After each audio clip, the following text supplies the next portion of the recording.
We'll start tonight's mic check off with me saying, no. No, you're not supposed to be up here. No. No. No. No. All right, you're okay over there. That's fine. You're away from the keyboards. You're away from the cord connections. You're away from my earplug. No, no.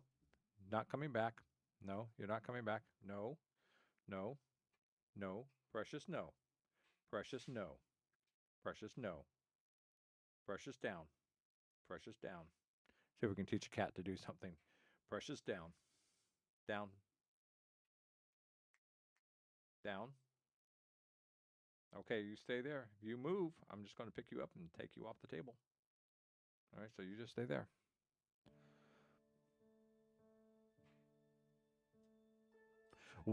Well, that mic check sounds good.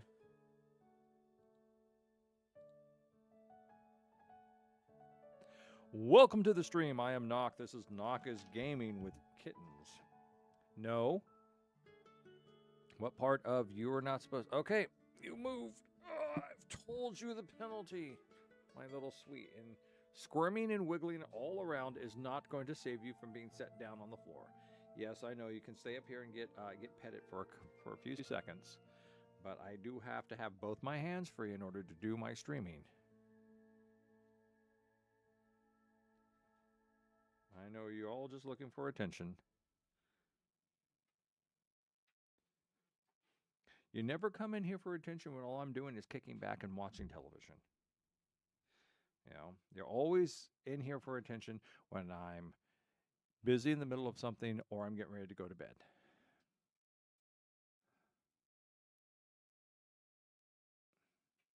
Okay, time to go down. Which way do you want to go? Well, I'm going to try it. You know what? You know what? Okay, come on. Let go of the sweatshirt. I'm going to do one more thing. Hold on. There we go. I'm going to bring the other chair in here.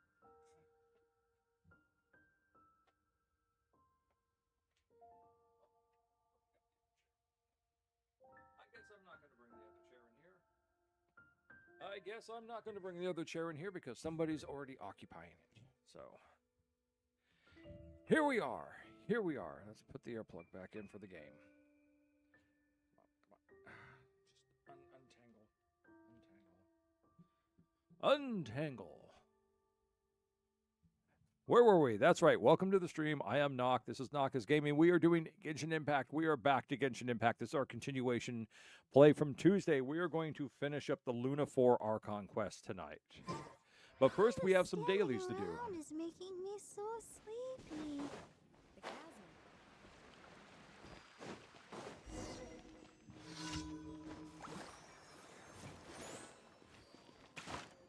Why? I don't know.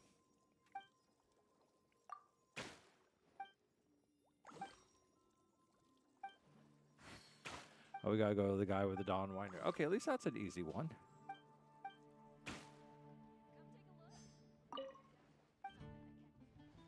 I bring you eggs.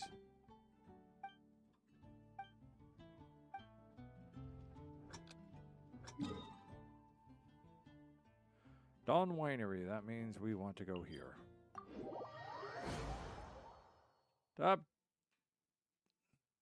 Chili. Yes, I did. I got her on 3 pulls.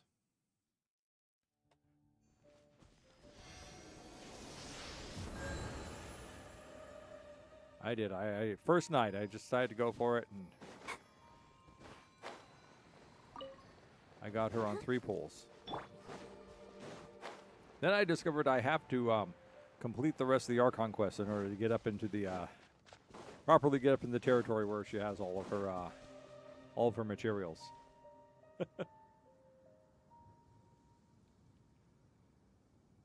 It never ends. It never ends. How are you doing? How are you doing tonight?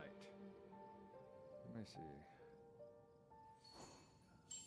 Yeah, it is Chili. Okay.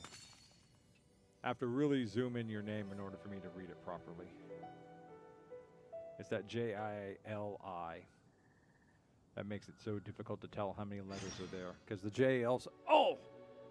Lynn! No. Where you at? I stood around too soon. Where'd you go, Lynn?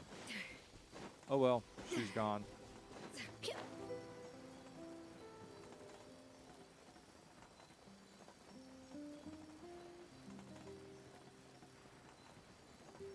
Cool.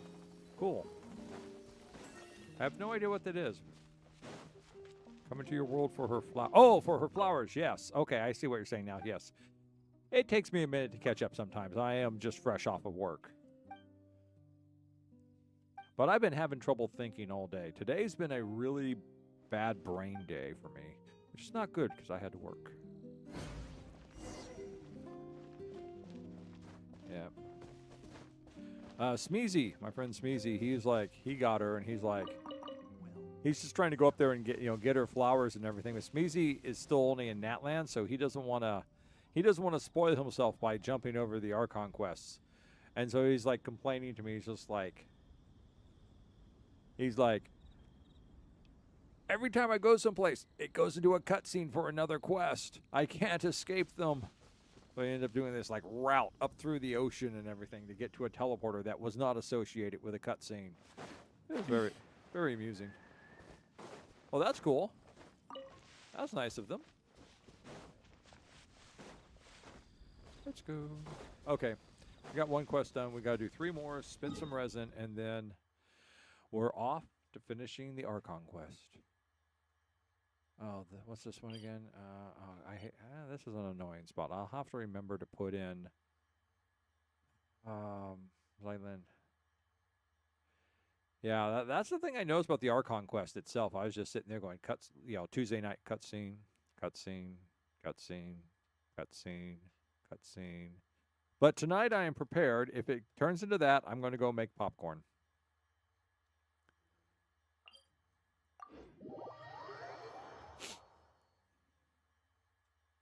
Oh, no, they're down. Oh, they're Humid over there. air filled with the rich scent of leaves and earth.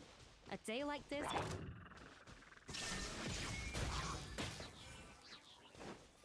I didn't even have to do anything. You have a feeling that there's an Archon right behind you? Yeah! I know, I get that feeling too sometimes.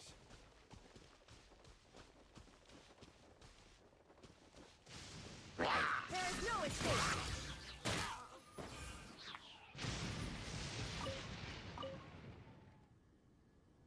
All right, there we go.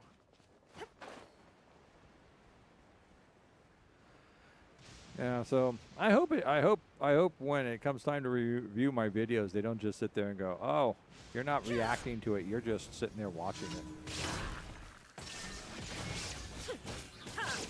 It's like you can't really react to something that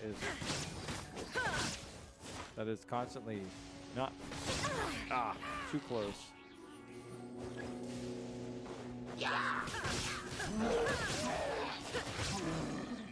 Damn it, too close. Me and fire barrels. I gotta learn to stay away from them.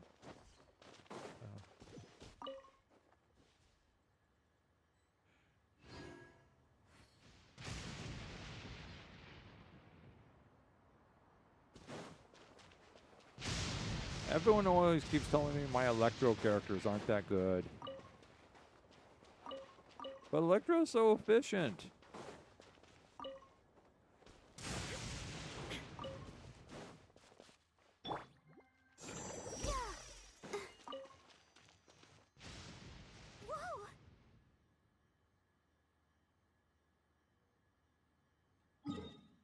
All right, we're going to go get ourselves a little healing first. Actually, let's go back over here and see if we can find that quest.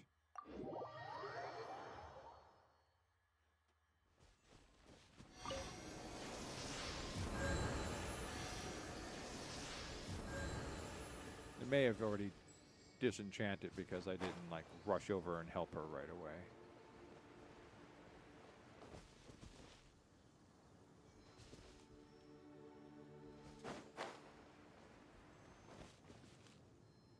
Usually she's over here. So yeah, if it's... I'm fine. Yeah, I'm fine too, Barbara. Alright, number 3 and number 4. What's this one?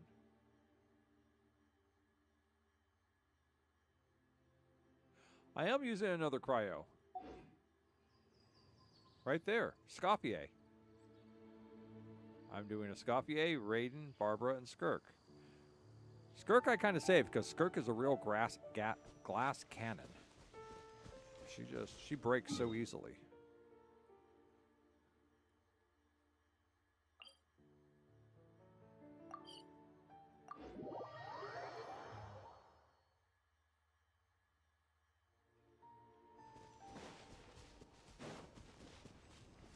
Which one is it? Is this? Which one?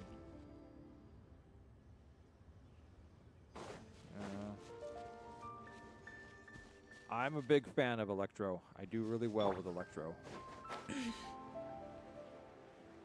Electro's like the first thing I learned to master.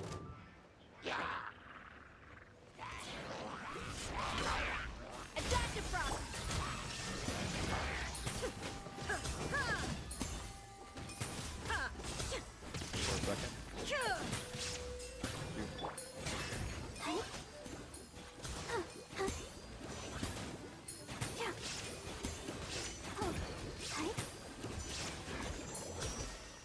And Electro travels so well with water.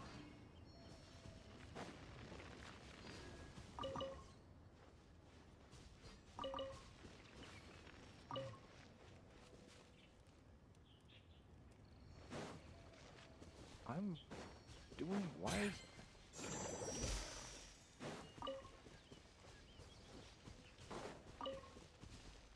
Well, my only other good cryo is Kaya. And he's not area effect. I prefer area effect characters. That's the thing. And so, Barbara with ranged, Scopier with her serving plate of death, and Raiden electrifying everybody up. There we go. Missed one. Works pretty well. Then when I need the big guns, then I pull out Skirt, let her slaughter some things, then flip on back and charge everyone back up again.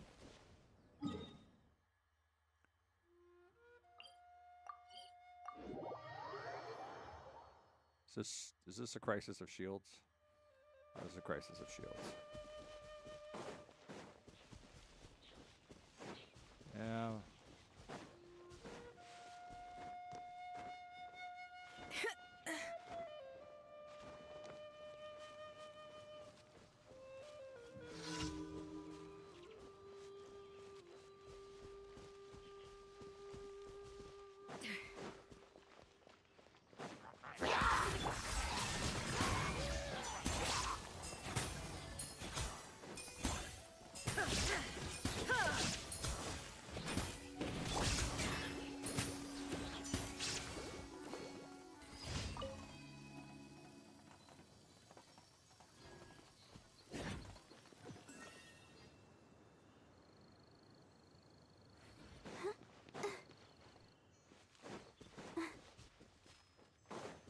I'll think about it.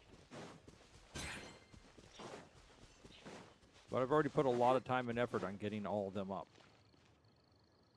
Yeah.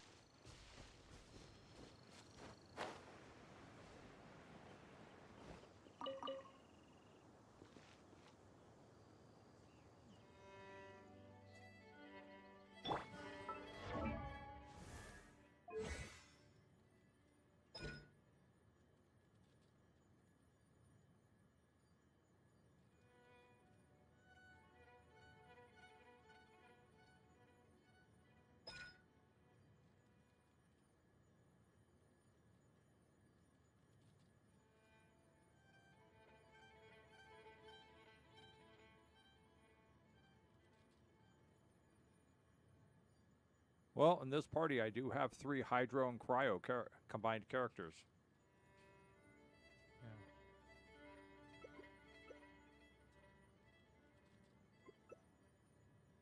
Yeah. Still can't get her up yet.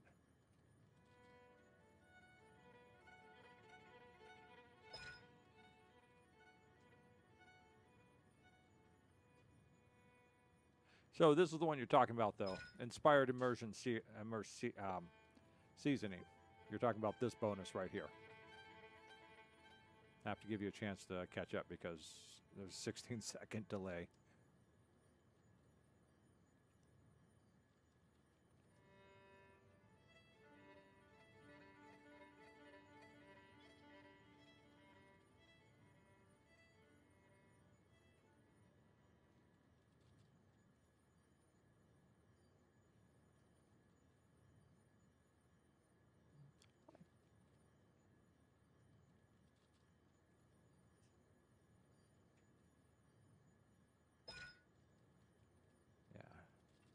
Must not waste.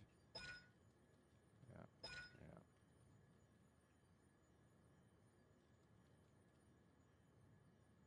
yeah. I'm just until recently have been. I did not have her. I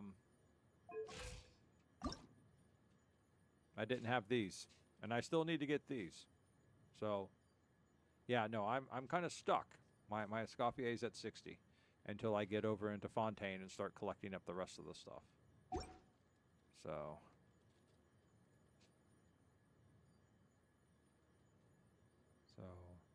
Not for a want. Not for a want.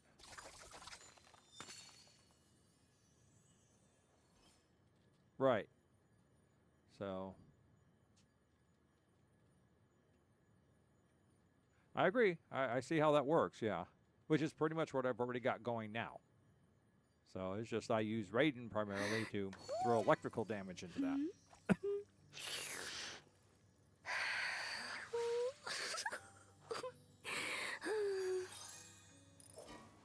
I mean, if I'm going up against a specific boss, Know I'm of going any up new against a orchestral specific pieces? boss, and I know I what like the to boss swap out is. the background music in the kitchen. Then I'll go through and I'll build. I know this will keep showing. I'll build a team for going up against a different boss, but the first team is my general all around town. Rex, welcome to the stream. Dabjilly's over on YouTube discussing team tactics. Right. Well, once I start getting up into the higher AR levels, I'll reevaluate and rebuild. This isn't the first time This isn't the first team design for my around town. This is my current team design, and things like you said, adapt and adjust. Right now, though, I'm only at In a while, it's a great way. Adventure rank 45. I'm not raising up fast, so. Find new inspiration. So I'm slow on this game. I'm an old man. I'm slow. I play slowly, which is why I've still barely finished up Inazuma. No, I still have Inazuma quest to do. But yeah, so primarily what I'm trying to do right now. Is just kind of get through what I see as the main useful characters and get them leveled up to about 70, 80. Work my way through that, then raise myself up again. And then start seeing what works, what isn't working. Because I'm told that she's very useful. She's very useful. So once I get over into Sumeru, then I got a ton of Sumeru characters. So I'll start raising them up once I get their mats. And I think she's going to start incorporating into something. And I'll have to start rethinking the team and rebuilding with her. Rex says he's really good to have. It's okay. Yeah. See, so I got Nilu. She was one of my options. And when we got the free character, so I picked her under lots of recommendation. So, yeah. So, once again, it's just I'm not in Sumeru yet. So. Oh, that's right. I did go fight the Aeon Blake. So I've got this. It's just I have to go collect up. Sometimes they're just like little materials, but because I'm not over there, I'm not collecting. Yeah, I have to figure out. I don't like him. But that's probably because I don't know how to work his weird floaty fly up in the air attack and target thing. I don't have a Neffa. I went for Columbina instead. So, and of course, I'm going to be incorporating Columbina into a team. So, you know, see, do I have anyone else in here who's that? Okay, see, these are all just like characters like I got while trying to get other characters. I'm told Jen is kind of good. Oh, the mannequins. Yes, no, we won't worry about them. I'm told Dahlia is kind of good, but I don't have. Ooh. Oh, Dahlia needs these things too. Okay. Which one? Auron or Dahlia? Because yeah, I think Dahlia's support.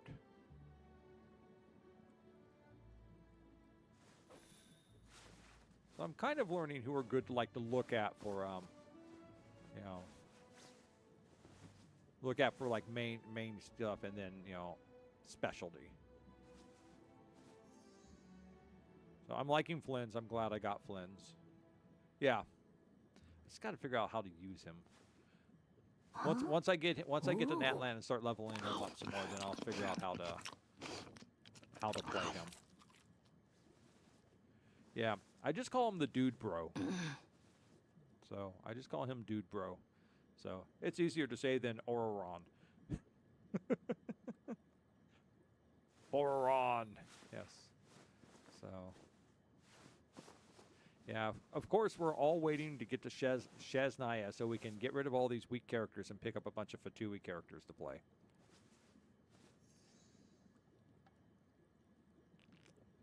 Right, Rex? Roron. Roron. Is support, yeah.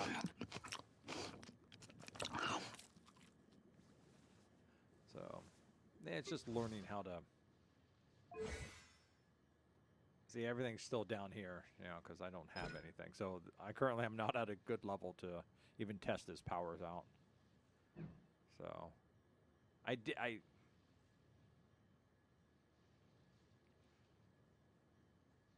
do I have that character? Okay, bye-bye. Thank you for chatting with me. And I do take your input seriously. I do listen. I kind of just like store things in my head, and I go, okay, well, someone's saying this, you know. And then eventually I start working things out. So I have learned in my old age to actually listen to the advice of others, but sometimes I just got to take it slow. Anyhow, thank you for sharing with me. Thanks for dropping in and chatting. I really appreciate it. I'll see you around sometime. Have yourself a good day. Rex. Okay. And Rex agrees with you. Rex agrees. Full on support. What is his burst? Dark voices echoes. Yeah. Okay. Once he starts to raise up again, then we'll figure out. Oh, that's right. Rex. Remember when we were talking about the Escoffier's her ascension material. This. I found the other character who needs this. Where's he at? Dahlia. So, cool. So we may go back and do it some more, but we found we can kick that guy's butt. So, but next time we need to beat up on bosses, we'll go beat up on him some more. Smeezy, on the other hand, the other night came on, and I now have, according to whatever chart he read, I now have enough of this thing to get her up to 90? Yeah, up to 90. So that means I just got to do these, I got to do these, and I got to do these. So, but I'm growing these, so I'm learning. I'm just going slow. I'm taking my time. Even the most unassuming ingredients can produce astounding flavor. But unlocking that potential takes a keen sense of smell, a refined palate, and an open mind. And once again, I have to figure out how to actually work Dahlia. You know, I got to test him out in the in the trial runs, but you know that's not always the best place. I think I got one more map to do. Did Did I finish off the other? I guess so. I guess it's time to go back. Ah. But there's all that bounce and jump thing that... And I'm like, is this... How do I use this? Is this useful? No. Noelle's shielding is far more obvious and grounded. Get it? Geo. Grounded. Okay. All right. Oh, it's almost 9 o'clock. Okay, let's speed things up.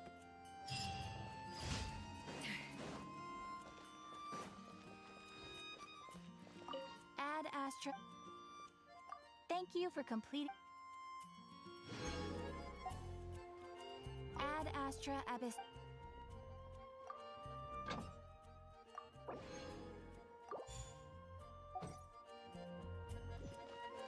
Alright, how are we doing here? Okay, good. Alright, we're going to go do... We are going to go do...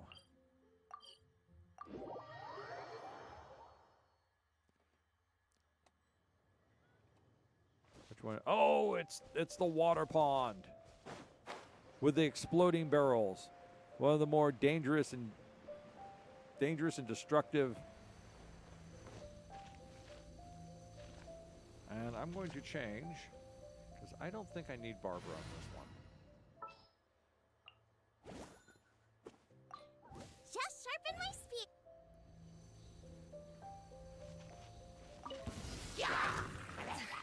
We're gonna bring everyone out. A little.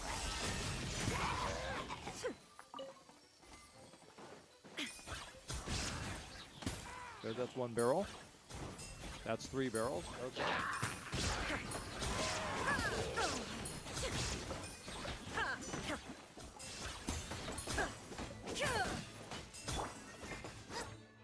Nice Uneven and knee. spicy. Adaptive frost. Shine down. Is there another barrel? Did I miss something? Something else kind of went pop, boom.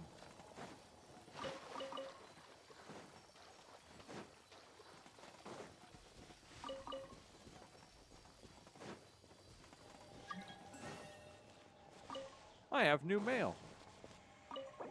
That's strange. I wonder what I got new mail for. Thank you. Okay, let's see what I got in new mail, because that's...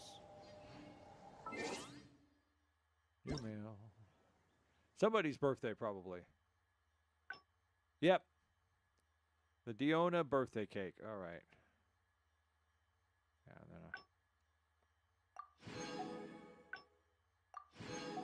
all right.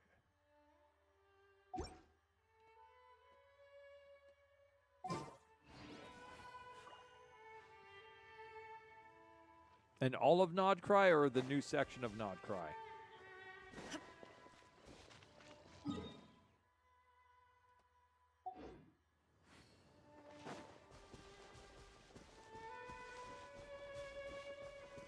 Okay.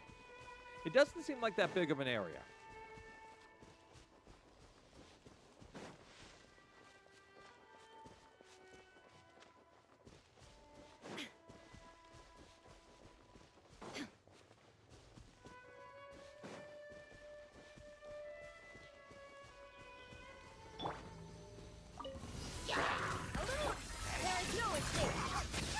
Oh, I've got to change back.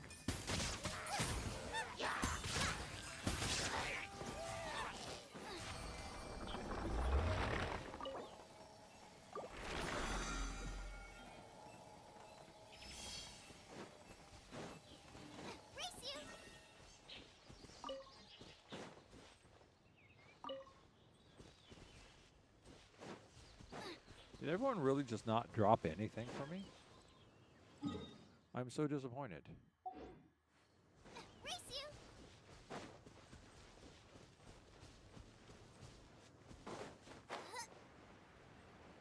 We're just not going to bother with these guys. Or maybe we are. Okay, fine, if that's what you want. Adaptive illusion shattered.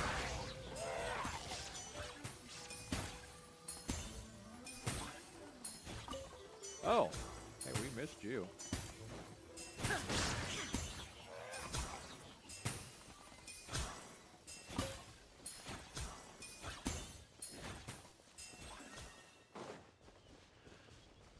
let's see.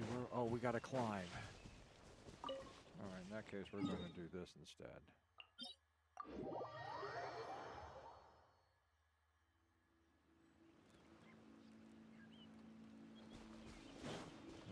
Inflation. Oh, don't talk to me about inflation. Every day, everything's going up more and more. It's horrific.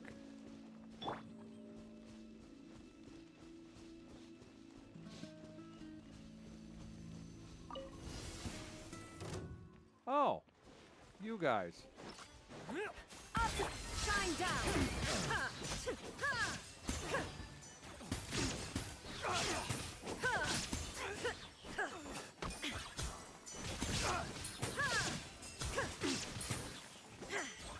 Oh, that's right. I'm forgetting about you, aren't I? Oh, we got the new guys in. A little amiss.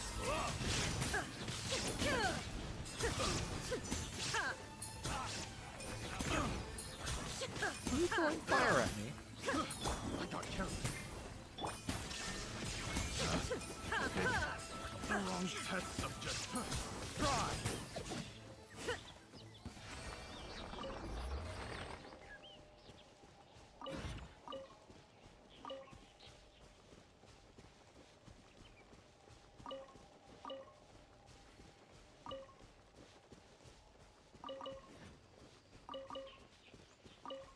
Oh, pine. Oh, there we go.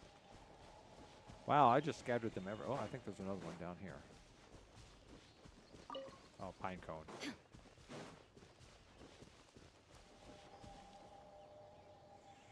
Okay. I'm just gonna be doing ley line blossoms.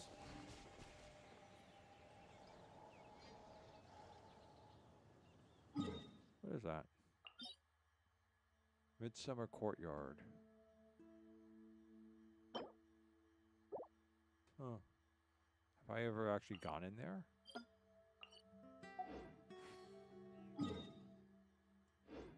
The world remains constant over the centuries, but human life is like the dew at dawn, or a bubble rising through water.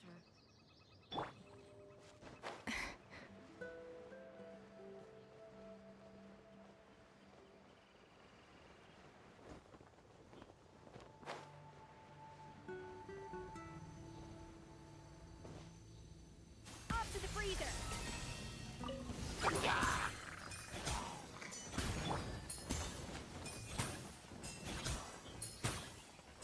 Illusion shattered. Adaptive frosting.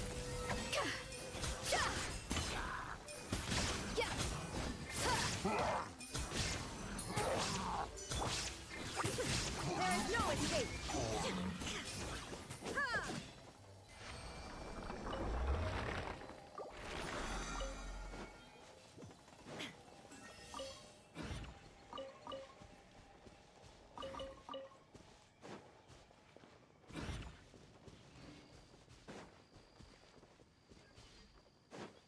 Think a little healing would do the trick.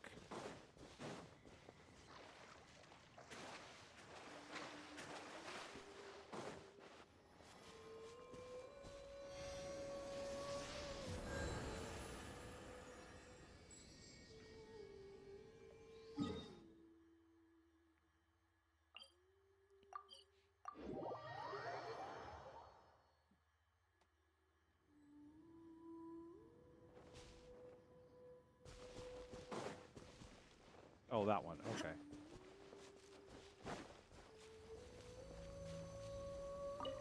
Illusion shattered. Up to the freezer.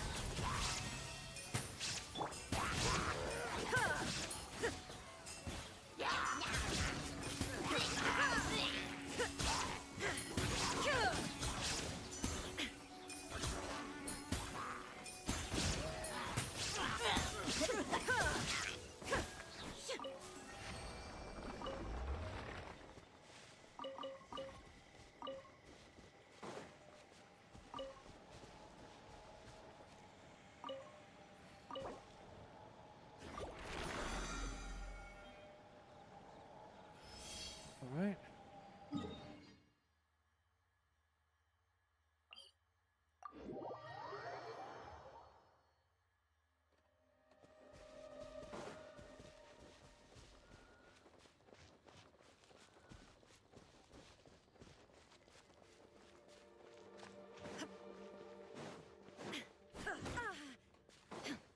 Excuse me, I do believe I got you with my spear.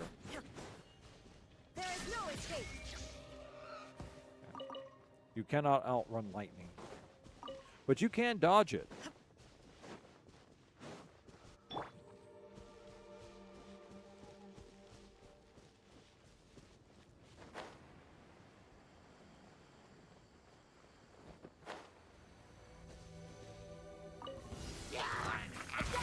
Illusion shattered.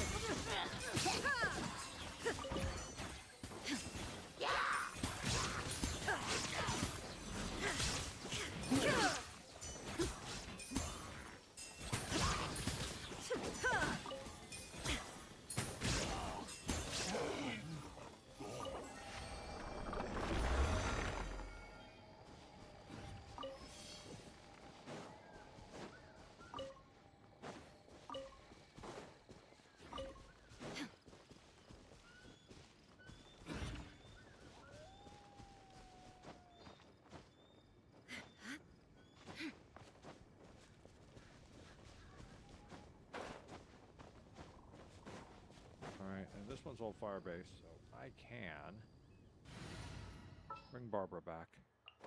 I'll take care of it.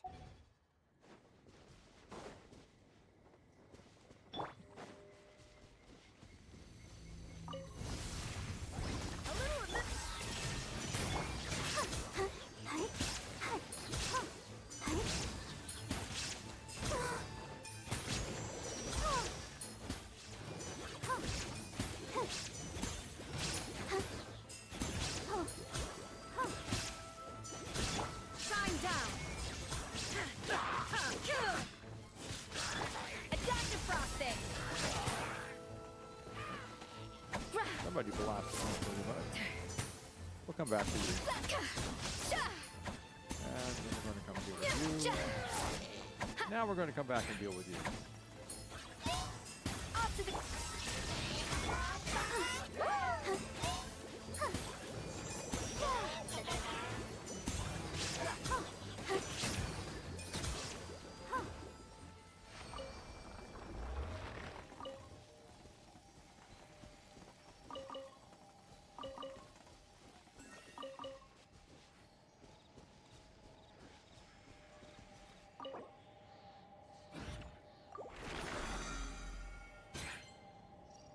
Alright, let's take a look.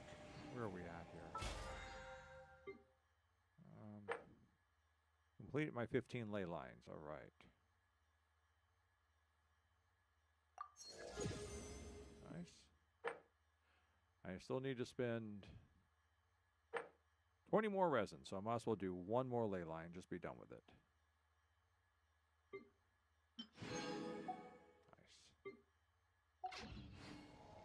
Wait a minute, wait a minute. Have I maxed out? No, I haven't. Okay, good.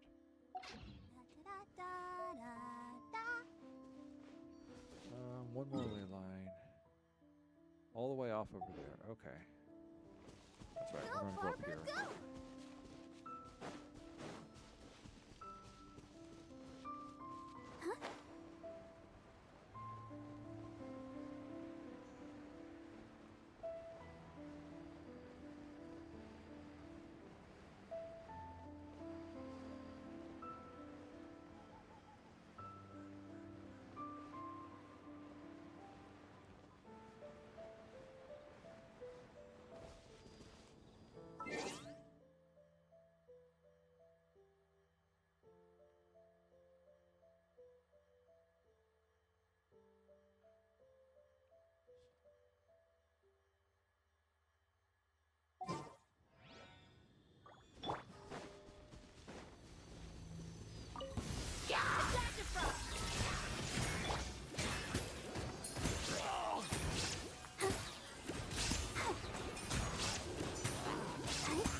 anything else left?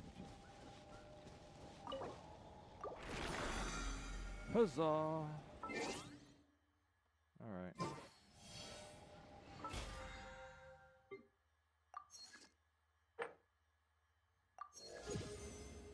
Level 11.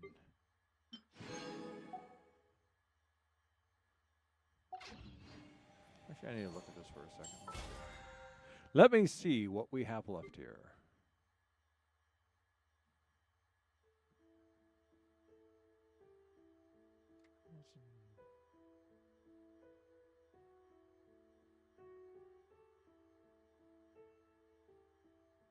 That's weird, the numbering's off here.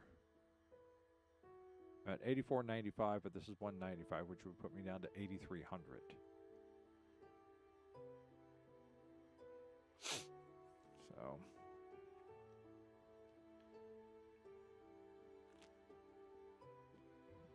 But there we go. All right, so that's done. Tomorrow I'll create furnishings.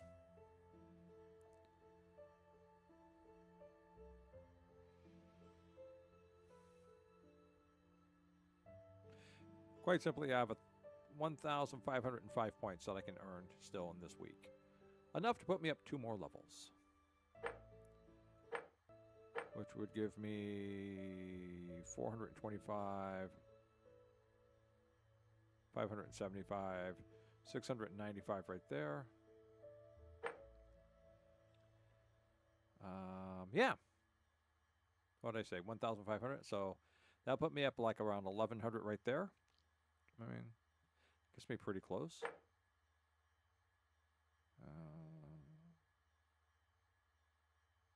Save this for next week. Okay.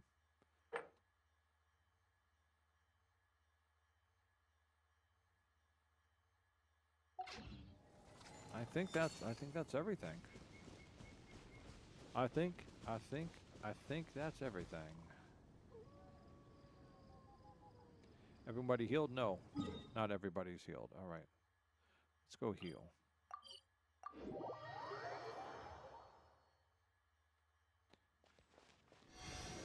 Be healed. Thank you. All right, now we're going back to Nod Cry. Can I teleport there? Nope.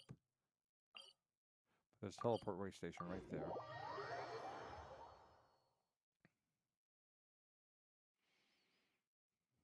Now, for the continuation of Luna 4 Archon Quest.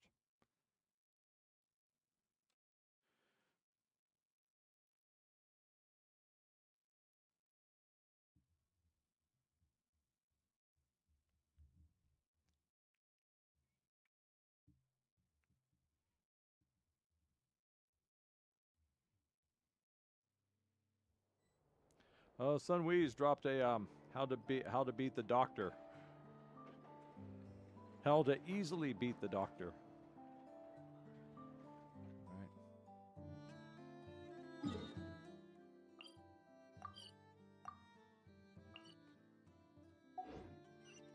Know of any new orchestral pieces?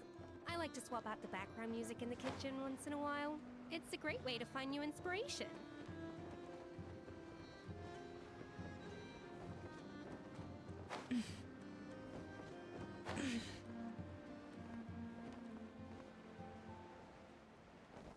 Here it is. There'll probably be a little bit of replay, but let's do this. Back to the story.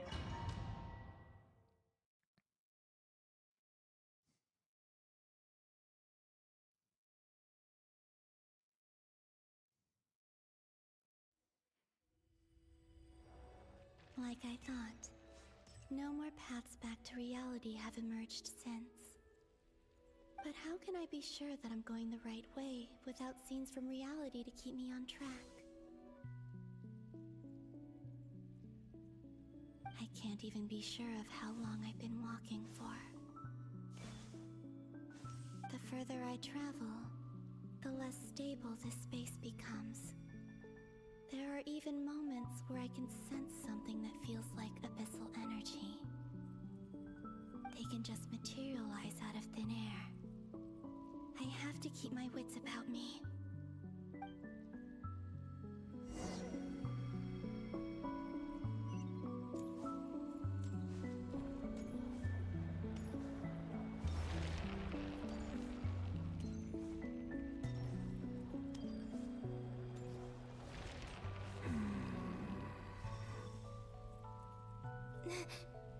Is that the Ray here of Solnari?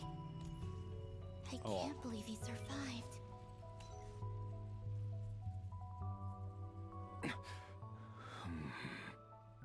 You are the moon goddess. But how? Please, there's no need. I'm not interested in fighting anymore. I find that a little difficult to believe. Yeah. Honestly, so do I. The way you used my own power against me was... It was a brilliant strategy. And then, in the final moment before I was thrown into this space, I got to see an old friend.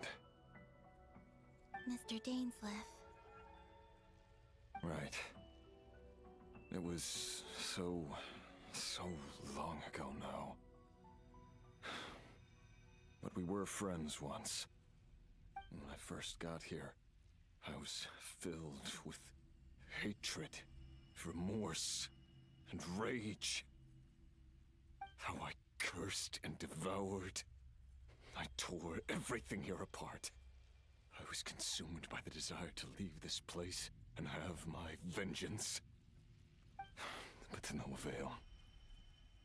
This is a place with no exit. This is the second time I've entered this space. Though I have no memory of the first. I was torn to shreds the moment I entered. But this time I survived. It must be partly because of this new body, and partly because of all the Kuvaki I absorbed in Nodcry. Are you the source of the abyssal power in here? Not all of it. Some is from when I first arrived here and tried to destroy everything. But there was already a degree of abyssal power here, before I entered. And like a venomous snake baking in the merciless sun, it tried to slither into my shadow. Tried to? So, you rejected it? Yes. Because after that, the world suddenly became silent for a moment. What do you mean? The voices in my head, they were gone. And then, I saw her. Her? Thelindis. My... former lover. Never mentioned that she saw a memory of Thelindis leaping into the moon's reflection. More precisely, I saw her after-image. I'm sure the real her is long gone. She was just an ordinary Conrian. She couldn't have survived here for very long. Anyway, why have you come here? Didn't you know it was a dead end? If I hadn't escaped through the moon gate, my friends would have been in far greater danger. Oh, I see. Because of your power.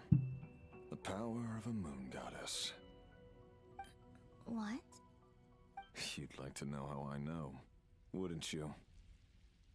The one who resurrected me said so. I could hear deep lust for power in his voice. Do you mean... Dottore? Dottore. So that's what he's called. He'd been collecting fragments of my body for a long time. Also that he could resurrect me at the moment of his choosing. I had no interest in his research. But being as corroded by the abyss as I was, we were aligned as far as hunting the moons and recovering my strength were concerned.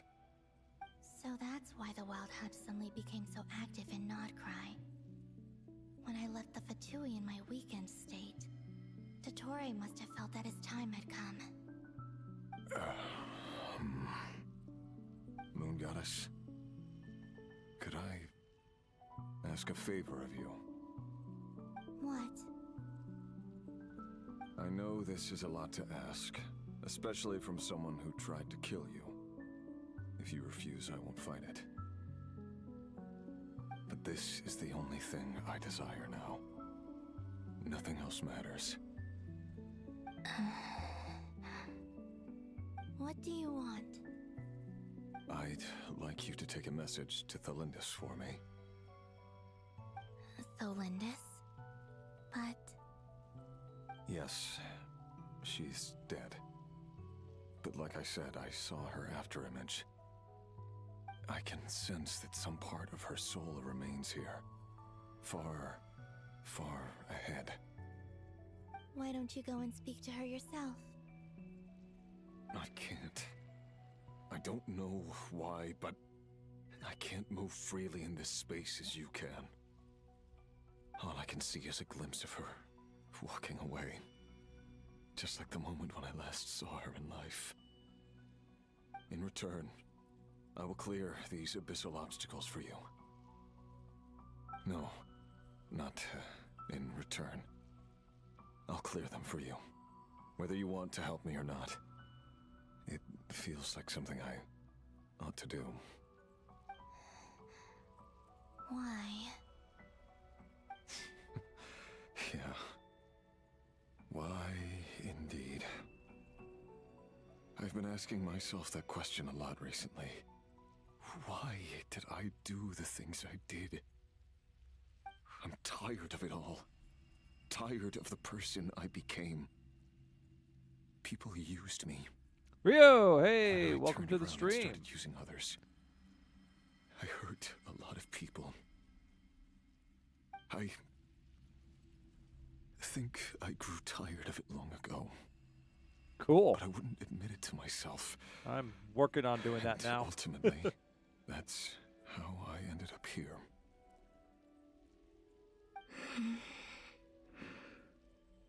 What do you wish to tell her? All of it.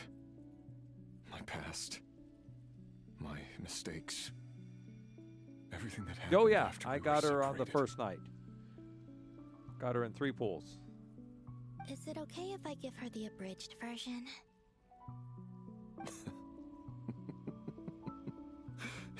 Yeah, I'm sure there's plenty you can skip over. Just tell her the important parts. Whatever you think that means. Oh yeah, yeah, that seems about right. You're about 12 hours ahead of me, I think, so. Well, good morning. Like the part where you relentlessly tried to kill us? It's up to you. Love demands honesty. But my relationship with Thelindis was built on lies. We hid too much from each other. But after living my whole life in the shadows, I don't want to hide anything anymore. I will do my best.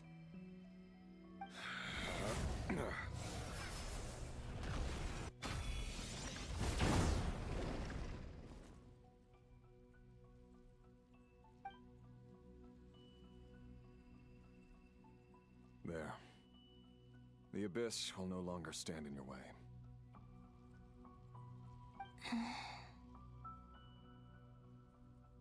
Even though Mr. Dainsliff felt he had to fight you, I think he still regarded you as a friend. Dane? He said that you betrayed him, but he also felt great remorse at never having understood what you were truly going through.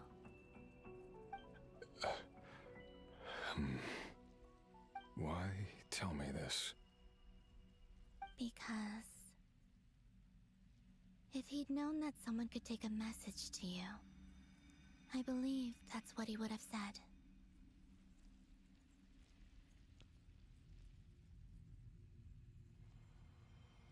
Okay, thanks, Rio.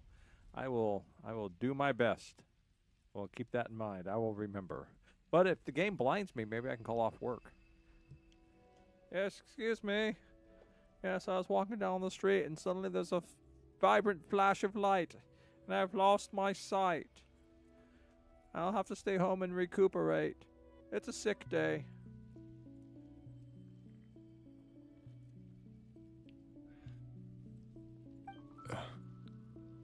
Thank you. It means a lot. I know this will sound strange coming from me, but don't die, Moon Goddess. I can tell that you're determined to get out of here.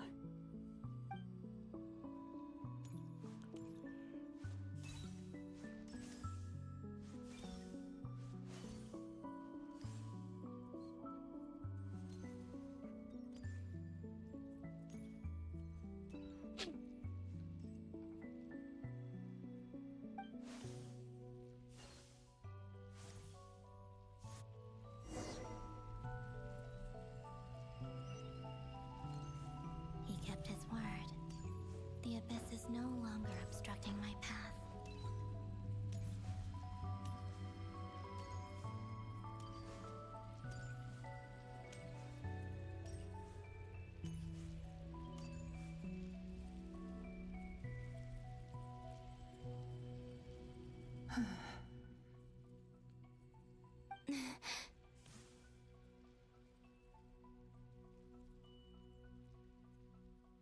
Is that the Lindis? She wasn't far off at all. And yet, they can never meet. Hello, Miss Delindis. Who are you? How do you know my name? I've never seen anyone else here before. Well, let's hope my rig is up for it. We'll find out. You can call me Columbina. I promised Rerir that I'd bring a message to you. Rerir? My Rerir? Is he well? He's doing better than he was. Better than he was, huh? Sounds like he's had a pretty rough time. Others have had a rough time on his account too. In many cases, their time ran out because of him. And I'm not just talking about the children of the Crimson Moon. So, things got worse before they got better. Could you tell me what happened, Miss Columbina? Are you sure you wish to know? Yes. This is my opportunity to learn the truth. No matter how hard it is to hear, I have to know. I admire your courage. However, time is short. I cannot stay here for long.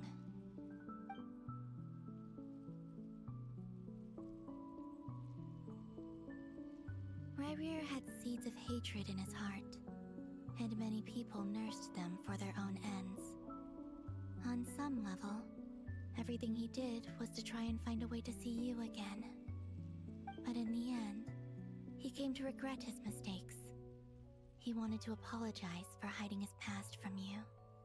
Beyond that, he did not say specifically what it was he wished to convey to you. But I'm sure that you've always been on his mind. You are what has kept him going over all these years.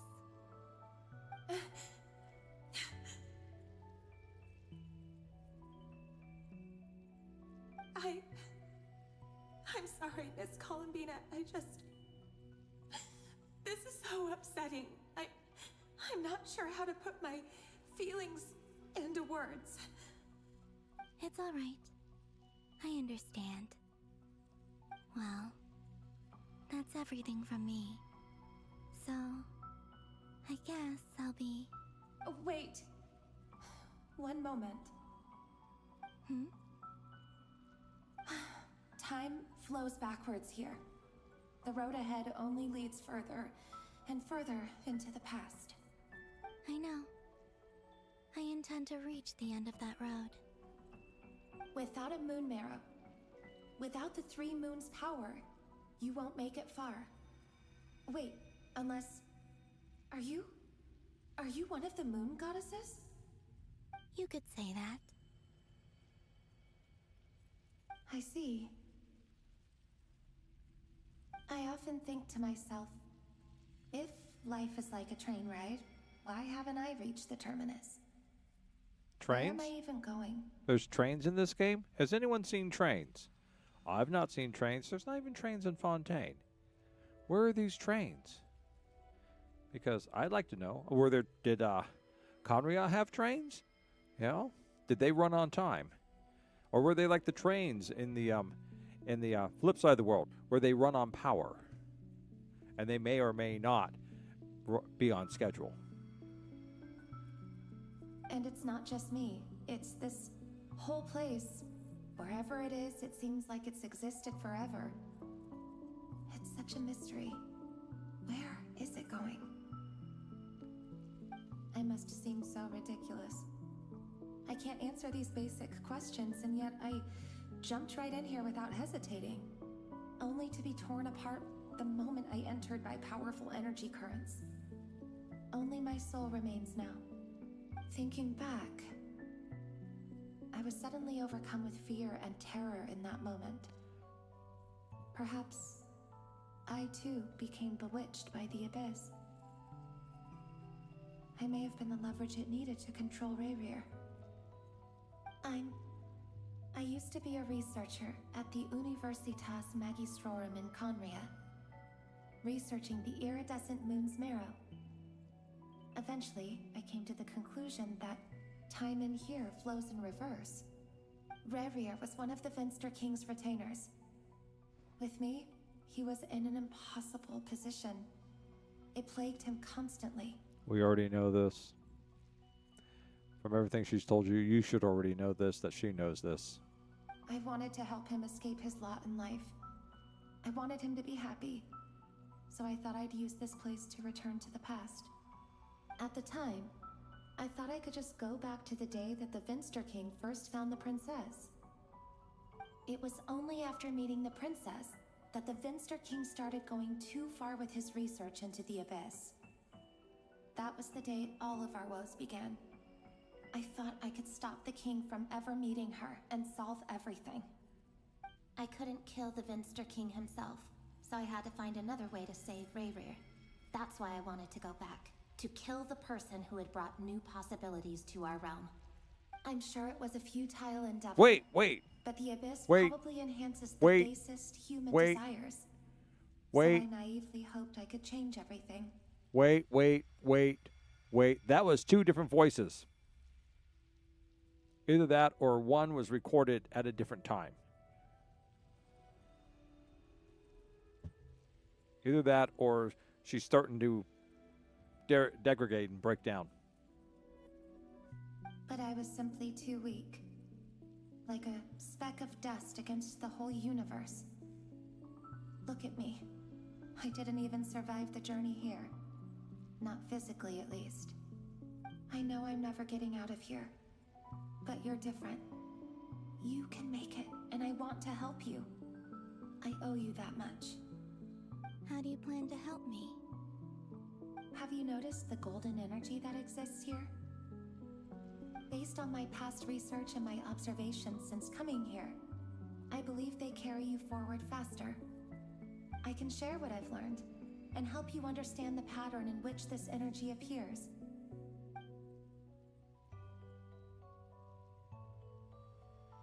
I think you just might... Now, I know you will be able to change the past. Also, I've been speculating about where this phase ends. The documentation was scanned, but from what I know of the legends about the moons, the oldest ones seem to begin with Nibelung, king of dragonkind. I have no way of verifying any of it by this point. But if it's true, you might be able to reach that era if you keep walking. Understood. Thank you, Miss Delindis. I'm the one who should be thanking you.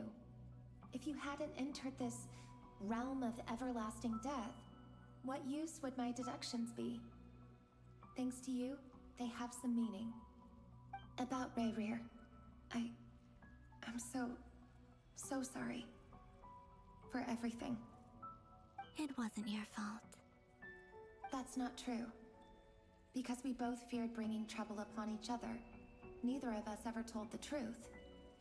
And that dishonesty sealed our fates. But enough about that. I wish you a safe journey, Miss Columbina.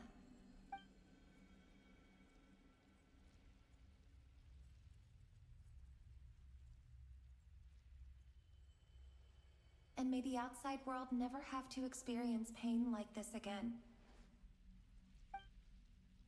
Rerir, you're there, aren't you?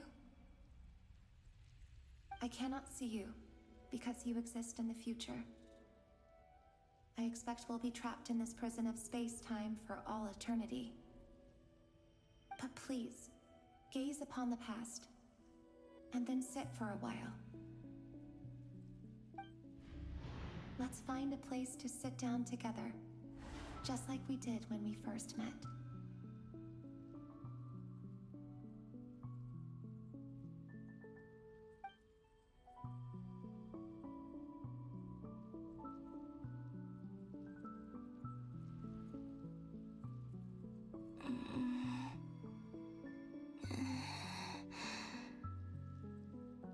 How long have I been walking?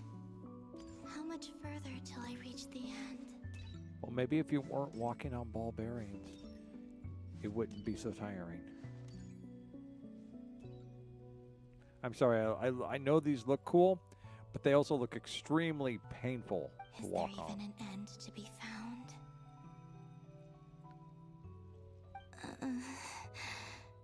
Everything's getting blurry.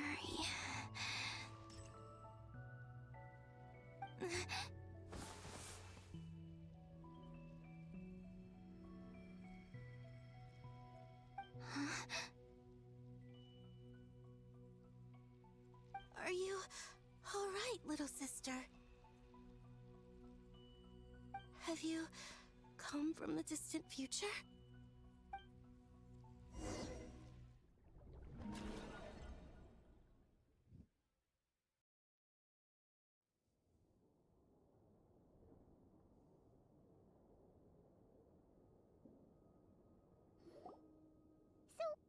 How exactly did the moons just disappear? Shouldn't it be a little harder to get rid of major creations like moons? The world is a vast and ancient place. On a certain scale, all life lasts for but a fleeting moment. Miss Nicole explained that the moon goddesses likely perished in the War of Funerary Flame. The moons themselves were also destroyed at that time, save for the Frost Moon, from which a new moon goddess was later born. Am I missing something then?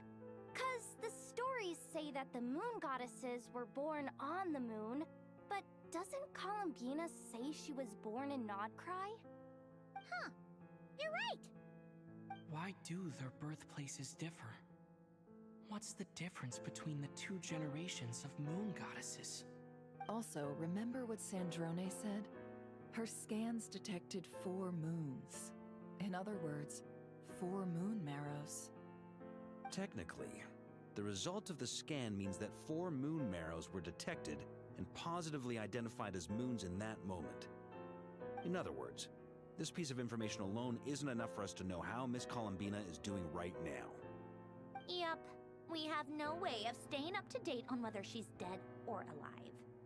She's on her own for now. But at least she's trying her best to get back to us. Yeah. She's a tough cookie.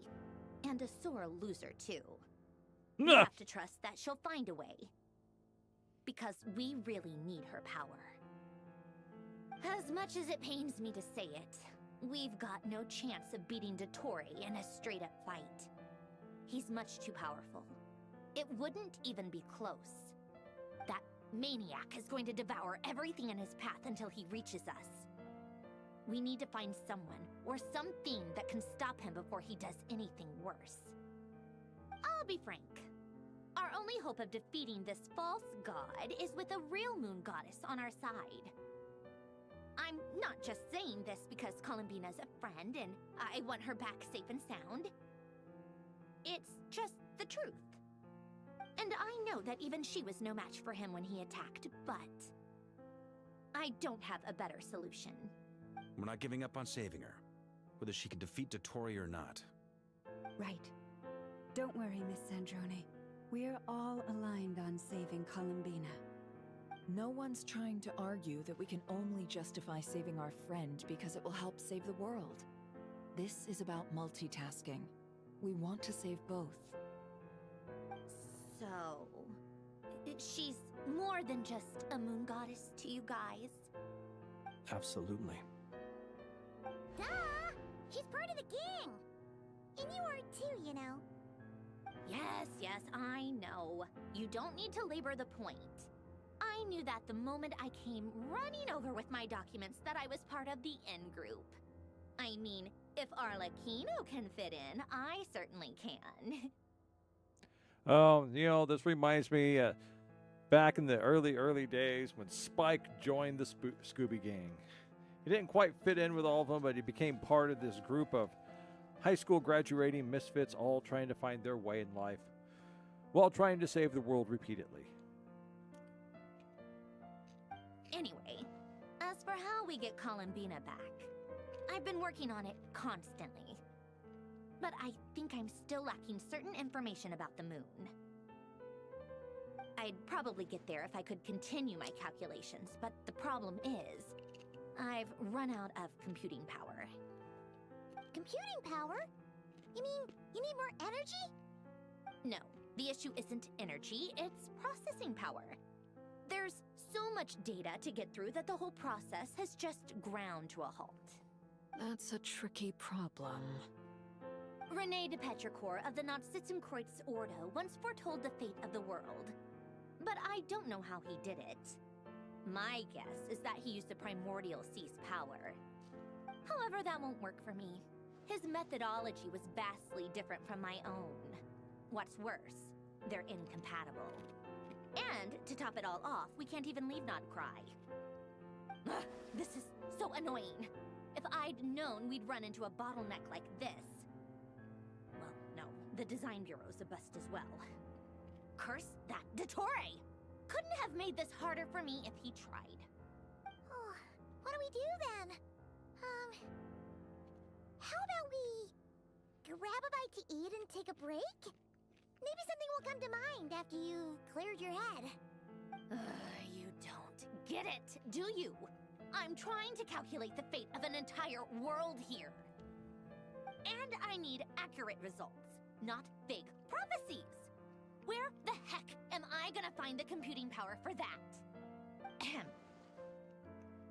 Anyway, time to shelve the discussion on technical difficulties. Being a killjoy isn't very ladylike after all. Either way, we've done what we can. Rest well, everyone. Remember to let us know if anything new comes up. Hat guy? Is he hinting that we should talk outside? Let's go somewhere a little more private. Well, so much for innuendo.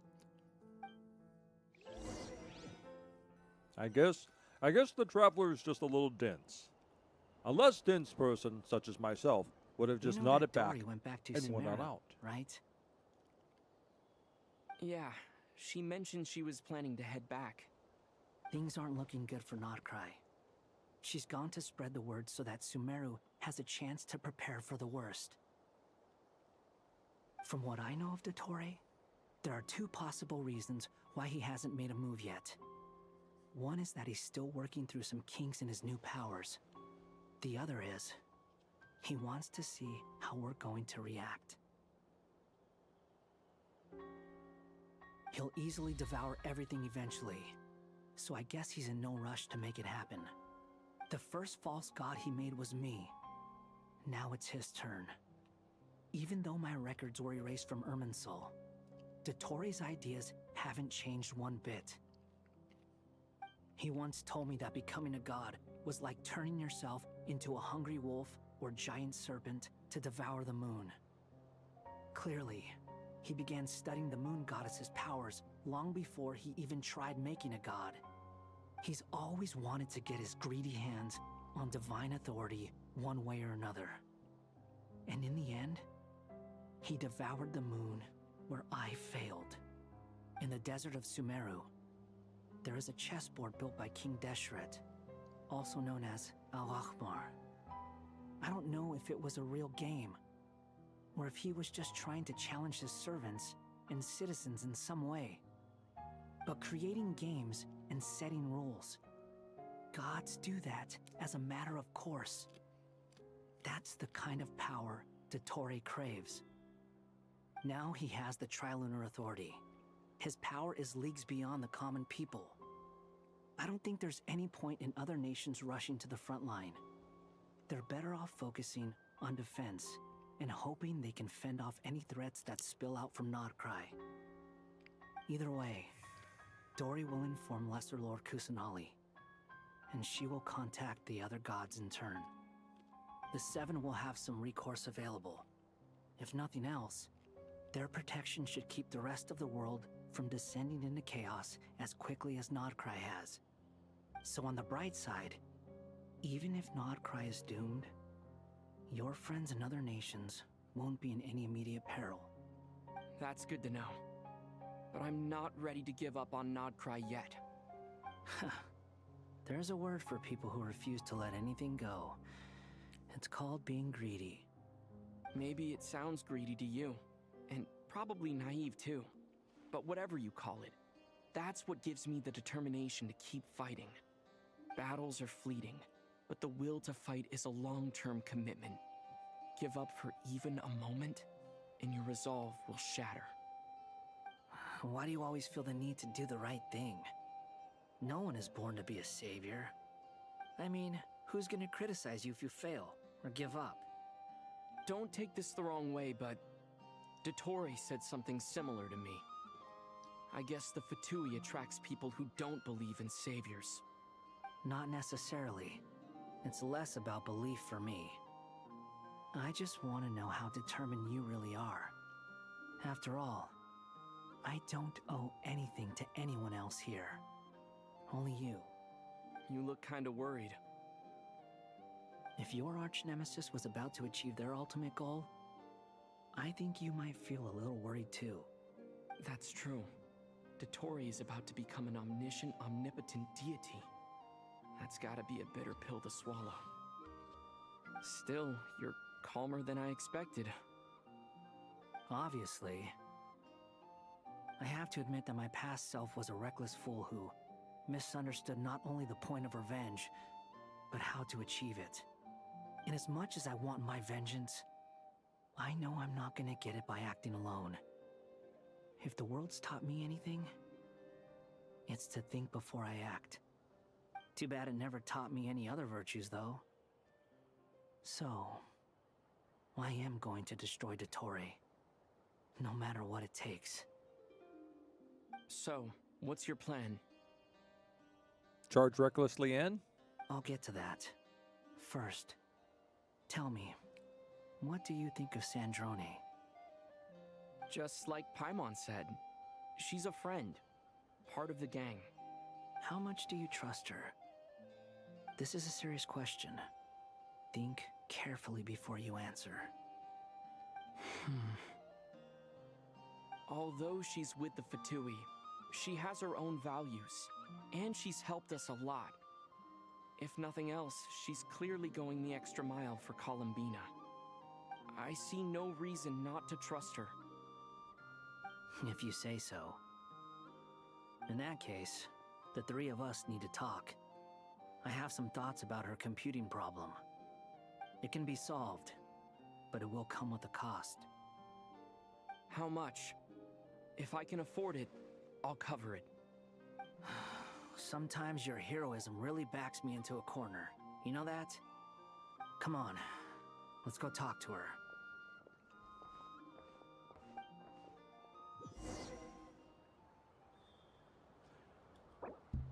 All right, I need to go check on the cats really quick. I will be back.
I'm back. Mama cat's back in. Back door's closed. All is well. You know, the cats like to get up on the table and do things, and you can always tell that the cat's been up on the table. You know, something's been knocked off one of my, something's been knocked off. A web browser has the search parameters of Z 1,000 times. Or a small Tootsie Roll. It somehow mysteriously wound up all the way from the kitchen into my mom's bedroom. On the floor. And it's paper, of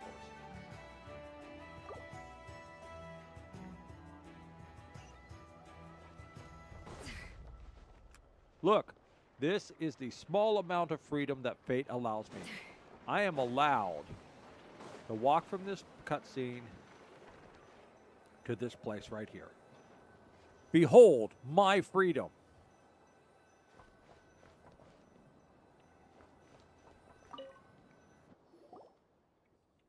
And now it's gone. Miss Androne, traveler. Hey there. Paimon's here too. She was just helping them sort through their things. How did your chat go? That was fast. The call only just ended. Well, you said it was urgent, so we got here as quickly as we could. Albedo, I have some alchemy questions for you. I see. Looks like my knowledge proved useful after all.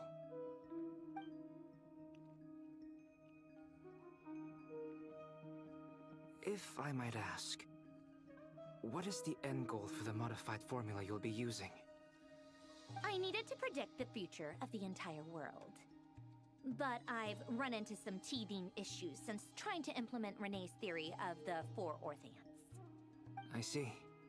I'll have a look at it. Still, computing power is the real issue here. How do you plan to solve it? About that, it's been sorted. Oh, with the Traveler's help? Actually, you're not wrong. He found the person with the solution. Was it Hat Guy? Yeah, it was him. Wow! Go Hat Guy! Seems like all that time studying at the academia is paying off big time. But where is he? Wasn't he the one who asked Albedo and I to come here? Come with me.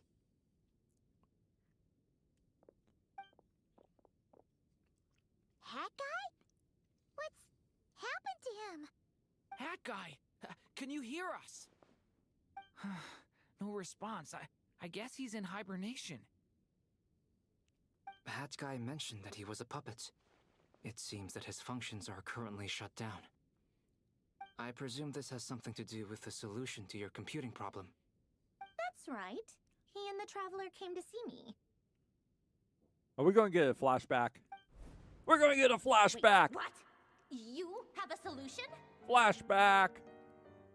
Would you calm down? Why do you always react so hysterically to everything? Excuse me? How would you know? You shouldn't be so quick to judge complete strangers. It's very bad manners. Oh, please. It doesn't take that long to figure out that you have a temper. Where does a mere student get that kind of confidence? I've actually published more papers than you. Not that status counts for much. Even Paimon's applied for academia admission. Huh? Are you serious? See? This is why I can't be bothered to explain myself. She recognizes no one's skills but her own. Okay, fine. I'll hear you out. So, tell me, how do you propose to solve my computing power problem? This world itself is constantly processing all kinds of information. If it's the world's future you're trying to calculate, you need a processing device that's designed to cope with that volume. Easier said than done. Only Irminsul can handle that kind of... Wait, is that what you're suggesting? But surely we can't just plug my formula directly into the ley lines. You should be able to tell that I'm not human, right? Yeah, I noticed. The technology, though, seems pretty ancient. Very different from Fontaine's. It's a completely different system. Conrian, to be precise. I'm what they would have called a puppet. Puppets need an energy source and processing power. The artisans who built them sought out the materials most suited for that purpose. You? Do you mean... The Traveler and I have talked it over. He's willing to vouch for you. So, I'll allow you to borrow my core for your calculations. It was built using wood from a silver white tree, which makes it a small part of Irminsul. Conrian technology and Irminsul wood. Who in the world could have built you? Are you sure about this? A puppet without its core will cease functioning completely. And if it's left in that state for too long, it might not recover. You could die if you do this. You do realize that, don't you? I can put 2 and 2 together, yes. No need to rub it in. I won't lie to you. This has never been done before. I cannot guarantee your safety. Doesn't matter. I'm prepared for the worst. Did you two actually talk this through? Is he... Are we really considering this? Yes, we discussed it. The bottom line is, he trusts me, and I trust you. Let's give it a shot, shall we? Honestly, I have no clue where this kid even came from. But for whatever reason, he lent me his core to use in my formula. I'm very close to finishing my calculations now, and the core is currently in use. So I'm sorry, but I can only show you a sketch right now. This is what the core looks like. A silver white branch. It certainly matches the legends told about Irminsul. Is Hat Guy gonna be okay? He's not gonna die, right? Right? In theory, he should be fine. As long as we put his core back in time. Beyond that, all I can say is that I'll try my best to avoid risk and make sure the core doesn't sustain any damage. I think I know why you called us here now. Someone needs to watch over his body and make sure it's protected until the process completes. Correct. He said that the only ones he trusts here are you two, and the Traveler. And the Traveler will have other work to do. He will have our undivided attention. Aww. All right, Hat let's start a Guy. drinking game. Let's see how many times their attention gets distracted from Hat Guy. On a more positive note, things are progressing steadily on my end. I'll call everyone in for a meeting once the results are out. Wait. Okay, he's not watching. He's not watching Hat Guy. Attention averted.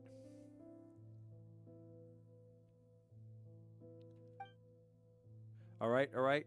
Durin is not paying attention to Hat Guy. He's talking with the Traveler. Attention averted.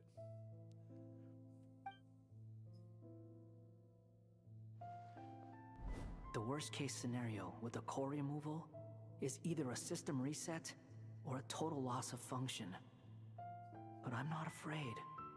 A quiet death should have been my fate long ago. A core is completely different from a heart. It's like another vital organ entirely. I never believed it could be a true replacement for what I sought. But in the end, it turns out the core was more useful to me. Pretty funny when you think about it. It's like the punchline of my entire life. Do you think there's any difference between a puppet and a human? If not, then this would just be another samsara. I have already experienced both a past life and a next life. Part of me wonders whether I'm only capable of making this decision because I've become a real human. What's with that expression? Isn't this a good thing? Sanjoni will succeed, won't she? She has to. She will. We all have to persevere until this is over. Okay, well, I'll kind of ignore Samsara.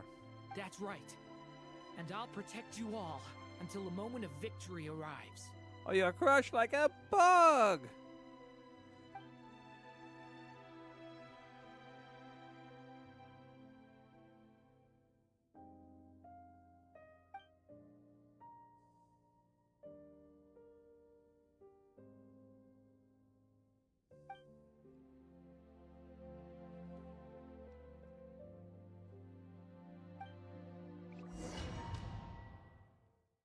Saving!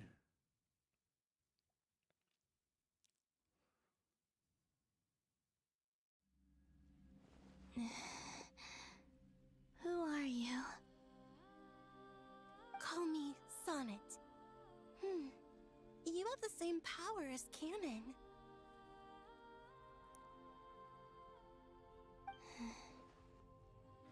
Sonnet. Excuse me a second. So, you're the goddess of the iridescent Excuse me. moon? I have to go see what the cats are doing.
Okay, I'm back. Sorry about that. Just, I heard a weird noise in the house. At first I thought it was like one of the cats trying to get through one of the bedroom doors. But it wasn't, so who knows what it was. Because most of the cats were chilling.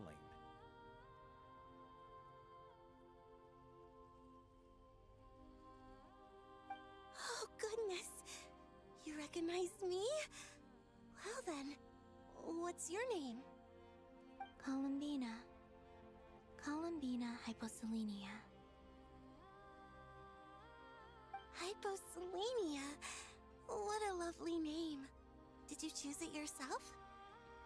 It was a joint effort between me and my friends. Friends? You mean your friends in the heavens? Huh? Oh, sorry. You must be exhausted. I apologize. Hang in there. Let me, introduce you to my older sisters. Do you mean the other two moon goddesses? Arya and Canon? Wow, you sure know a lot. Hey, does that mean that our story goes on into the future?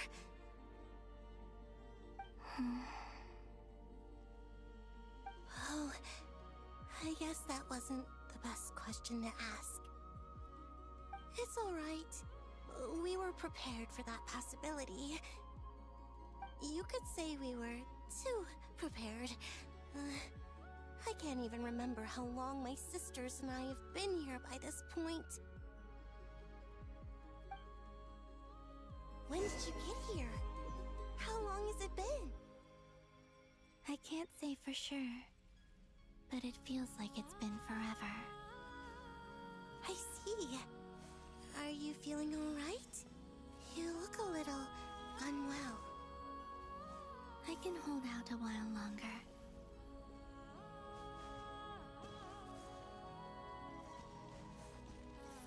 We don't have far to go. The place where my sisters and I are based is just up ahead. Don't worry, they're both really nice. I'll introduce you.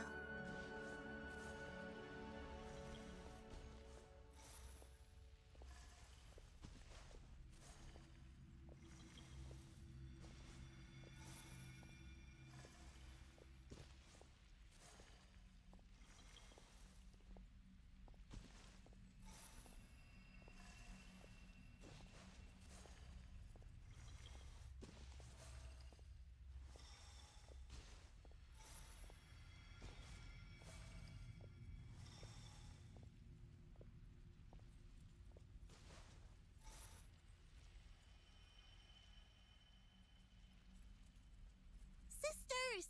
I'm back! And look who I've brought with me!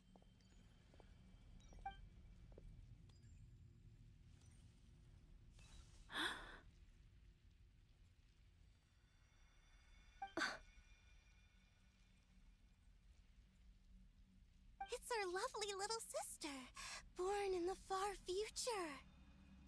The pleasure is all mine.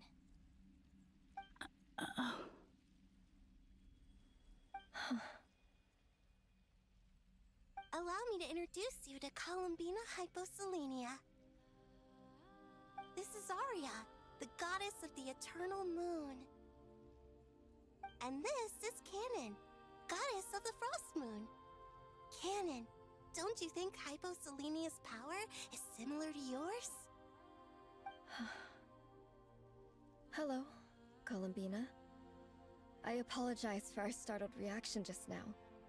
And please, forgive our little sister if she's been annoying you. She tends to talk a lot. It's fine. You seem shy. Don't worry, Columbina Hyposelenia. No one can hurt you here. Could you tell me where here is?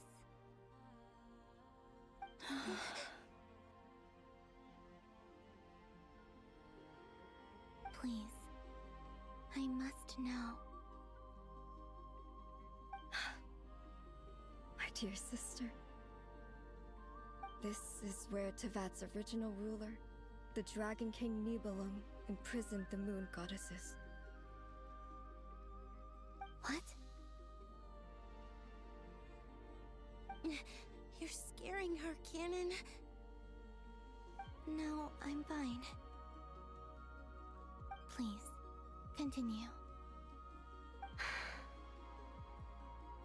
Nibelung, our original master, created us in the distant past to maintain Tevat. But he left this world and traveled into the dark universe beyond, to explore worlds vaster still. Day and night, we fulfilled our duty in the heavens, until the day that the first Descender arrived. The great ruler of the firmament, The heavenly principles. Is that what later generations call them? I see. But we did not reject them at first, nor did they seem to harbor ill intent towards this world. We coexisted in peace. They were like a guest in our home. Slowly, however, we came to realize that our guest had a growing desire to change and dominate the world. And you didn't stop it? No. There was an order to the rules they set up that Nibelung never taught us. We wanted to know if this order would bode good or ill for Tivat.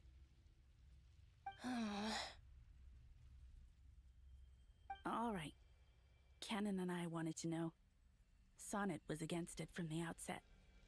Later, we discovered that this great ruler of the firmament bore an almost paranoid hostility toward the desire of certain life forms to seek power. Or perhaps they feared them. They would even cast down celestial nails as manifestations of their power, to punish the civilizations of the world below. Only this was far beyond mere punishment. Right. Their rules brought order, but the price people paid for merely testing the limits of those rules was far too great. I did everything in my power to help the punished escape catastrophe, but still, too many lives were lost. The ancestors of the Frostmoon Scions were some of the ones you helped. But just when we had decided to take countermeasures, the Dragon King, Nibelung, returned. And so began the War of Funerary Flame.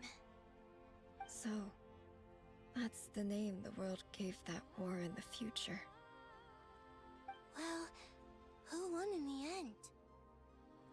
As far as I know, the Heavenly Principles won, although it came at a great cost. They remained in Tivat, where they continue to rule to this day. And the world's original master, the Dragon King Nibelung, was destroyed. And what of the moons? Are there still 3 moons in Tivat's skies? You can tell us the truth, Columbina. We know we are but remnants of a bygone age. We are prepared for the answer. Only the Frost Moon remains. But it has been cast beyond the false firmament by the Heavenly Principles. The eternal and iridescent moons were both shattered during the war. So death finally came for us in the end. Sonnet. But you're still here, aren't you? A moon goddess cannot live without her moon, Columbina.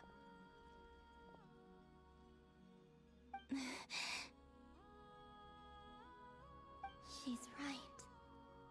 That's why I began to disappear. Because the Frost Moon is cut off by the false sky. How much worse it would have been if it were outright destroyed. Our souls may endure within this lunar palace, but if our moons are destroyed, then we shall disappear the moment we depart from it.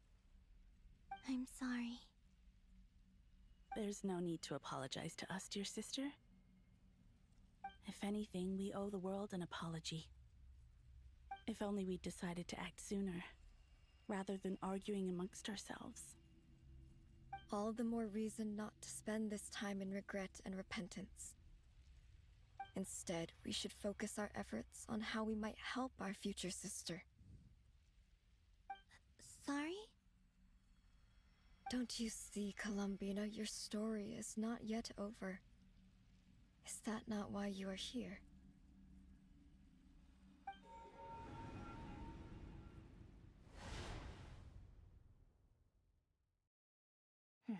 It's done. Initiate numerological array. Continue running primary process. Calculate the world's fate through extrapolation, and identify nodes of potential change. Secondary process, scan for moons.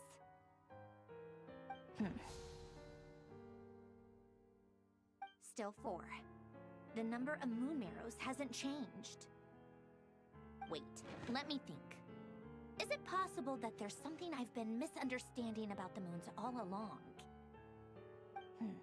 Variables. Variables in the world.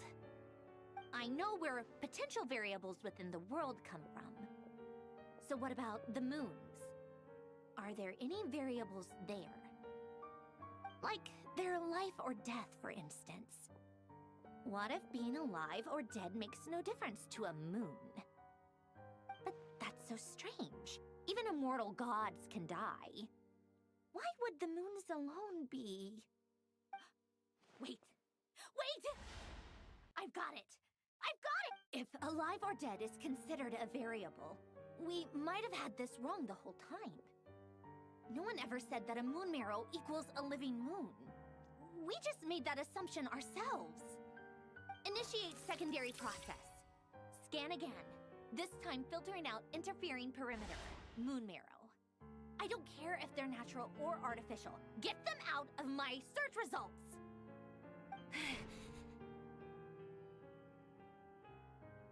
Why?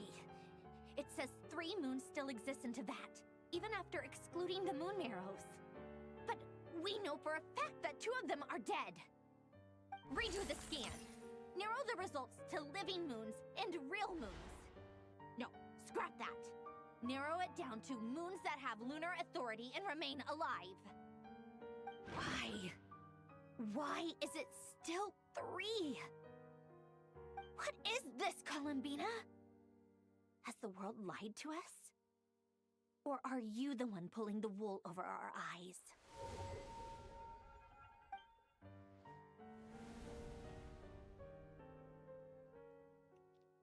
So, you think that the moon's reflection might be where Nibelung imprisoned the 3 moon sisters?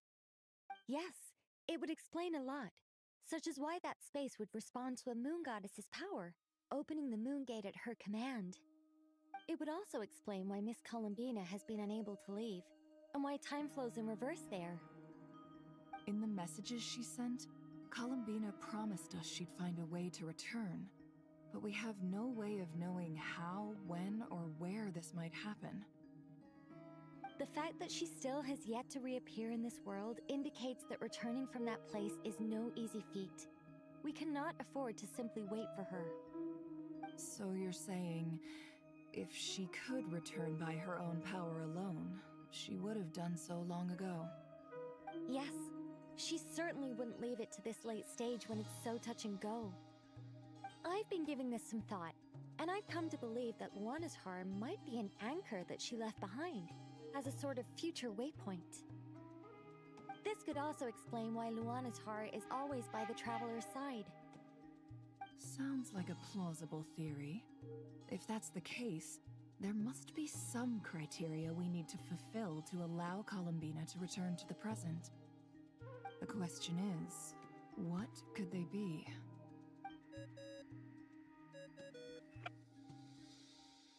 Hello? Listen up! This is extremely important!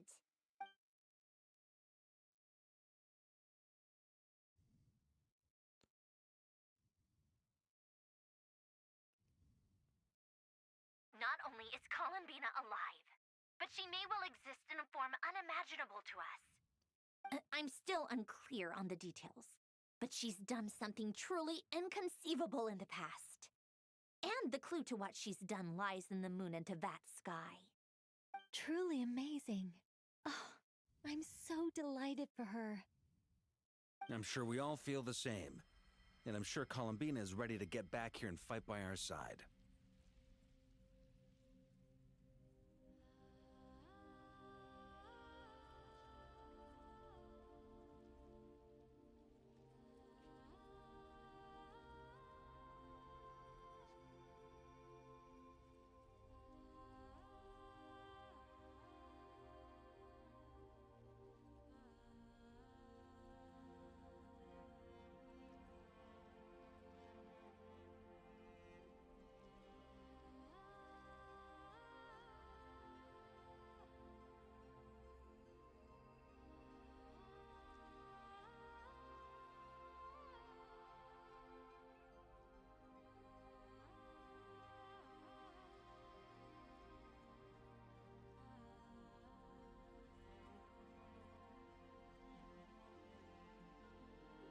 keep my calculations going and try to find some way of coordinating with her.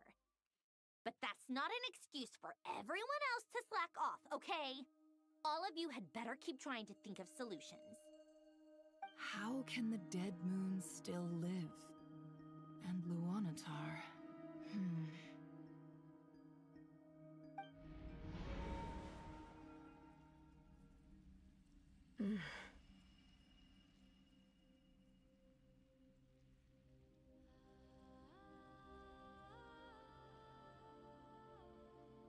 It's hard to believe that's what will happen in the distant future. Our authority is linked to the most fundamental rules of Teyvat. I suppose it's no wonder that many would covet that power. I didn't realize that when you said friends, you meant people who live down in Teyvat. That's so lovely. I always wanted to go down there and have some fun. Have you ever tried leaving this prison? Of course. Between us, we've tried everything. But no matter where we go, this space will eventually bring us back here. It's like the center of a whirlpool. Everything ultimately converges here, at the moment when Nibelung imprisoned us.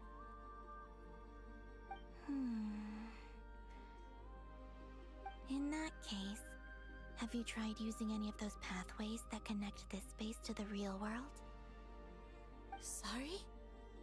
What are those? They're passages through which you can make small-scale changes to reality by using Kuvaki. Or am I the only one who can use those passages? Because part of my soul remains in reality. Kuvaki. What is that? You don't know? It's a unique kind of elemental energy found only in Nodcry, the land from which the moons arose. Oh. Well, it's true that the moons first rose up from the part of Teyvat you say is called Nodcry. But there is no difference in the elemental energy between there and anywhere else. What? Could you show us some of this Kuvaki? Hyposelenia? Maybe if we see it, it'll make more sense. Okay.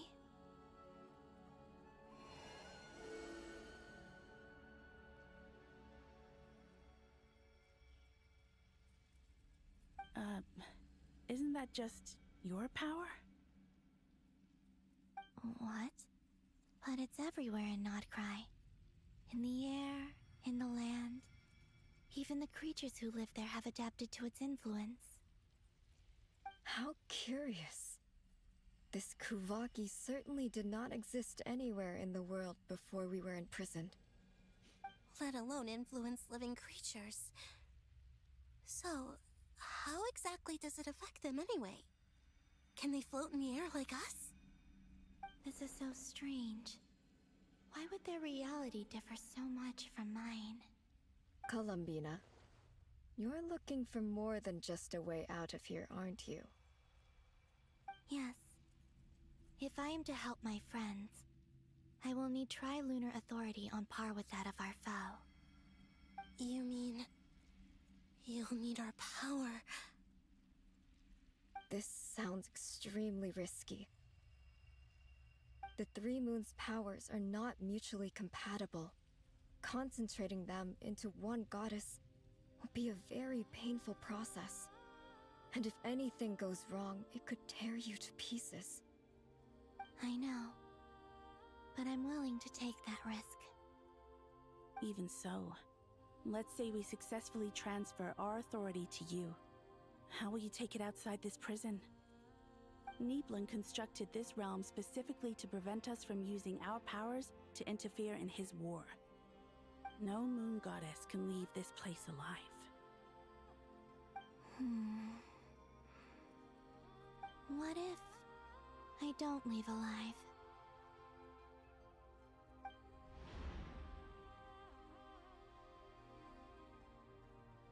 Where do we even start? How are we supposed to figure out what we're meant to do to help Columbina?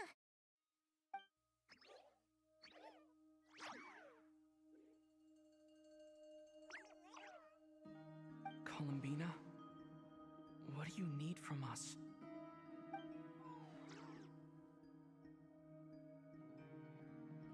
If she really got to the beginning of time in there, how do you think she'd leave us a message? You don't think she'd write it down on a stone tablet somewhere in the hopes that we'd find it, do you? Seems unlikely. Columbina may not talk a lot, but she thinks deeply about issues like this. Let's review what we know. This is the Columbina who fought alongside us against the Raihir of Solnari, and with whom we celebrated Moon Prayer Night. She knows our personalities, our ways of doing things, even our unique strengths and abilities. So, if she wanted to tell us something from a long, long time ago, what would she do? Oh.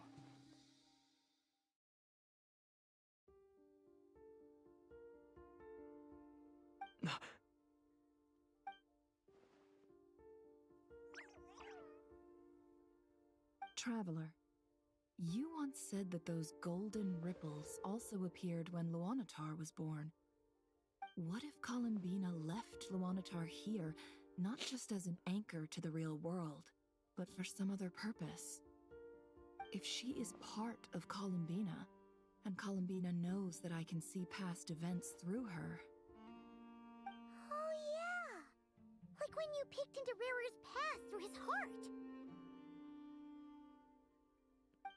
Nefer, wait!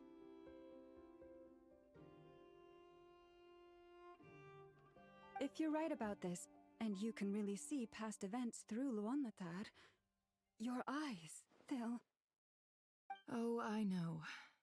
Looking at Rarir's past in Conria was already enough of a strain on my eyes. Looking this far back into the past, it'll surely blind me.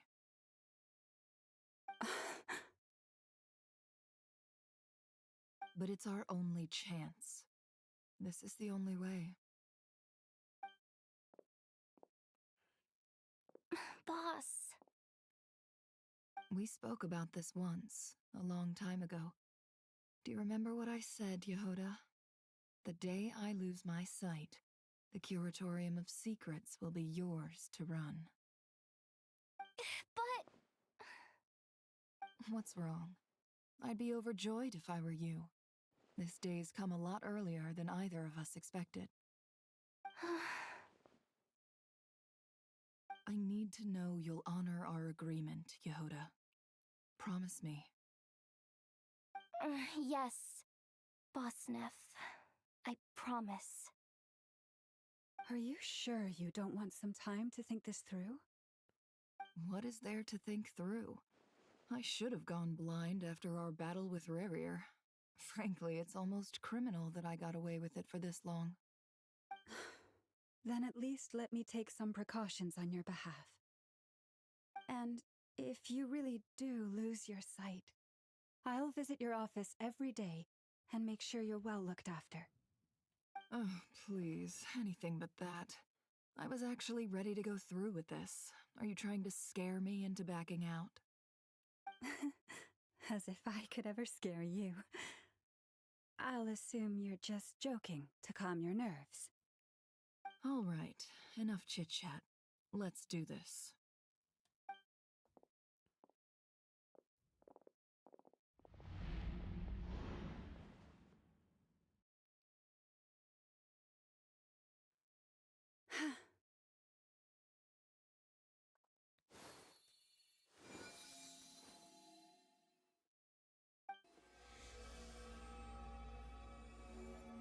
All done.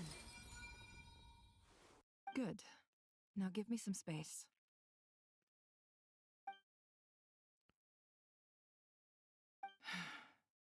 Come on then, little one. Show me what happened in the past.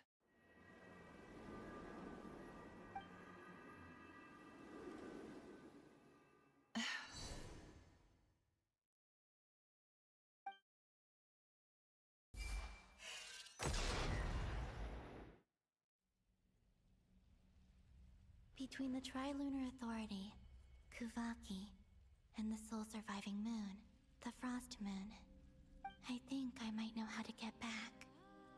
But I will need my sister's help. Time to go talk it over with them.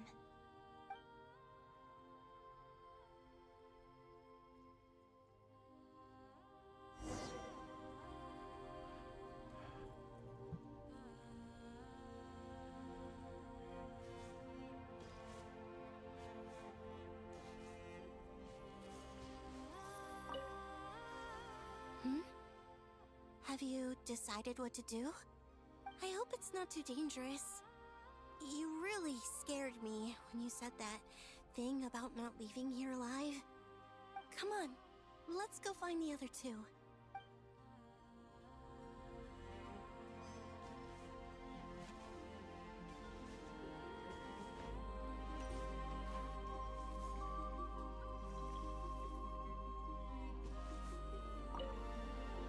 Seems you have reached a decision. I'm all ears. What do you propose?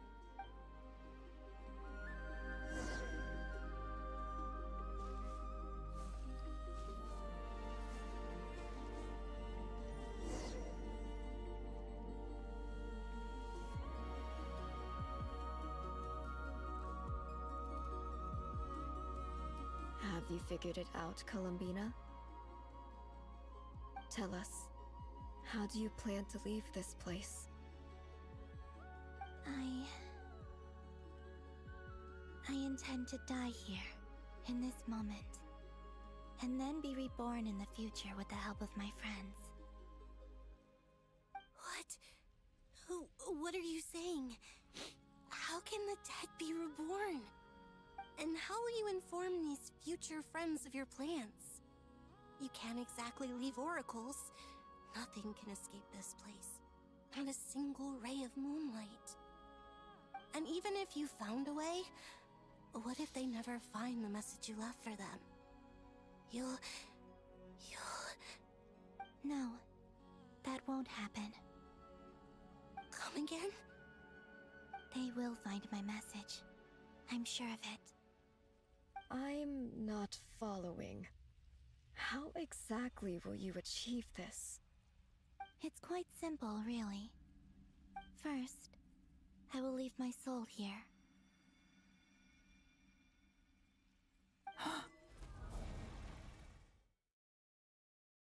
I see it.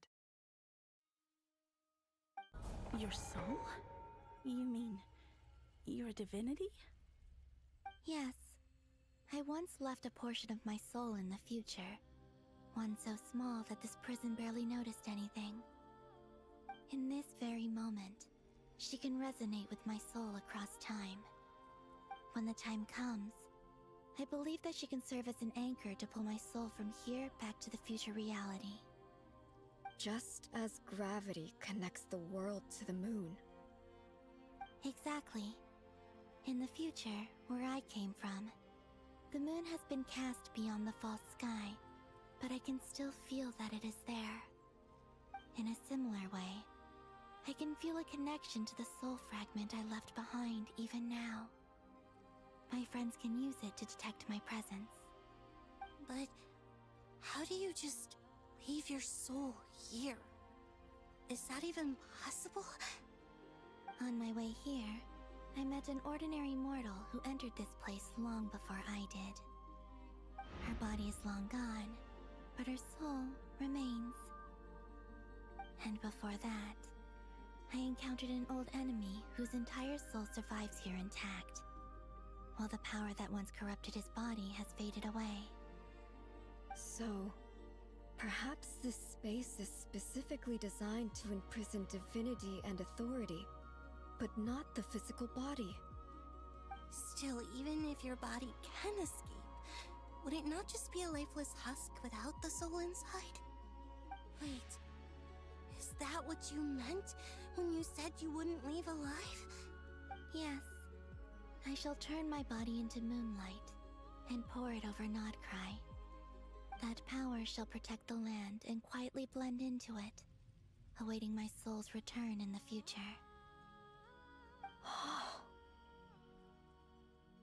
However, I cannot do this on my strength alone. I would need your help to do this, so I'm humbly asking for your assistance. Oh, dear sister, you need not be so formal. As I said before, we are but remnants of a bygone age. You, on the other hand, were born alone in that distant future, and you have walked a long and lonesome road since then.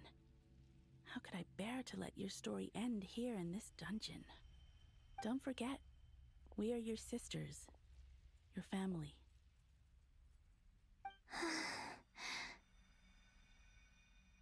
Arya's right. Actually, I've always wanted a little sister. Can you imagine how it's been for me? Getting nagged by 2 older sisters all the time. Now, I finally get to be the big sis. And not just that, but I get to help you return to your world, too. How could I say no to that? Sonnet.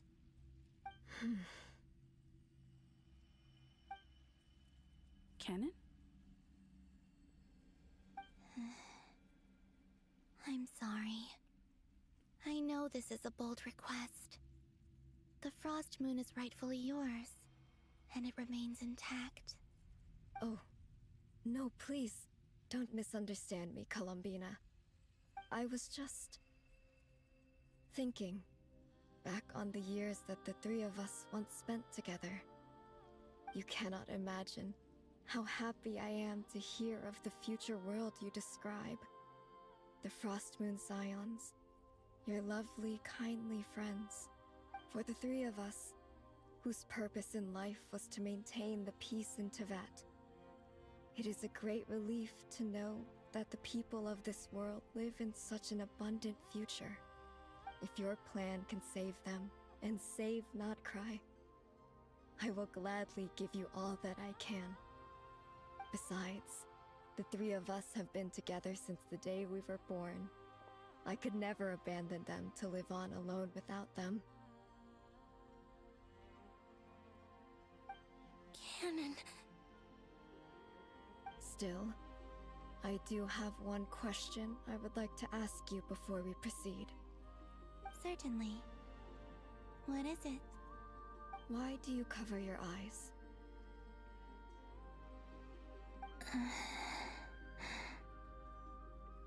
Yeah, I was curious about that too. But it seemed personal, so I didn't want to intrude. There was a time when I refused to look upon the world. I believed it was full of nothing but lies and falsehoods. I wished to hide my feelings, seal my heart, until I could return to my true home. I see. Perhaps that decision saved you from ever having to see the false sky again. But at the same time, you likely missed out on many true and precious things, like the smiles on your friends' faces. Promise me this, Columbina. When you return to the future, open your eyes, take a look at the world around you, and see your friends. I'm sure that you know this already, given that you long to return. But that is your true home. Give me your hand, Columbina.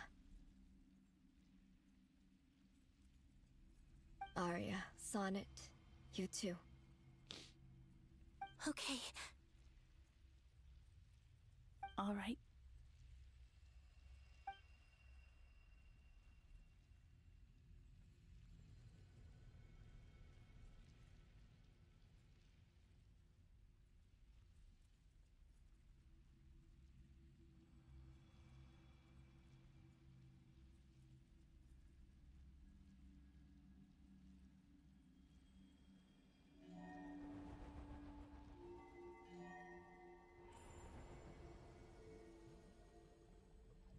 We once were the songs sung for eternity, But now it is you who must continue to sing.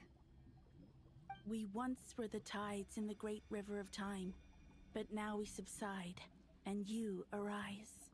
We were the messengers of madness and inspiration. But now, the lies have faded, and your truth must endure. We are souls awaiting the sun. You must return to be with those who smile when they see your face.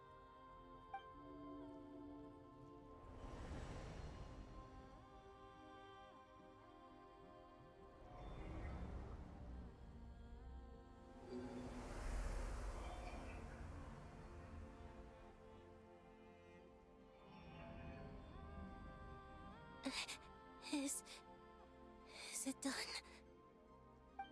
Yes. We have transferred the authority over all 3 moons to Columbina Hyposelenia. From this moment on, she is the Tri-Lune Goddess, the one and only moon goddess of this world.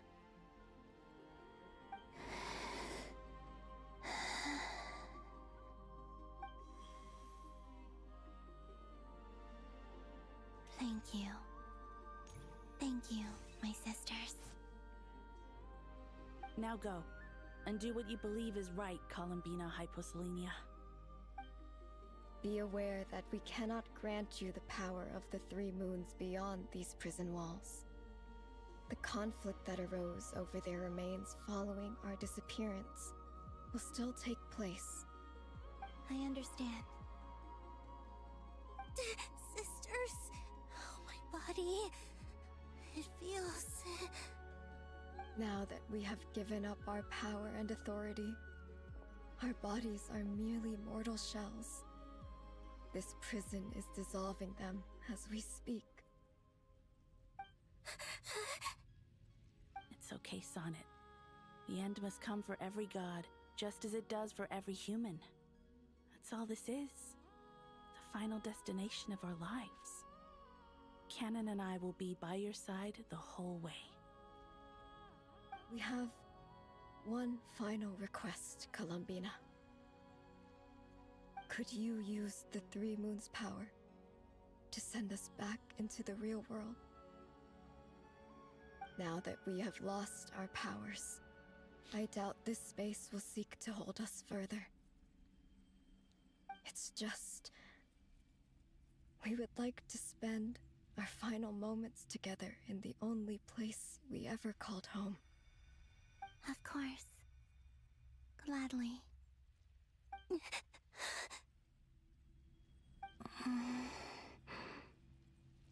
Sonnet? Yes? Don't... I wish I could tell her not to give in to the abyss. Not to be afraid. But is this really what I should say at this moment? Don't forget. I'm so glad to have a big sister like you. No, Hypo... Thank you. I'm okay. I'm not afraid. As long as my sisters are with me, I won't be afraid. It looks like this is goodbye, sisters. Goodbye, Columbina. Take care of this world in our stead.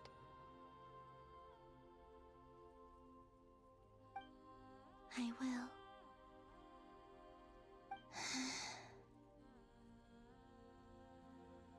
And now, it's time for me to bid farewell to my body, too.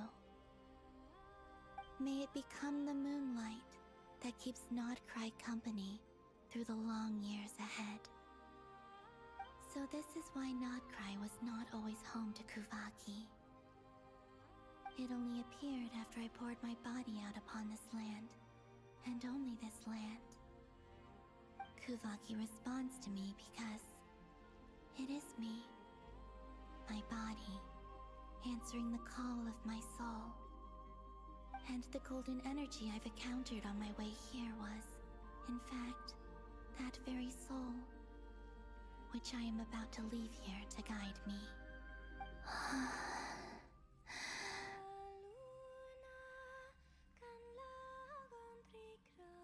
O power Triloon, eternal moonlight. I, Columbina Hyposelenia, lay aside my body. Let it be cast into the dark night to illuminate the future. May it be a companion to all who dwell beneath the moon.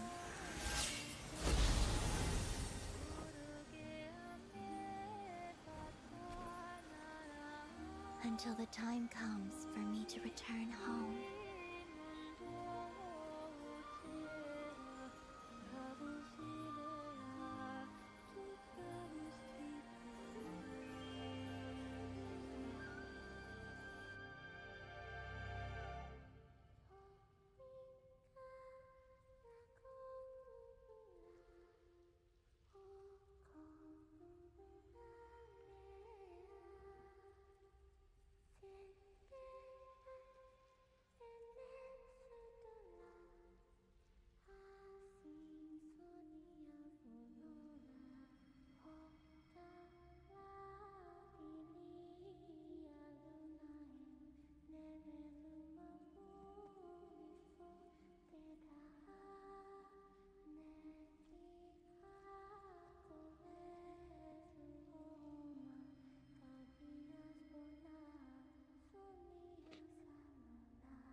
That was crazy!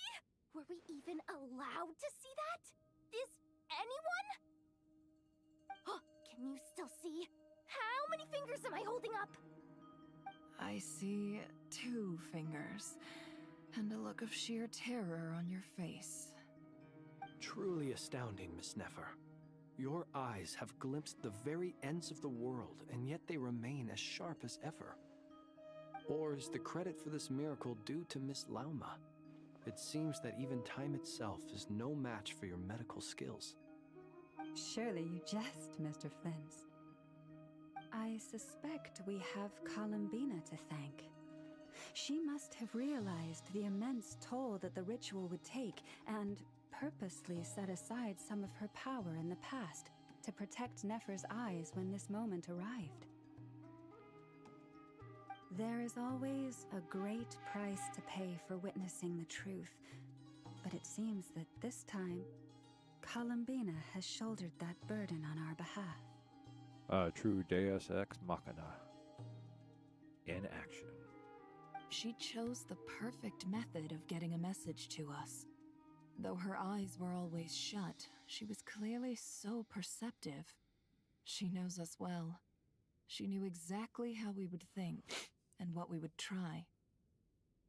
Despite being separated by time and space, we're seeing the same possibilities and seizing the same opportunities.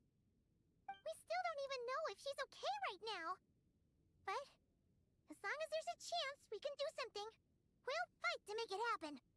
We'll get you back somehow, Columbina.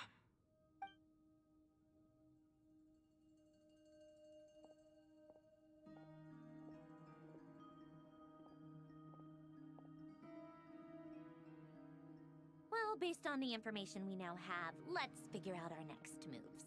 And I will be right back.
I have a feeling there is still a long ways to go in this.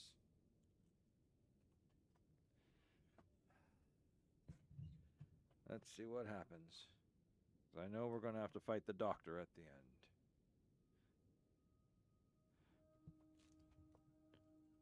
Thanks to these gentlemen, we have a much clearer picture of the situation with Dottore. The civilian population has been moved to safety, so we no longer need to hold back. Miss Androne, how are the calculations going? So far, so good. I'll keep seeing how far I can push the system, though. Can't have Hatman being powered down for nothing. There's still a long road ahead. Where should we begin?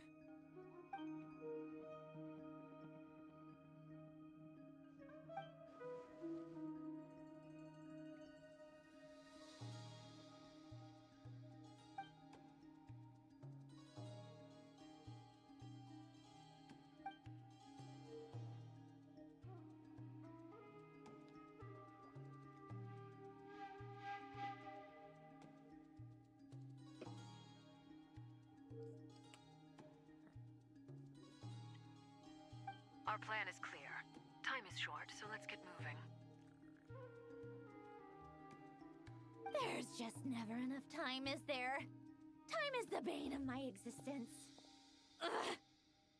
Anyway, I'm gonna get back to work. All right, we'll do our part too. Yeah.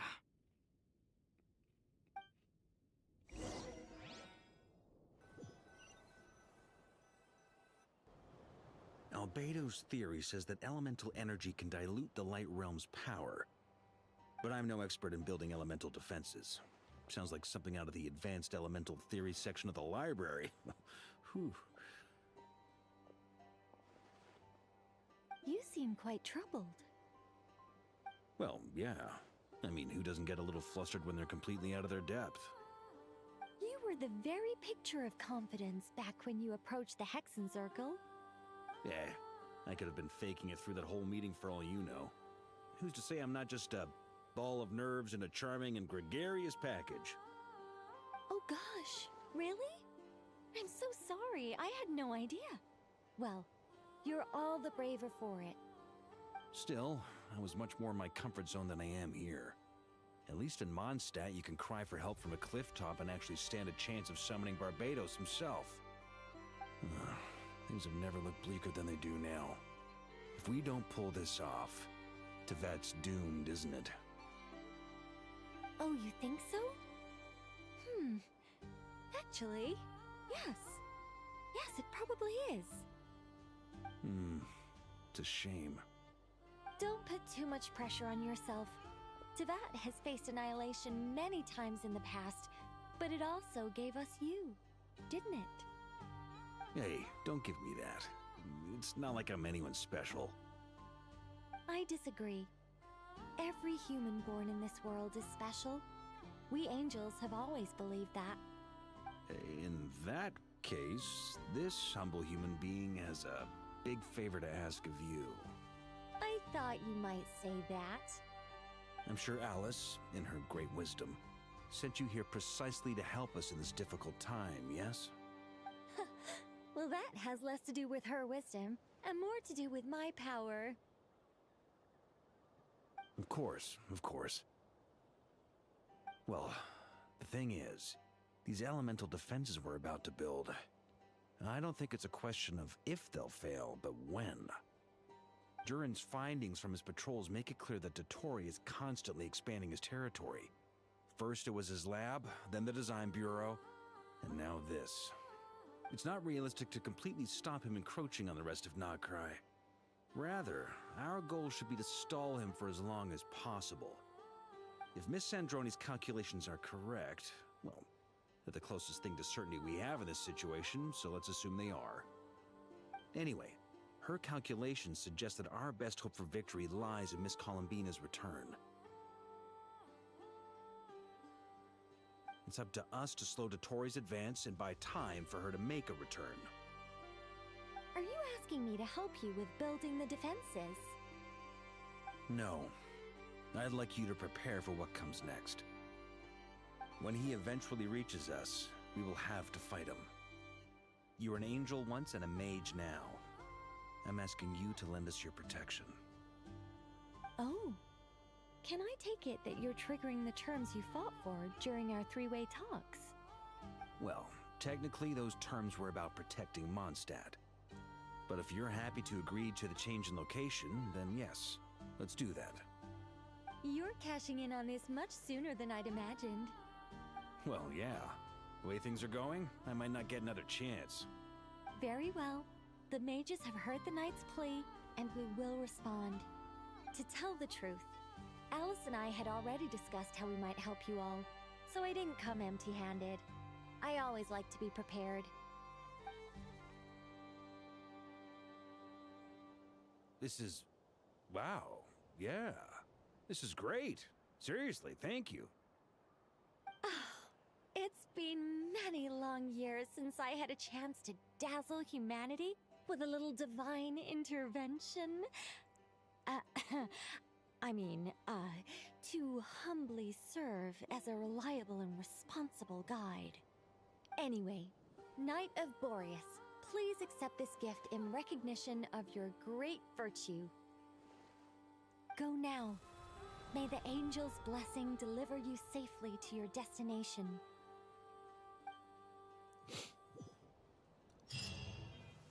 All right. Freedom has returned.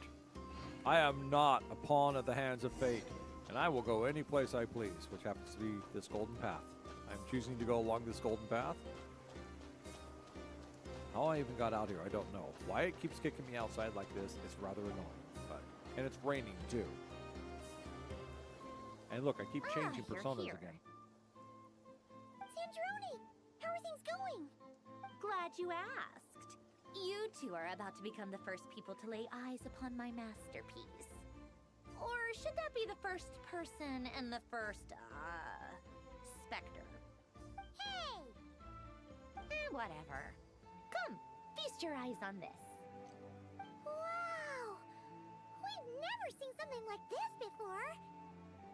This meter displays the progress of my formula. Currently, it's still making the most important connections. Once it's finished running, I'll deliver it right to your side.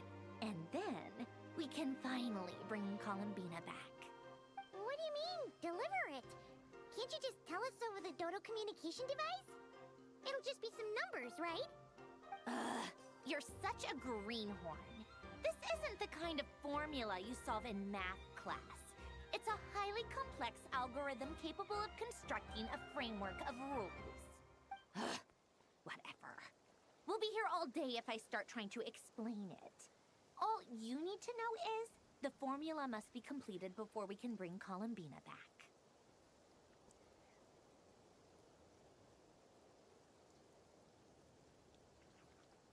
Well, representatives of Mondstadt have done that. But others from outside Mondstadt could get other help vouchers and direct them to Mondstadt. I'll share the data with you. Nicole's agreed to let me use her information channel, so we just need to use the Dodo communication device like so. And there. Now you can check in on my progress.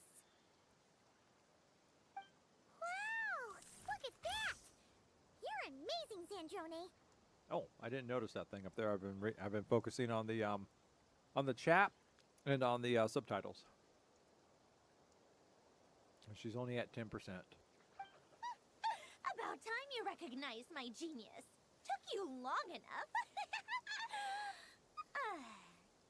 Anyway, that's all for me. You should check on the others if you have time. Make sure we don't have any weak links in the chain. That might sound harsh to you, but close supervision is a common practice in a Fatui. Not looking to catch anyone out. I just care about everything going smoothly. That's all. I'm kinda stuck here while the formula's running, so I need you to be my second pair of eyes in the meantime.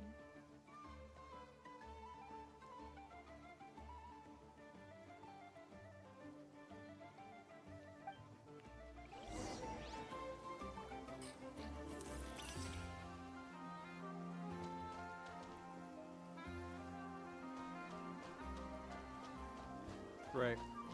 put great barriers up so I couldn't just simply fly down there. No, I'm going to have to walk. Am I? Oh, I can pass through them. Okay, I can fly.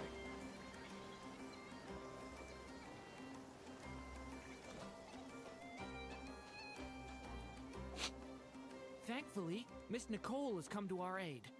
Nasha Town is now looking very well defended. Why? There's nobody here. Golden Flame. Yes, that's Nicole's power, all right. Based on the latest message from Grandmaster Varka, it sounds like they've reached an agreement. The situation should be more stable with her assistance. Everyone will have at least some degree of protection. See, do you ever watch the series Hell on Wheels? Rex? Rio? I don't know if Rio's still there. Have you seen that series?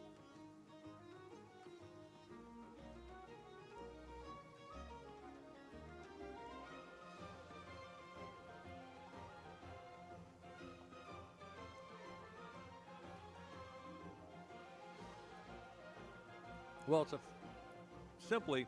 it's a fictional dramatization that follows one spur of the Great Continental Railroad of the United States, focusing primarily on a ex-soldier from the Confederate Army who's there first hunting down revenge for his wife, and then later gets kind of caught up in the things that are going on. He ends up becoming like the foreman, helping to build the rail. Towards the end of the first season, fearing attacks from the natives or things like that, he's given a Gatling gun in which to use against the enemy. As the rail progresses along, small towns are set up for the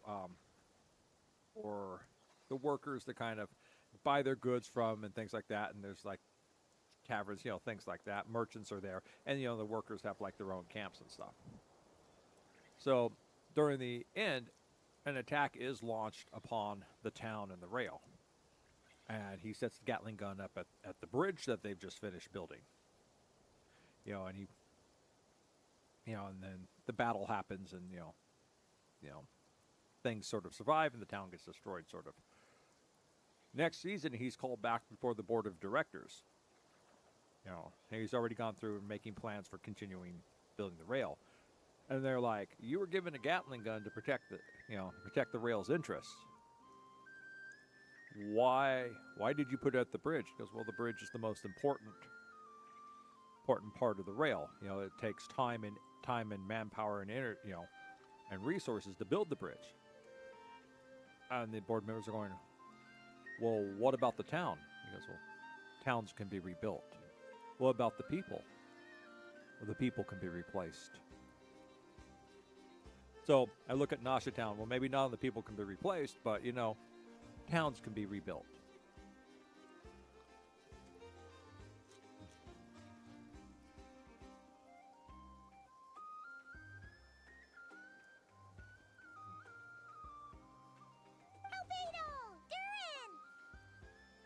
Hello there, you two. Are you well rested? That's good to hear. As per the plan, Albedo and I will be in charge of Nasha Town. As Dottoro's energy field expands, it's creeping ever closer in that direction. But we will do our best to hold our position. We fought side by side many times before, and always with great success. I believe this time will be no different. So don't worry about us. Focus on fighting Dottore.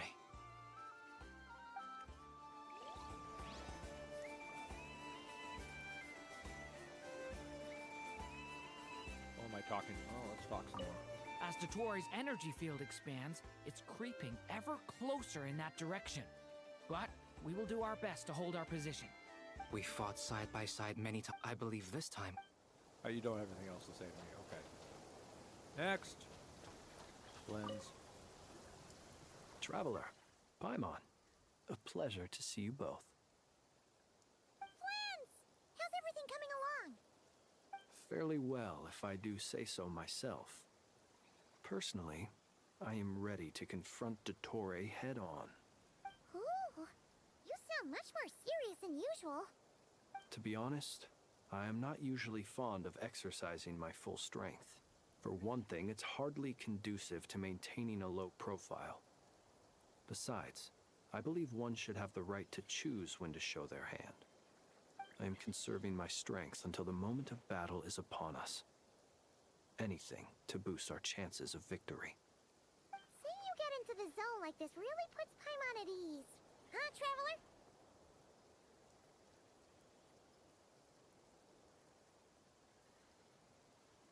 I consider it an honor to have your trust. Rest well.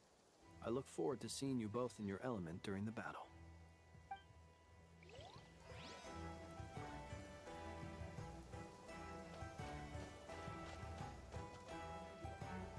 Yes, Miss Moonchanter?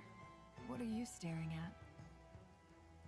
You always address me in the strangest ways. Lady Moonchanter one minute, Miss Moonchanter the next.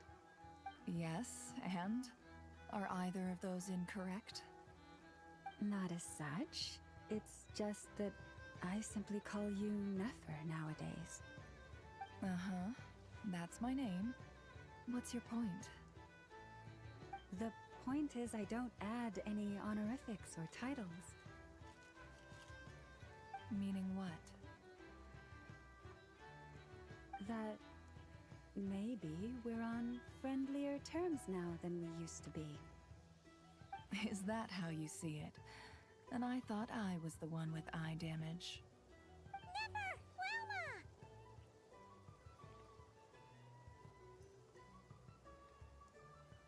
If these two were shipped together, she is such a sundry. Yeah, she is such a sundry.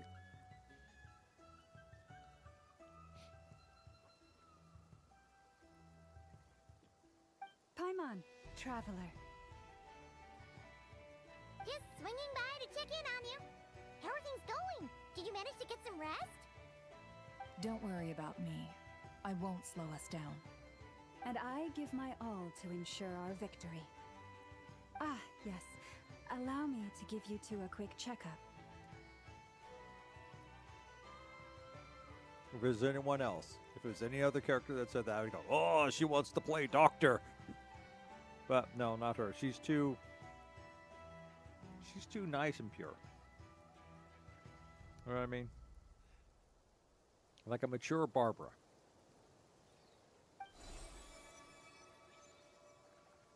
All done. You're both in good shape. You're welcome. You'll have your work cut out for you in this battle against Dottore, so make sure to get some rest in first. Paimon will keep an eye on him. Don't you worry. I'm glad to hear it. Take good care of yourself, too, Paimon. Sure thing.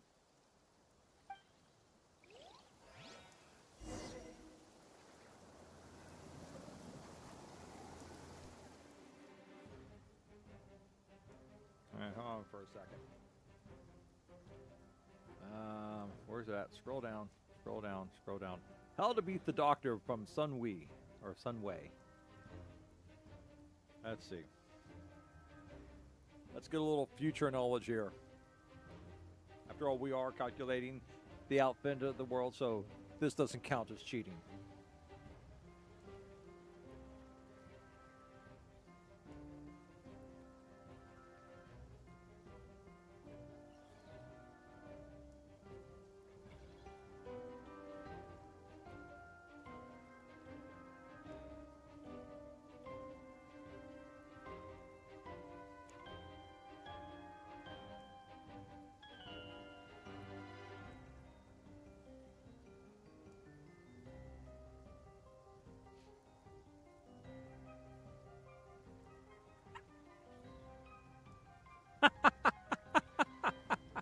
I still love that. And lastly, we have Shengling here because she's funny. All right, well, he recommends Dindo Traveler, Noelle, and Lisa.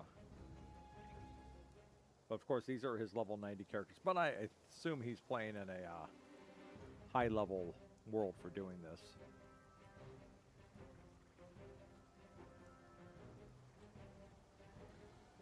All right, let's just see what the general is.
Oh, that is easy.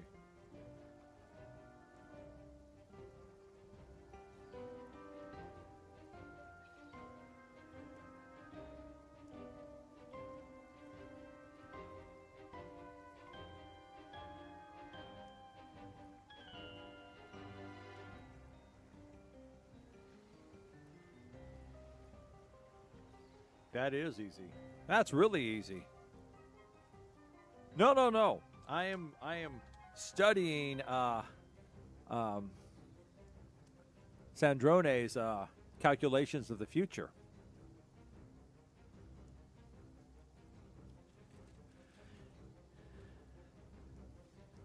She's supposed to be providing us with technical information. I just watched technical information.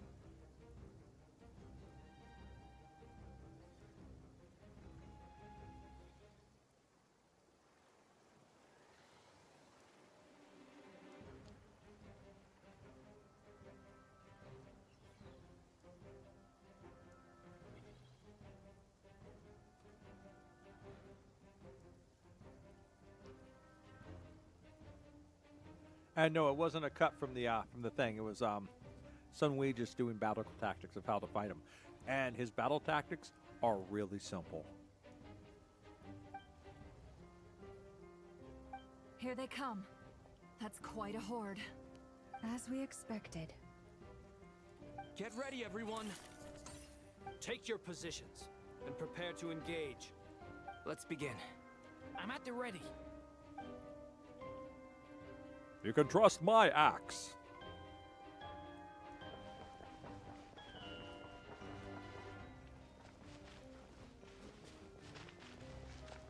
And my shield.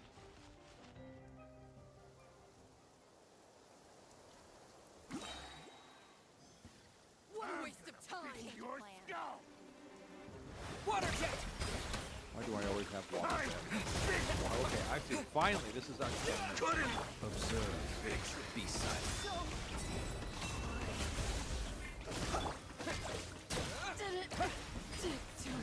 Another one? Yeah! 5. Got a present with your name on it! Observe.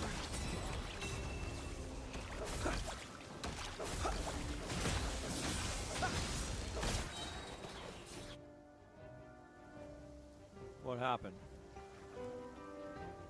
I guess we're done. I guess we beat it.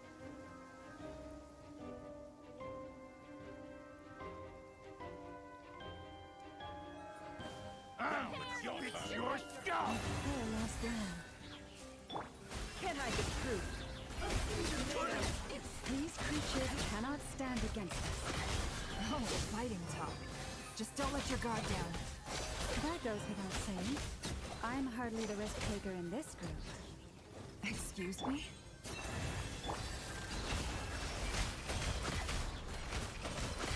It all falls into place.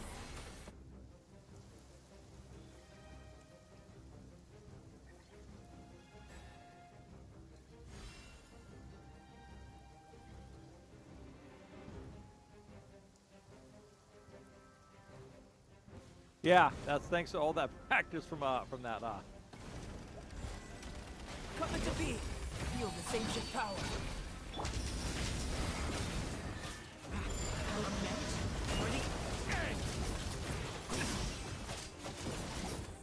That was easier than I thought. Naturally. What do you mean? Is it because as created beings go... Oh.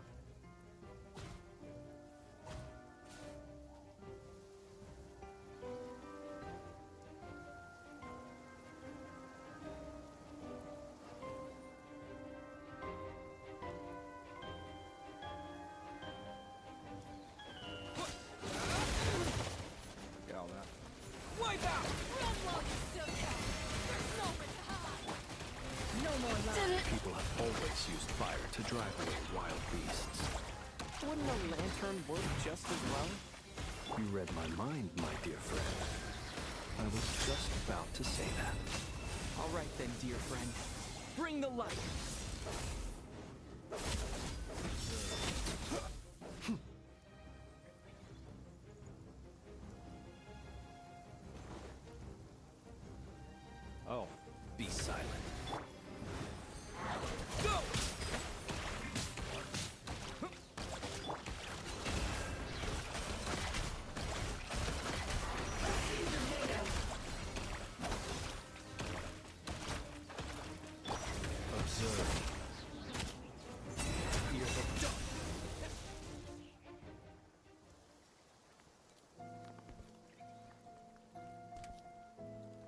Yep. The doctor is in the house. You're looking well. I trust you've had a good couple of days. Dottore.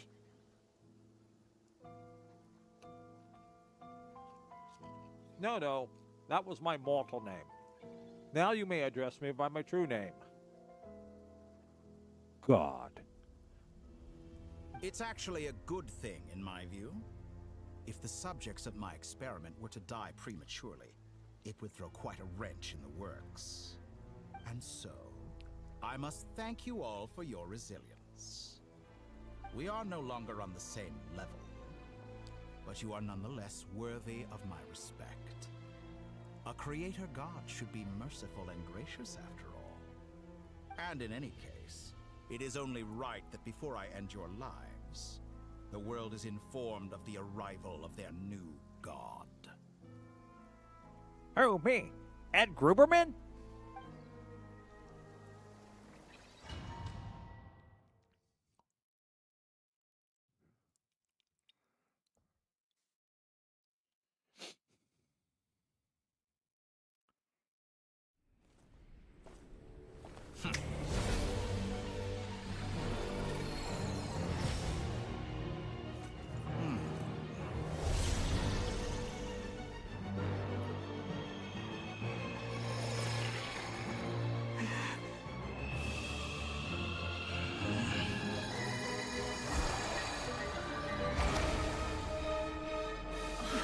There goes the ball sky.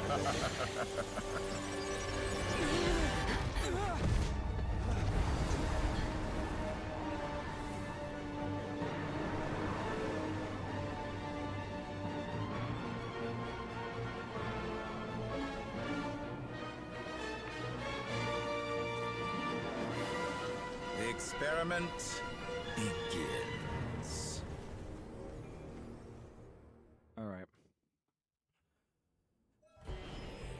With the marrow of the 3 moons in my hand, behold the false moons fall!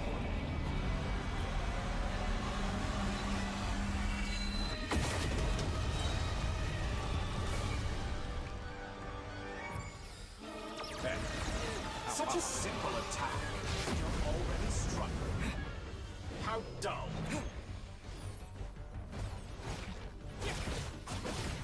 You cannot face me.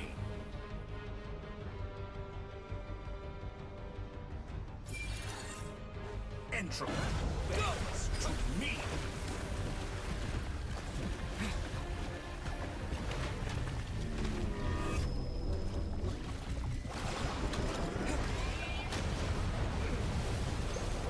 Moon's remnants fall.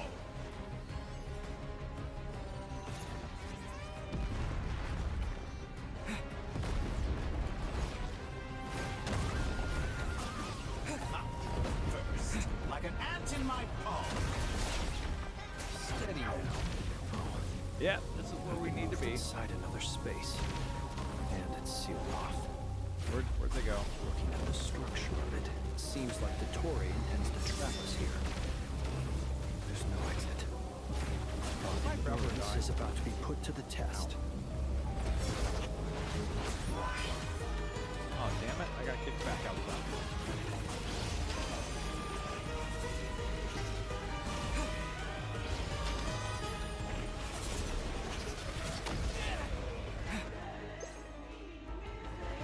Entropy.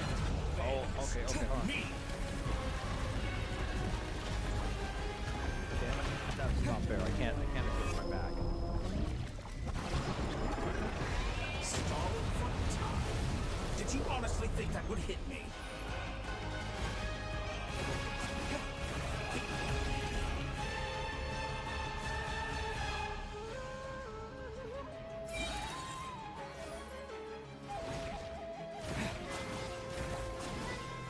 With the marrow of the 3 moons in my hand, behold the false moons fall!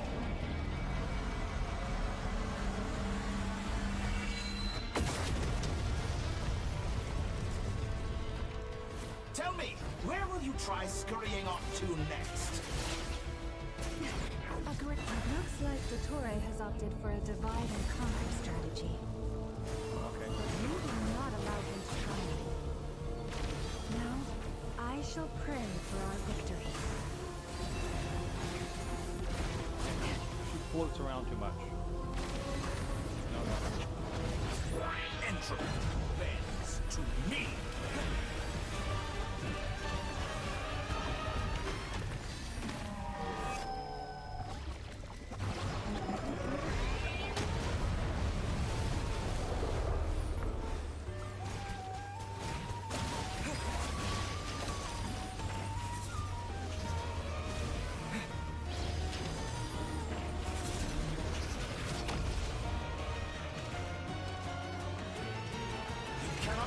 Me.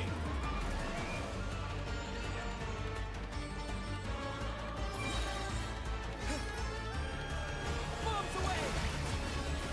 Moon's remnants.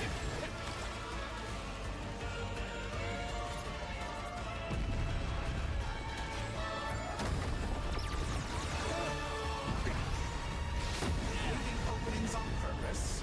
Confident entropy bends to me.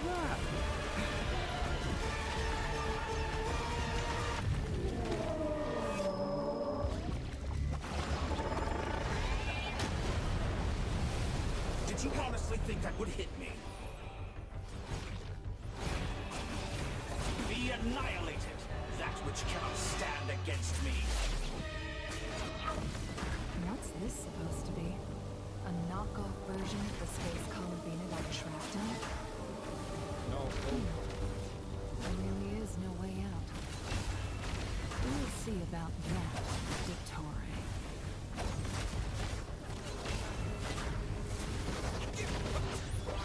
My apologies. I had not intended to take your teammates from you.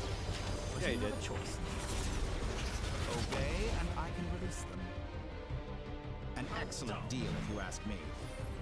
Won't you consider it? Entropy bends to me.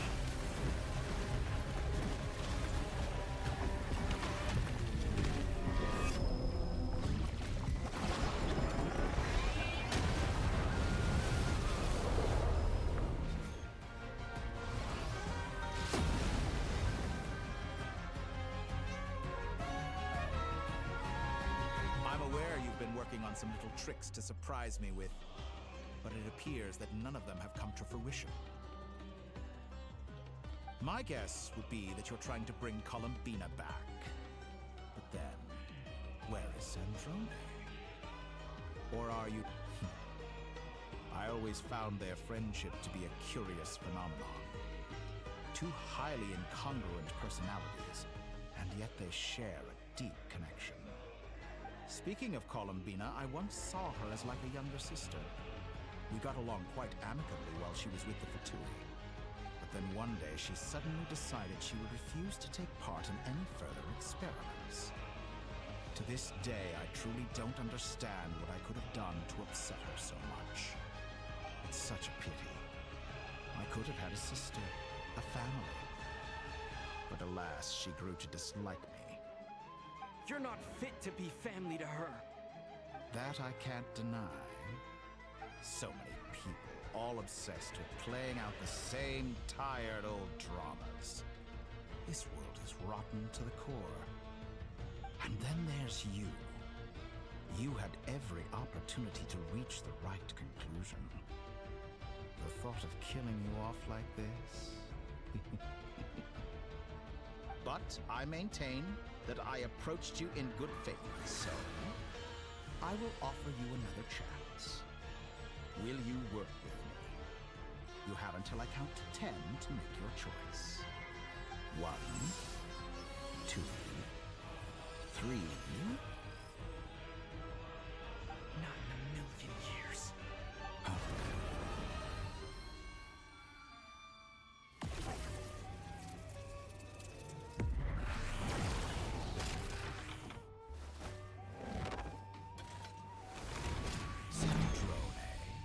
What a pleasant surprise. I didn't think you'd join us all the way up here. You're as sick and twisted as ever. Don't fool yourself into thinking anyone's grateful for the chances you're offering them. Sandrone, but the formula hasn't finished running yet.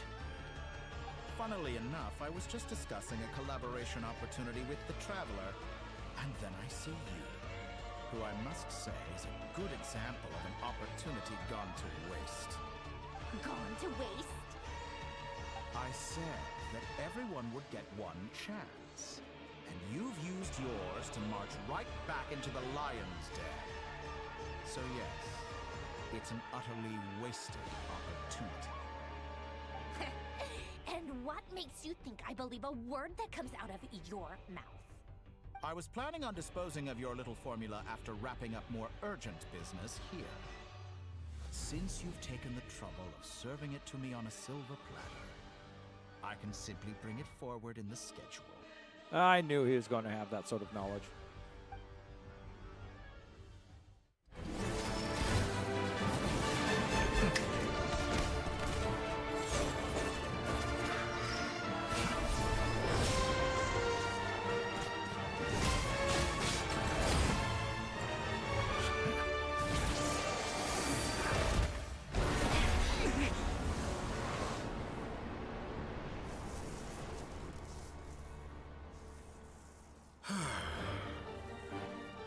Is this your life's work?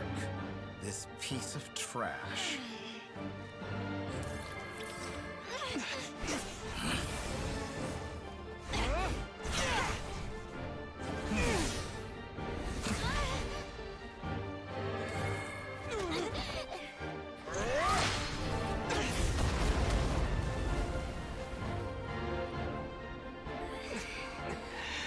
Your formula runs too slowly, Sandrone.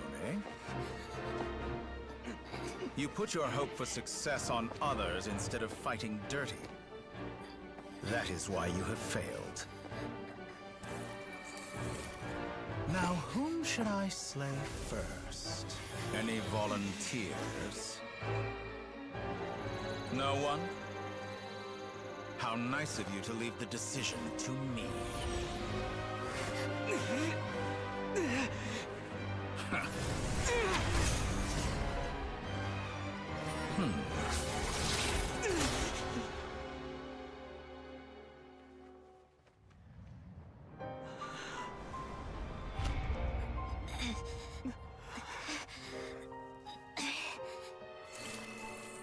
Oh, how unexpected. Sandrone, any last words for me, comrade?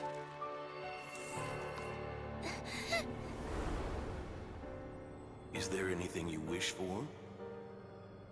Not really. But I've always known what I don't want. Go to hell, Dottore.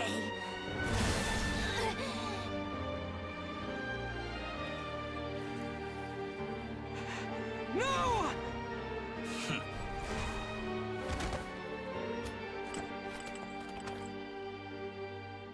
And now, you have failed.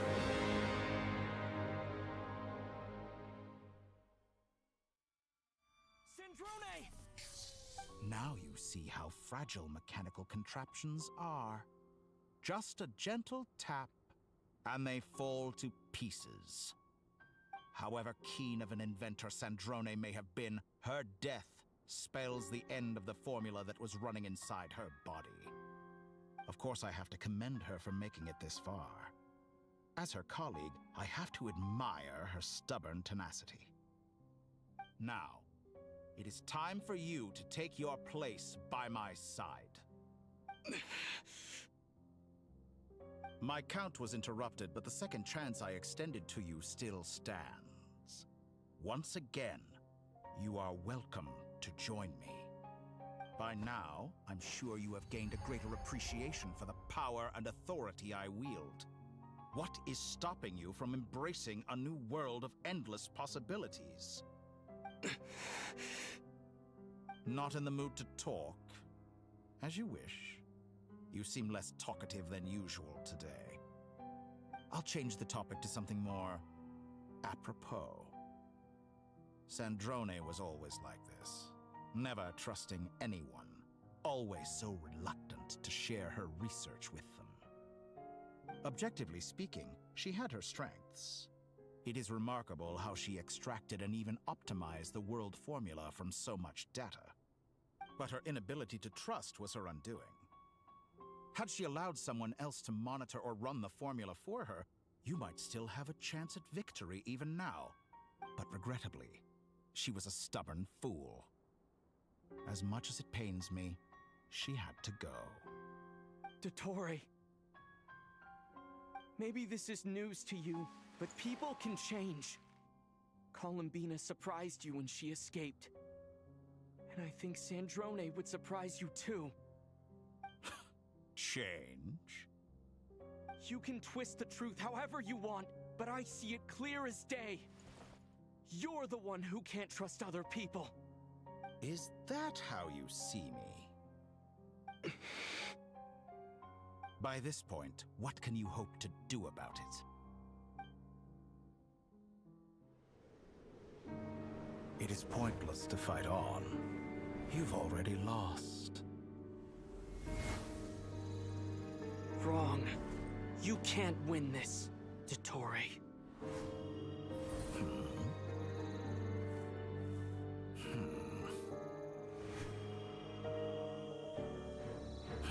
What?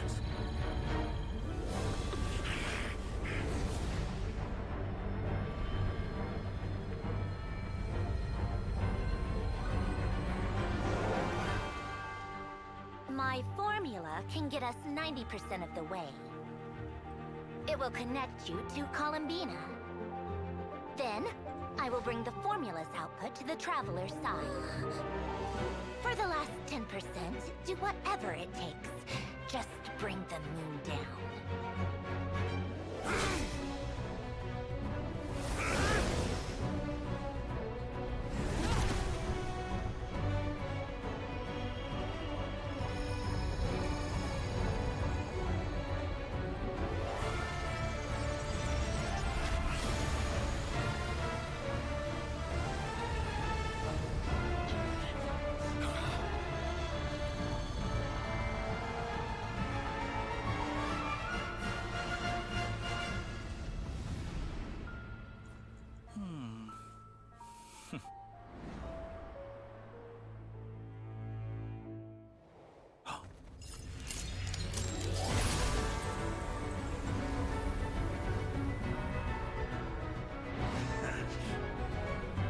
The moon will never be yours!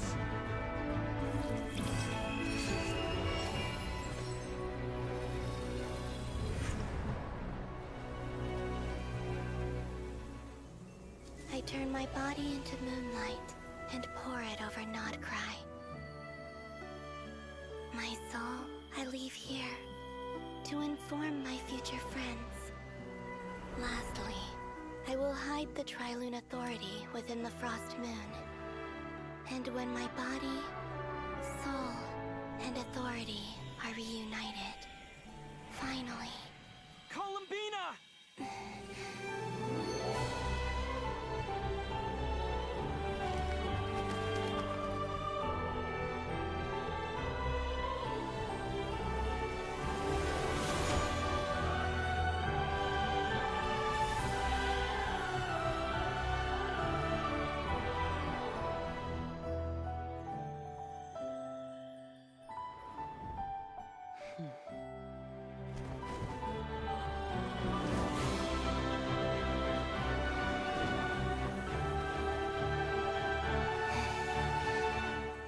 It's been too long.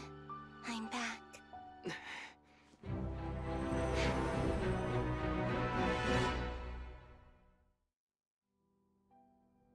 Stay focused on the battle, Traveler. What a touching reunion. Though I personally find myself repulsed by the sight of weaklings huddled together for war. Now, quite finished patting yourselves on the back. Show me how long you can struggle before you drown. Watch out, Columbina! It manipulates space itself! I know. Wait for the right moment. We'll strike together.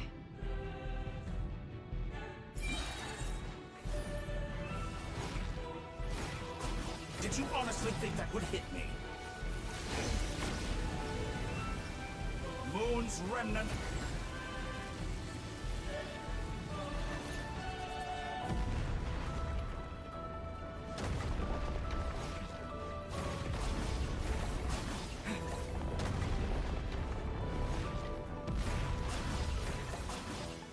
Stalling for time? How inefficient. How dull. Enough!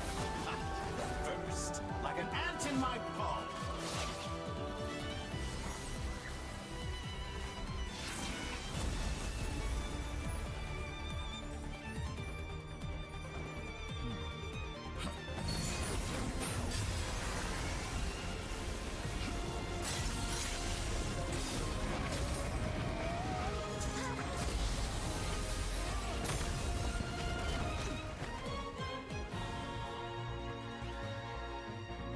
I grant you the new moon's blessing.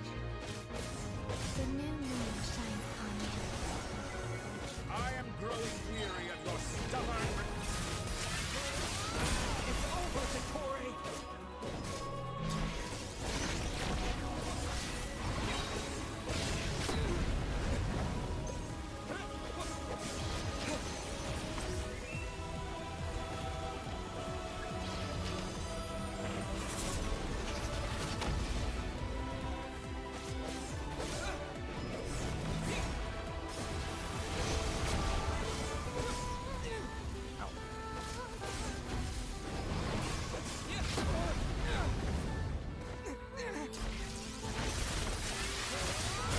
Time to picture your heinous crimes!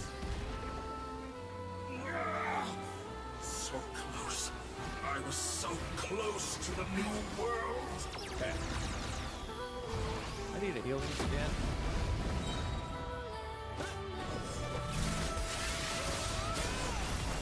It's not yours to command! I'm kind of screwed. I need help. Oh, good. I got help out of it. No longer must the world cower in the cold night.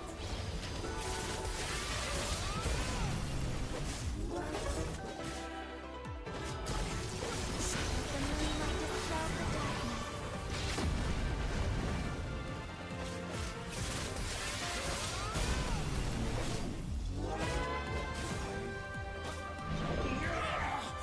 So close. I was so close to the new world. Well, let's just kill him. He doesn't deserve to keep that power up all the Blind. How can you be so satisfied with your fate?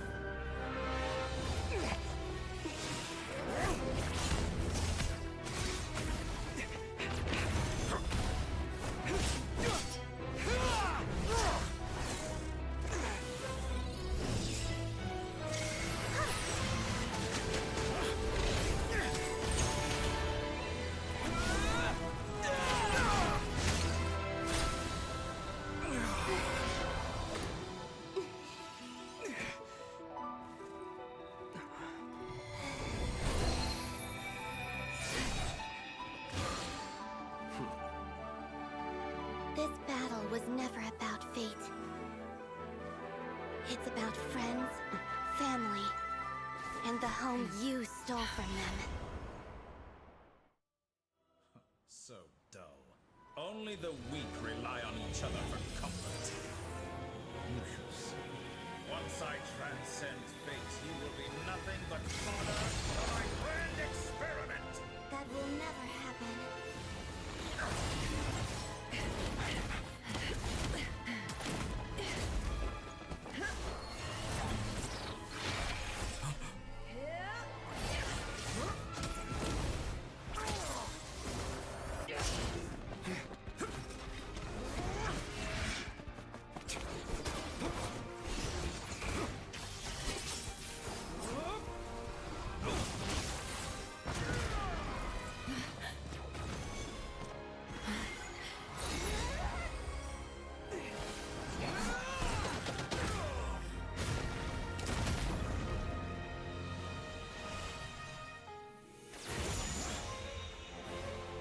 Today, the moon lights up this world once more.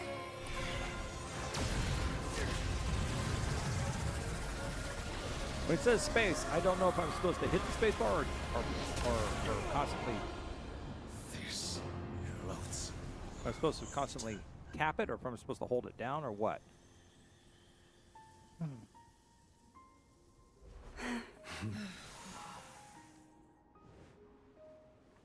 No, this world is our home.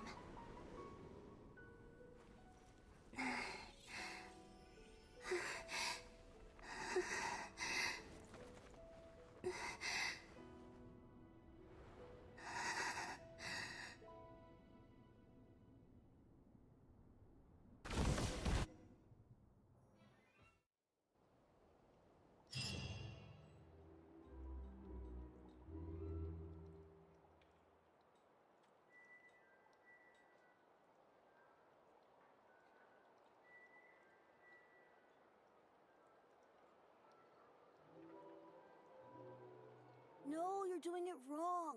The moon looks like this now. What are you trying, children? The new moon, Mom. It looks different than before, doesn't it? Also... Can I go buy a sugar sculpture today? Please? Just one? All right. I suppose today is a special day after all. Almost like a festival. Extra, extra! Get the latest Nasha Express here! Post-disaster report! Nasha Town reborn beneath a new moon! The voyage begins today! The future looks bright thanks to the League. Want a copy? I knew things would be different. But I didn't think that would include the moon. They say a new moon goddess has been born. A new moon goddess? Who's saying that? The Frost Moon Scions? I guess so. I'm not too clued up on the details. As far as I'm concerned, the moon's still in the sky and it's business as usual. Hey, since we've come all this way, shall we grab ourselves a free meal while we're here? Are you a convert now? Or are you just here for the free lunch? Oh, come on. What does it matter? After everything we've all just been through? That smells good. All right, that's it. I'm hungry. Time to eat. Come on! We gotta get there early, or there won't be any good spots left! Shh, keep it down. This is a residential area. What if people are still sleeping?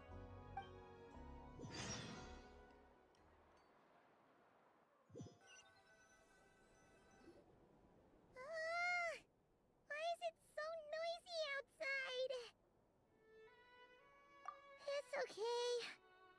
Paimon was pretty much awake anyway. It's been so long since we last had a chance to relax, huh? Feels like time is moving slower than usual. What about you? Did you rest well? Still winding down from everything that's happened? Or are you wondering how our friends are doing? Or is it about what Dotori said to you? Okay, if you say so. But don't push yourself, alright? Let Paimon know if you need to talk. What we just went through was... a lot. It's totally normal if you need some time to get back in your groove. Luonatar disappeared after Columbina came back. Apparently, she was part of Columbina's soul or something. Still, Paimon kind of misses Luonatar somehow. But anyway, you did great. So did Paimon.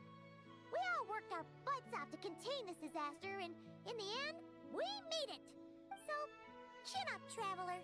You should be proud of yourself. Hey, don't poke fun. You should be glad that Paimon's growing as a person.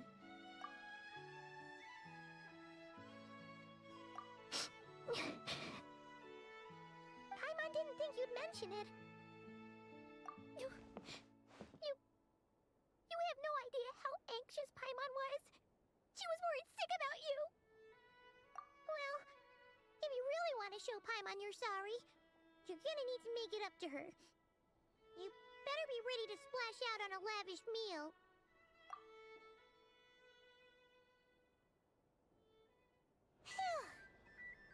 Okay. Paimon's full now. Huh? Oh, well... Hey there, Traveler and Paimon. Good morning. Morning, Yehuda. Here for some breakfast? Oh, I've already eaten. Just need some water. I was mostly worried you might forget what day it was today. So, I came over to remind you. Careful there, Paimon. Too much food will make you drowsy. Don't let anyone catch you hiding at the back and nodding off during the league meeting. You should probably be saying that to Aino. She's the baby of the group, if anyone. True. You know, I'm surprised that all these competing groups are actually coming together to try to solve things together. Definitely a first for Nodcry. Well, nothing like a region-wide calamity to bring people together. After that, surely even the most self-interested people have to realize that going it alone isn't worth the risk, right? Try telling Boss Neff that. She's not exactly convinced that people are gonna get with the program. Really? But if she's so pessimistic about it, why'd she agree to be the Curatorium's representative in the League? Probably 'cause even though Unity sounds like a pretty far-fetched idea, the benefits it would bring make it worth a shot. I think things will work out, though. I swear, Nodcry feels like one big family now with everything that's happened. More than it used to, anyway. Paimon's with you on that one. And it seems like plenty of other people agree, too. Just listen to the bustling streets. All right. Everyone's been rebuilding these last 2 weeks, and the evacuees have been coming back in droves. Life's slowly returning back to normal. Which means my workload's probably gonna shoot back up. Were you about to head out? There's still some time before the ceremony begins, you know. Yeah, we were gonna take a stroll around the square and say hi to some friends first.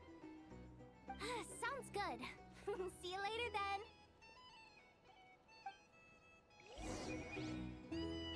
So, back to the battle. I guess how to beat the Doctor is when you attack him as a trounce domain. And what Sunway says is basically just kind of run around him, don't get hurt, and then when those portals open up, hop in there and just keep killing his clones. Kill all 3 of the clones, avoid the lasers. And every time you kill all 3 clones, he loses health.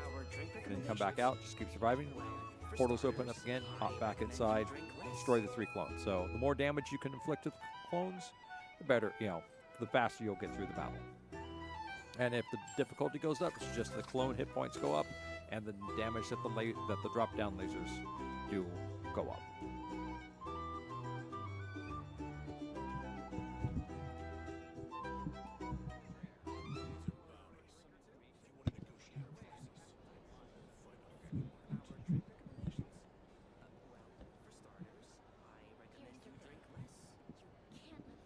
Had to readjust the mic.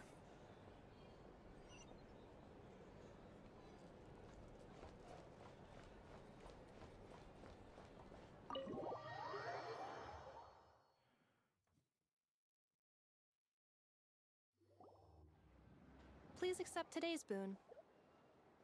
Have a nice day. Are Paimon's eyes deceiving her? Or is that Inefa handing out food for the Frost Moon Scions?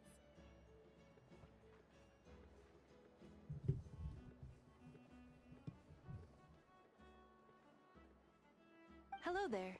Would you like a feast of the moon, along with some snacks of the day? So, what's new, Inefa? It was only a few days ago when we last saw you, but it looks like you've joined the Frost Moon Scions in that time. And Aino too? What are you talking about, Paimon? We're just here to help. Duh. In the wake of the disaster, it's all hands on deck. We responded to Lama's request for support. At times like these, the smallest good deed can inspire others and help them through the hard days ahead. And we're using eggs and heating tubes to make that a reality. In true Kamkake Crab Shop style! Inefa! Did you hear that? The Traveler said I did good. The Traveler! That's because it's true, I know. Proposal. If you can resist eating today's dessert, I will provide you with compliments too. No way! Well, that proposal got shot down quickly. I need something to get me through the hard times too, you know. Mom! Yes, dear. Go right ahead.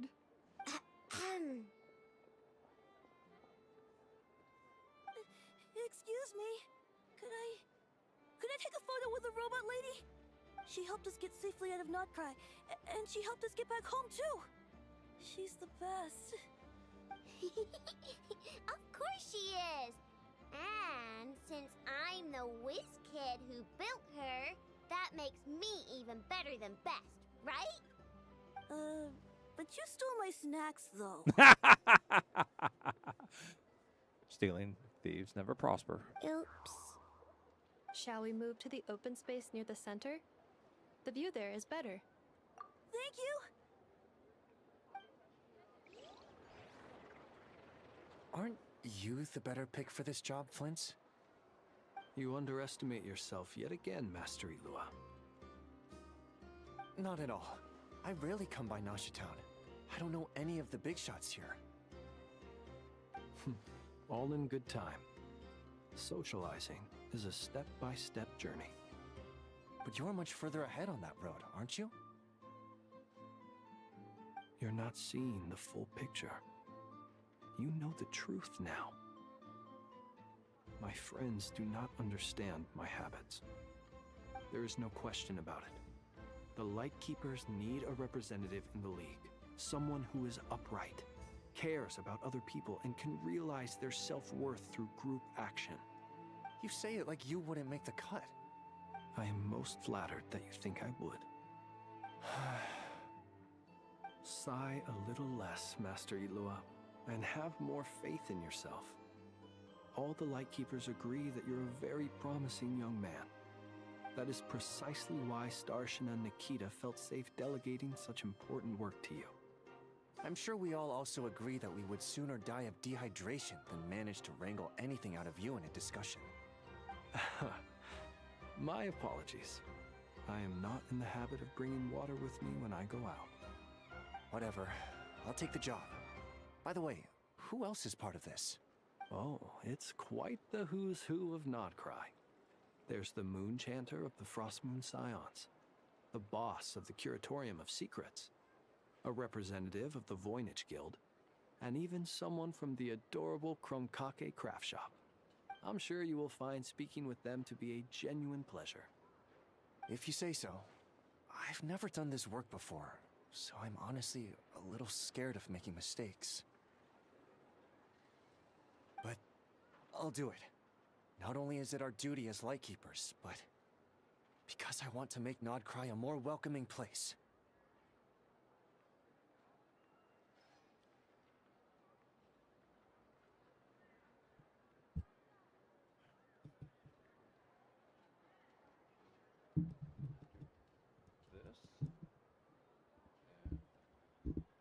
This, and that. Oh.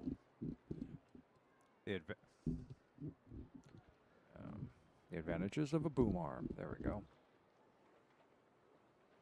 An admirable attitude to take.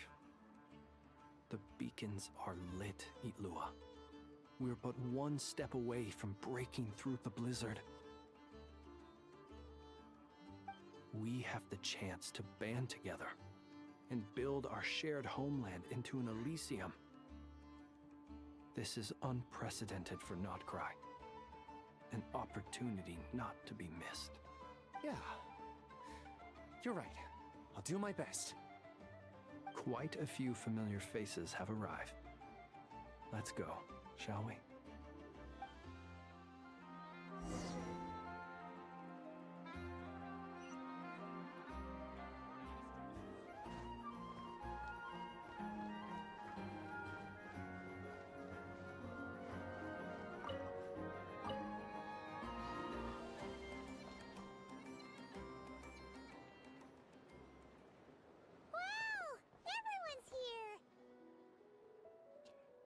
Not everyone.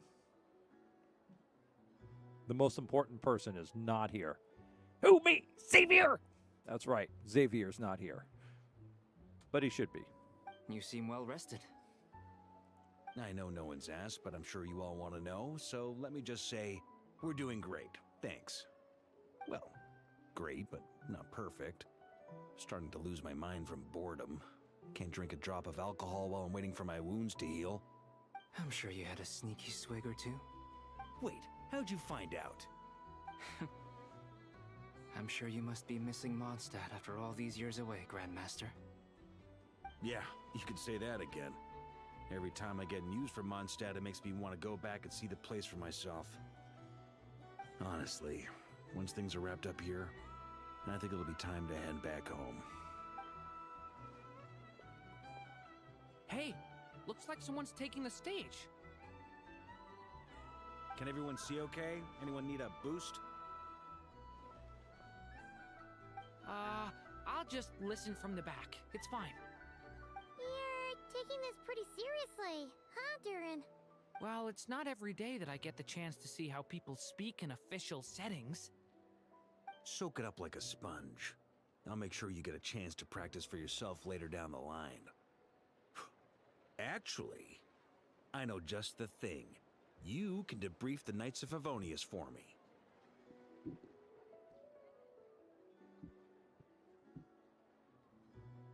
Mr. Varka, are you forgetting that I'm not a Knight of Favonius? I can knight you. Any particular title you'd like? Is he joking? I really can't tell. You'll have to figure this one out for yourself. It'll be a good learning experience. It is my honor to host the opening ceremony for the League, and to have this opportunity to speak to you all in my capacity as Voynich Guild representative. Could this person also have been pushed onto the big stage by the real big shots? Guess I'm not the only one then.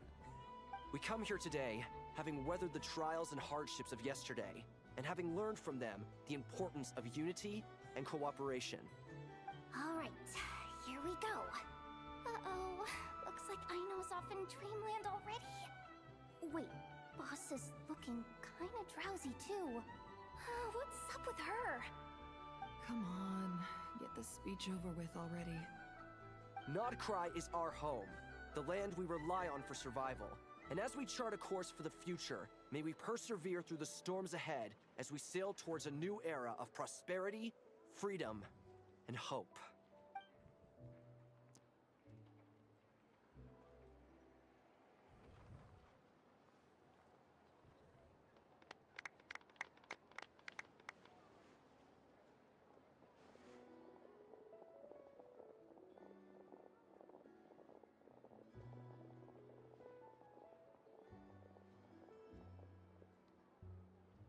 Looks like we'll have more opportunities to travel in the future. I'm sure you'll cope, Lady Moonchanter, given how fleet of foot you are. Unfortunately, I suspect I'll be too busy at the Curatorium to act as your host. We have a busy schedule, not to mention an international network of contacts to manage. It'll be all right. I'll just check your schedule with Yehoda well in advance. And if she's not available, I can simply ask Ashru. You... So giving my employees extra workload isn't enough for you? You're really going to drag my cat into this too? I thought you'd approve. Aren't you forever increasing your employees' workloads?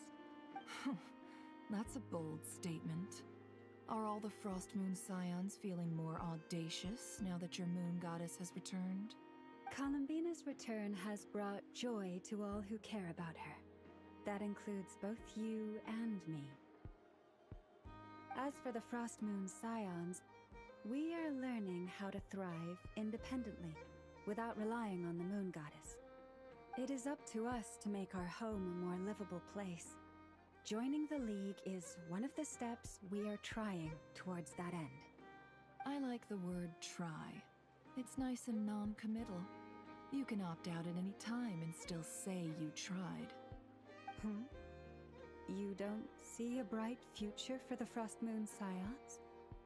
Or did you mean the League? I'm just not as optimistic as you. The Frost Moon Scions should count themselves lucky that they have a leader as stubborn and enterprising as you.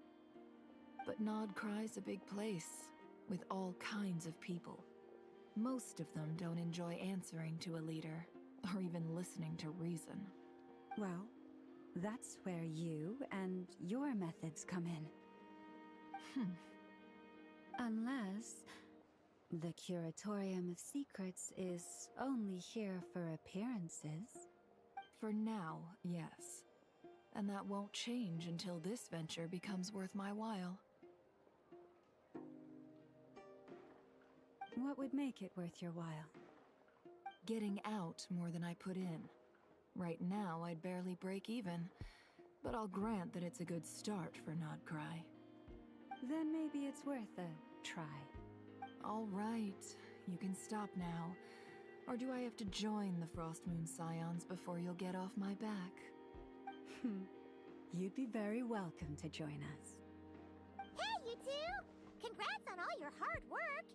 What are you chatting about? Nefer was trying to dissuade me from adding to her employees' workload. Also, she's considering joining the Frost Moon Scions. Sorry, what? Your conversations are always the most interesting.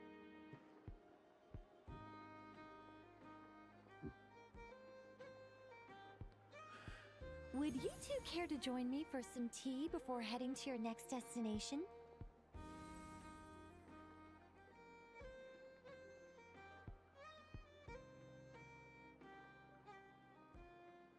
Nicole? Wait, where are you? Aren't you gonna show up today? Sadly not. I'm otherwise occupied right now. I'm sorry, Paimon. I can hear how disappointed you are. If it's any consolation, let me say that how things appear on the surface is a far cry from what they are at their core. Perhaps you'll feel better if you focus on the fact you have a special line of communication with the great mage herself. Okay? Has something happened? No, or not yet, anyway. Well, that's not ominous at all. Not for the time being. Just think of this as a general check-in to make sure this communication system is still running smoothly. Besides, it's good to chat once in a while if we want to maintain our friendship. You could've just said so. Paimon got all worked up for nothing. Still, the best friendships are built through face-to-face interaction, you know? It's never gonna stop being weird having tea with you when you're not there and just talking to thin air. All right, fair point. I'll bear that in mind for next time. Yeah. Any update on that crisis at the world's borders? Alice just informed me that they had their work cut out for them. And now everyone's thoroughly exhausted. But they did finally get things back under control. Still, we can't let our guard down yet. The disruption caused by this disaster has made Teyvat easier to detect from the outside universe. She plans to wait for things to stabilize, then reschedule her Mondstadt vacation plans. As for me, I agree with Hat Guy's perspective. This is a time when many new variables are emerging, and the situation is changing constantly. Plus, most of this change is for the worse. We have to remain vigilant and ensure that the embers of chaos are not rekindled.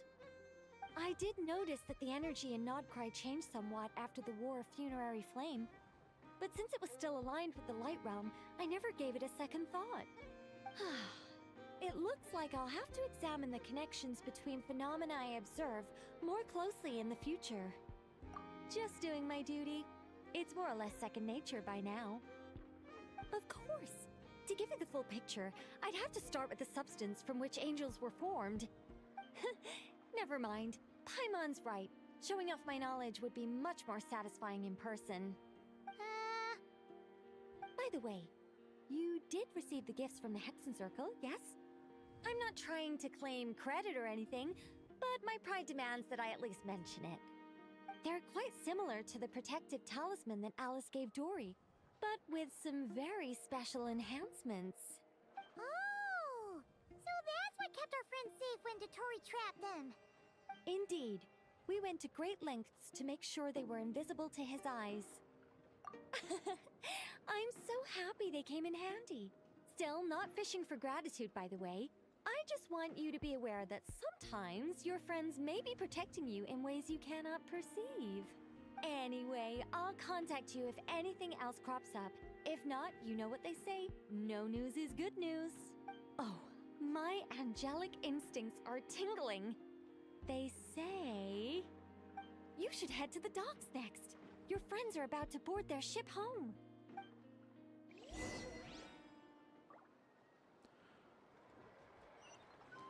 Look, I am free once again to do whatever it is I please, as long as it is following this sparkling trail.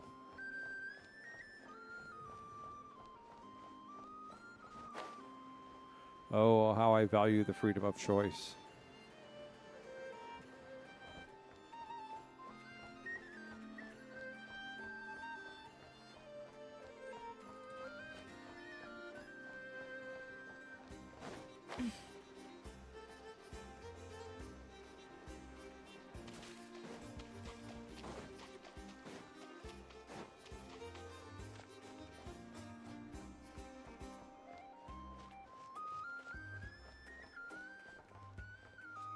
Nonsense. Nonsense.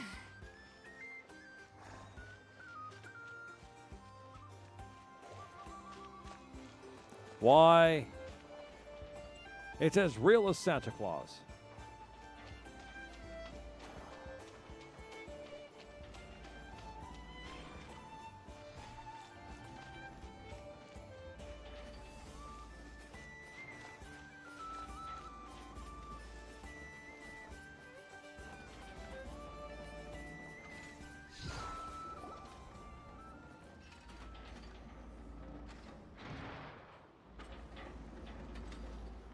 You're here. You're here too, Hat Guy. Are you heading back together? No. I'm bound for Sumeru, and she for Fontaine. We just happened to cross paths at the harbor. Everything seems fine. Sandrone may have an abominable temper, but she's always been very responsible with important calculations, and things entrusted to her by valued friends. You always speak as if you know us inside out, Mr. Hat Guy. Maybe I'm just a good judge of character. I certainly hope that's all there is to it. Regardless, you have been a significant help in this matter. For that, you have my gratitude. I didn't do anything special. Sandrone's the one who completed a seemingly impossible formula and turned the tide of the entire battle, even giving her life in the process. She's the one we should be thanking.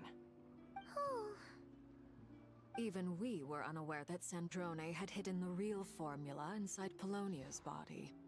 She managed to fool Dottore into thinking the formula was running in her system by installing an identical-looking decoy within her. She probably realized that she didn't have the strength to stop Dottore. But this way, she could at least get him to lower his guard. She always worked like that. Always had a backup plan. Well, that's why I'm traveling to Fontaine. She made a request of me long ago, and the time has come to fulfill it. Think of it as her will. She said that should she ever fail in a mission, she'd like me to deliver her core and Polonia's to the Fontaine Research Institute. She also mentioned that she had made arrangements for people there to set her affairs in order. Some of her personal effects, such as her notes, were left to me. I've decided to take them back to the House of the Hearth, for safekeeping primarily, but also as mementos, I suppose. However, there is one book among them that I'd like to leave in your care. I'll have someone deliver it to your residence at the flagship at a later date. No, I was specifically warned not to tell her. This is her last wish, and I will abide by it. I can only hope so, but none of us here can know for certain. I bade farewell to Columbina earlier today. As promised, she turned the iridescent moon's marrow over to me. She spent a long time with Sandrone's body, saying her goodbyes. Oh, Is she alright? Sandrone's passing has left a great wound in all of our hearts. It will take time to heal. But Columbina surprised me. She offered me some words of comfort before I departed.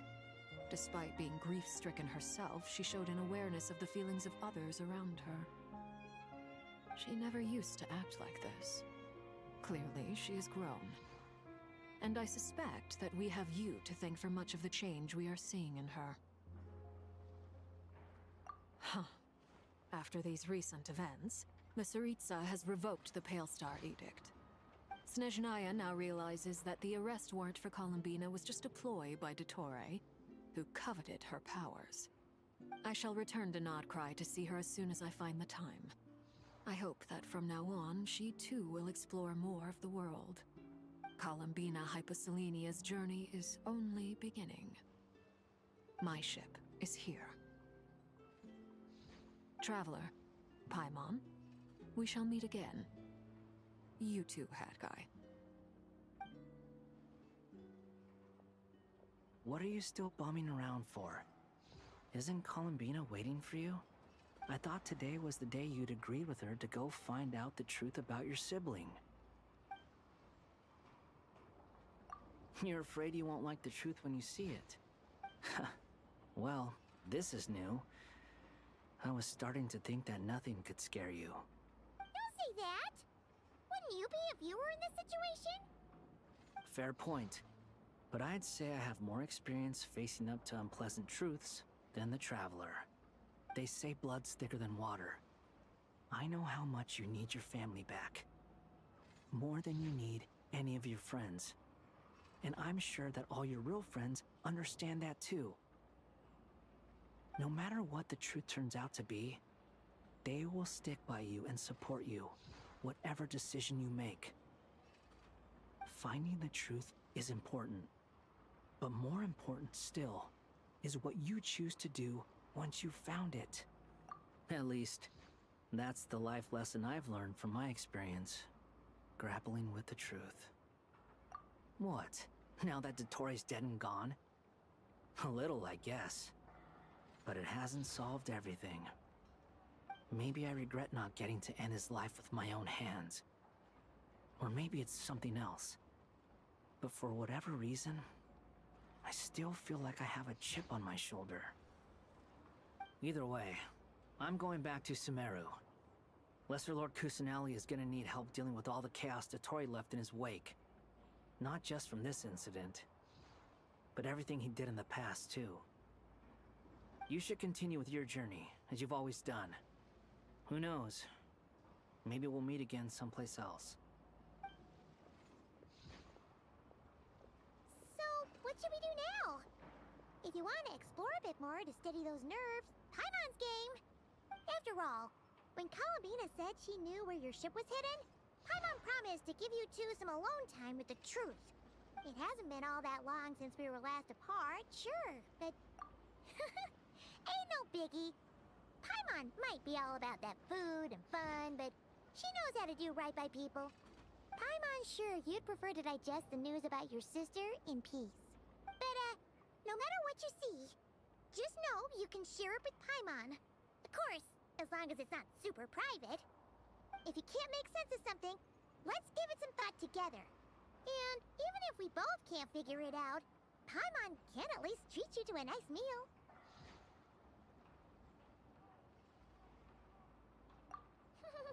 Glad to hear it. Feel better now? Alrighty. Next up, time to meet with Columbina. All right, let me go check cat stuff. I'll be right back.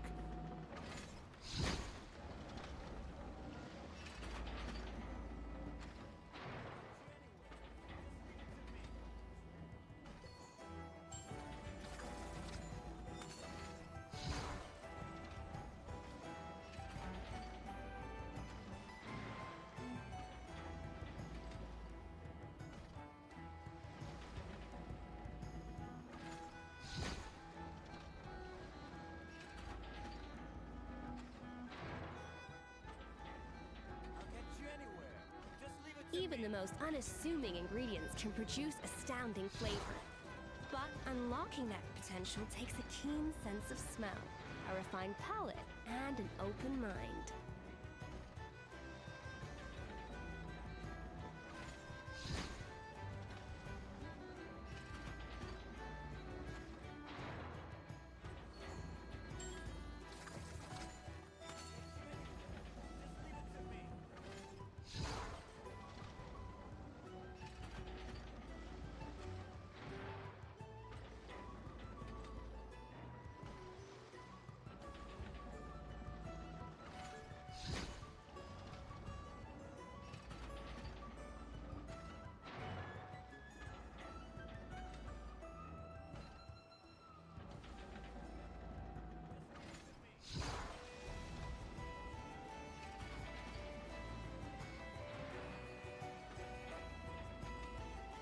An important part of cooking is making sure the ingredients absorb the flavors in the dish.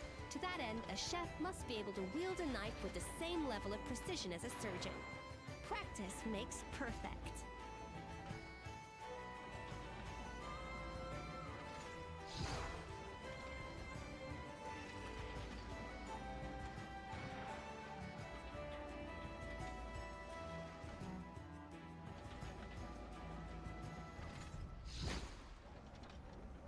Know of any new orchestral pieces? I like to swap out the background music in the kitchen once in a while. It's a great way to find new inspiration.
An important part of cooking is making sure the ingredients absorb the flavors in the dish. To that end, a chef must be able to wield a knife with the same level of precision as a surgeon. Practice makes perfect.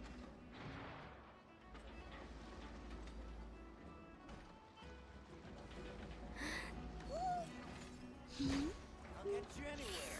Just leave it to me.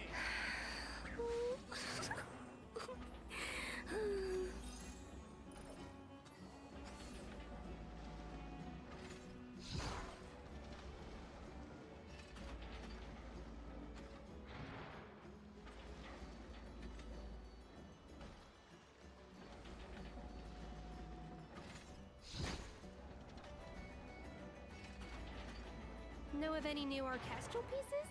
I like to swap out the background music in the kitchen once in a while. It's a great way to find new inspiration.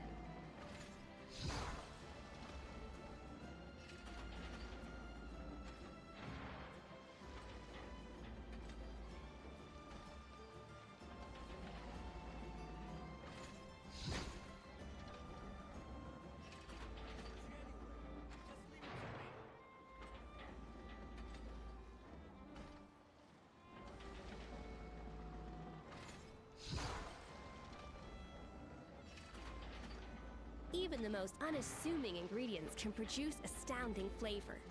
But unlocking that potential takes a keen sense of smell, a refined palate, and an open mind. Just leave it to me.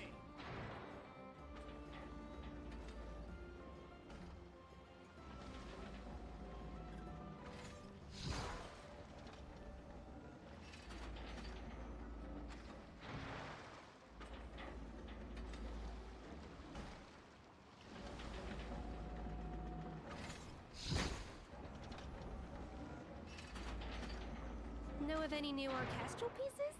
I like to swap out the background music in the kitchen once in a while. It's a great way to find new inspiration.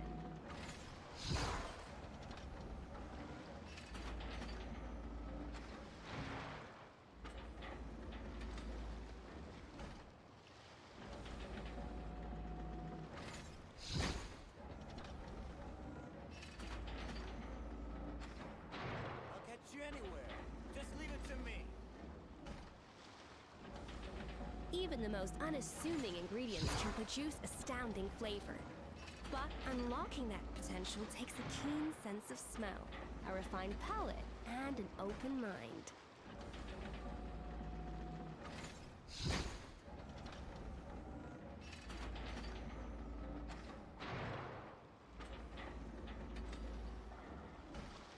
An important part of cooking is making sure the ingredients absorb the flavors in the dish. To that end, a chef must be able to wield a knife with the same level of precision as a surgeon. Practice makes perfect.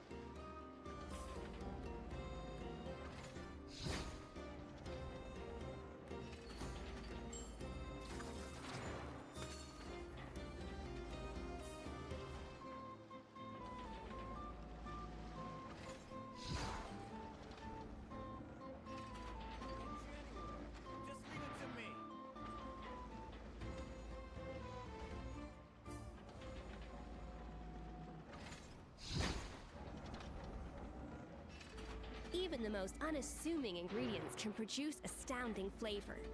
But unlocking that potential takes a keen sense of smell, a refined palate, and an open mind.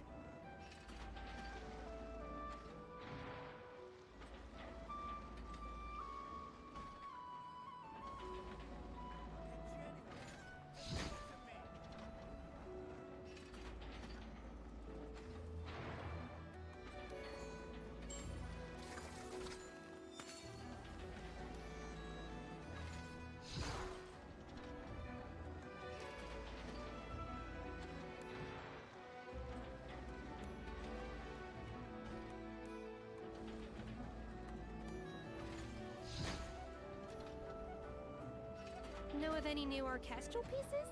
I like to swap out the background music in the kitchen once in a while. It's a great way to find new inspiration. Okay, I'm back. Some of the cats ate, some of them didn't. They're being kind of finicky. So it's hard to tell what to do. All right.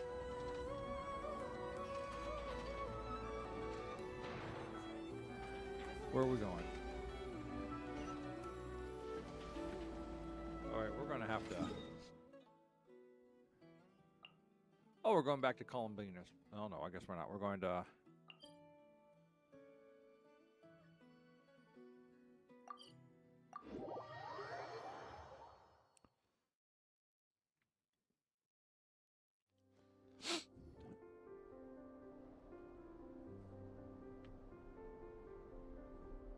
Columbina, we're here! Can't quite believe we're meeting out here. We've gotten used to walking over to Silver Moon Hall whenever we go see you. Well, you're still welcome to go there whenever you want to see me. It's just, now that it's all over, I've decided to make some changes. Try and fit in with the Frost Moon Scions, like Lama suggested. The older generation are still timid around me. They don't dare get too close, and they bow their heads when I walk by. But things are much better with the children. I see more curiosity in their eyes. Hopefully, by the time the next Moon Prayer Night comes around, I can enjoy the festival with them as myself, without having to pretend that I'm only dressed up as the Moon Goddess. You'll do fine, Columbina. I'm unsure they'll realize you're super nice once they get to know you better. You really think so? When we first met, you thought I was a little up in the clouds.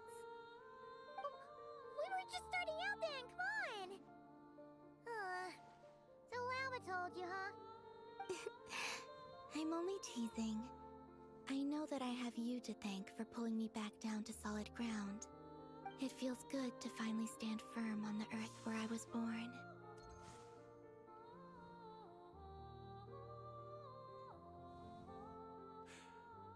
that's probably a give. We'll give them that one. Oh, that's great. It'll depend, because it's small Earth, so could be talking about ground. But if they're talking Earth, and that thing, which should be capital E, then, well, they gotta change. They should change it to world. Thank you. I'll make sure not to lose it this time. Well then, are you ready? Lumine, what happened to our spaceship back then? Why did you leave? It's time to learn the truth at last. Ready as I'll ever be. Good. Then let me open the way for you.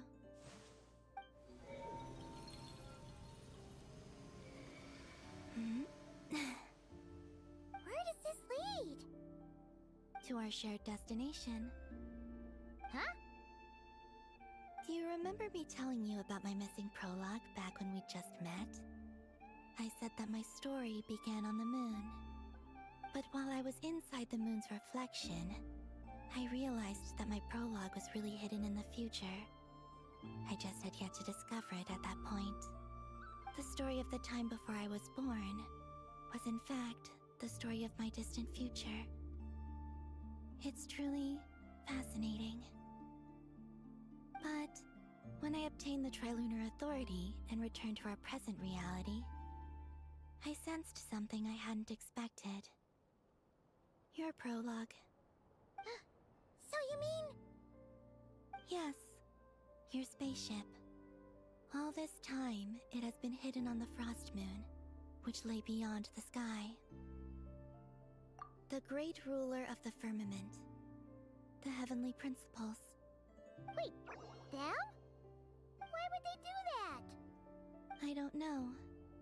Perhaps your ship contains something that is incompatible with Teyvat. Or something that cannot be known. Oh, did I pick a bad time to say this? I know it must have been hard to work up the courage to do this. Maybe I should have waited until you were on the moon, with no chance to back out. That would have been kind of mean, you know. Take me there. Oh? Whatever is hiding in that ship, it belongs to me and Lumine. Those memories belong to us. No one else has the right to decide whether I should or shouldn't know about it. Not even the heavenly principles. Very well. Then let's go. You two take care, alright? And don't forget to come back soon! Rest assured, Paimon. We will. Traveler, after you. Thinking about the story that we'll find hidden on the moon? Yes. And hoping that it has a happy ending. Stories like that don't exist, you know? You don't believe in happy endings? I don't believe in endings. Oh.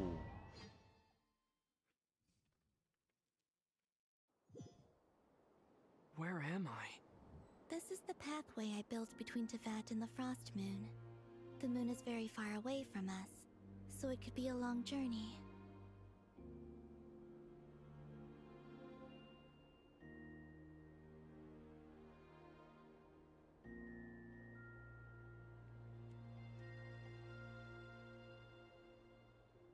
My game just crashed.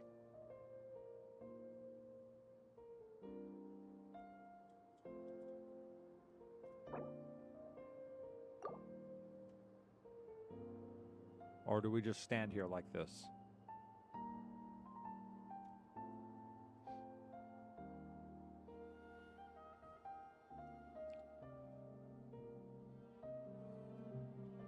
Oh, there we go. Okay.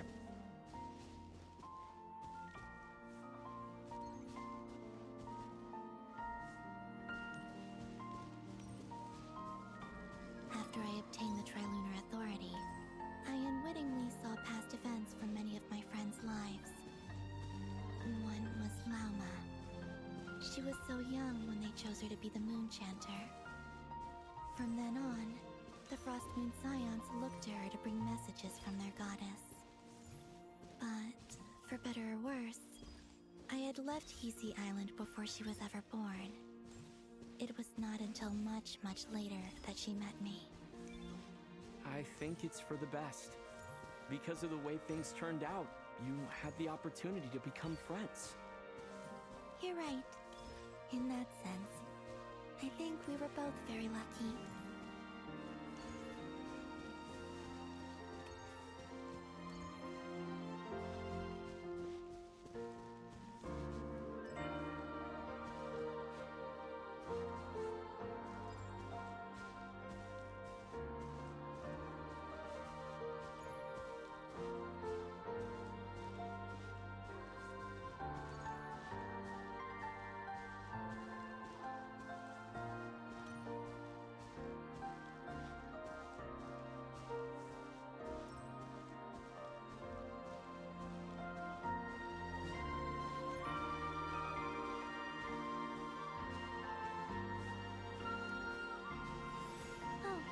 And about that mage, Nicole. I only recently learned that she has lived in Tibet since the time of the Three Moon Sisters. The Moon Goddesses always had a good relationship with the angels. I suppose our friendship continues that tradition. Music's a little loud over the...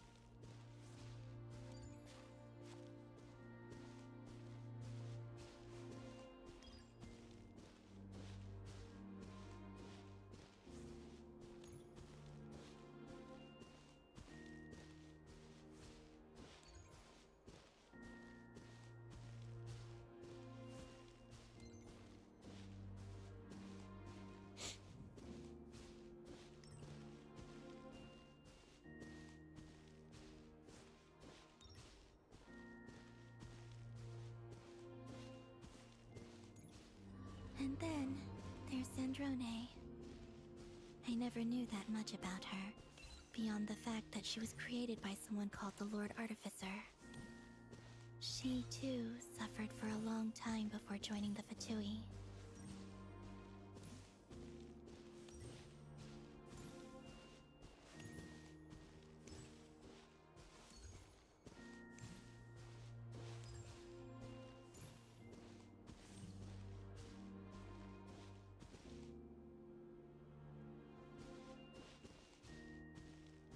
How I wish I could talk to her again. Even if only to hear her say nasty things to me.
Also, I saw your sibling's story.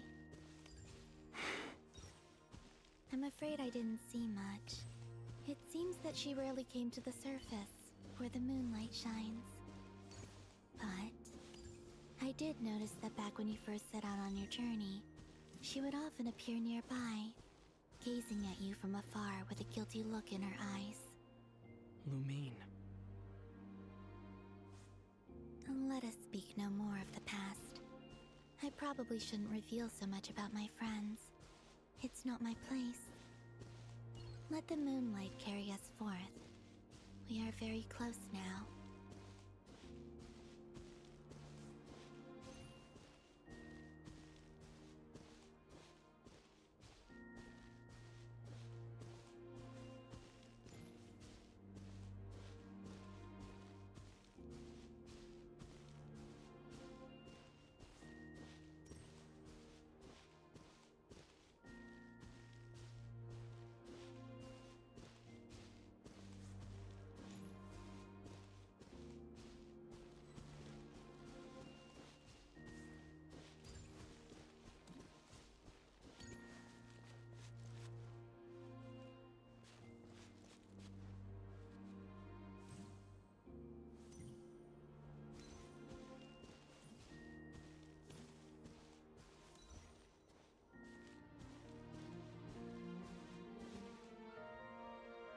After this, I'd like to bring some Kuhenki to the moon as well. If they're willing, of course. What about your other friends? Will you bring them to visit too? Certainly. But I'll need to tidy the place up first. This home hasn't received any guests in a long, long time.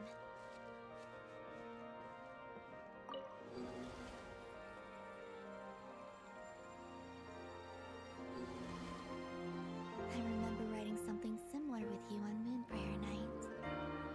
I believe it was called... Dodoko's Whirligig. Yes, that was it. You asked me if I was afraid to return to the moon, and I said that I was. The idea that I had gained something precious, only to lose it so quickly. That frightened me. But I'm not afraid anymore. Besides, this time, we're traveling together.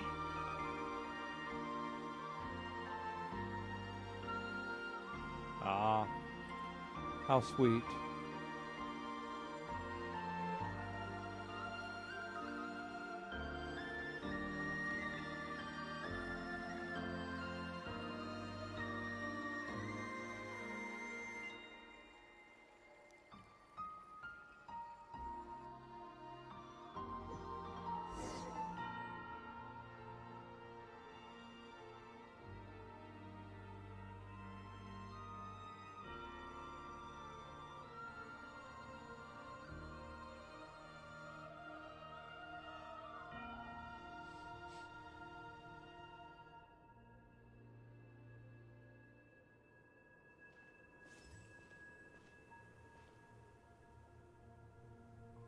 We're here.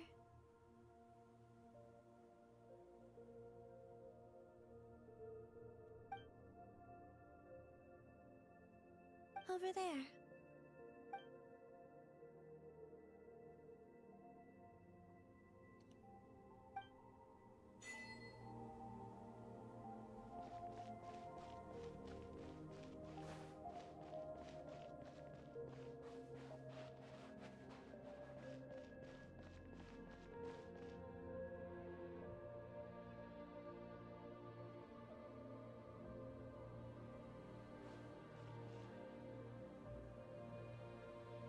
Our spaceship. It's huge. I suppose that the moon is the only place one could hide it. It'll be all right. Huh?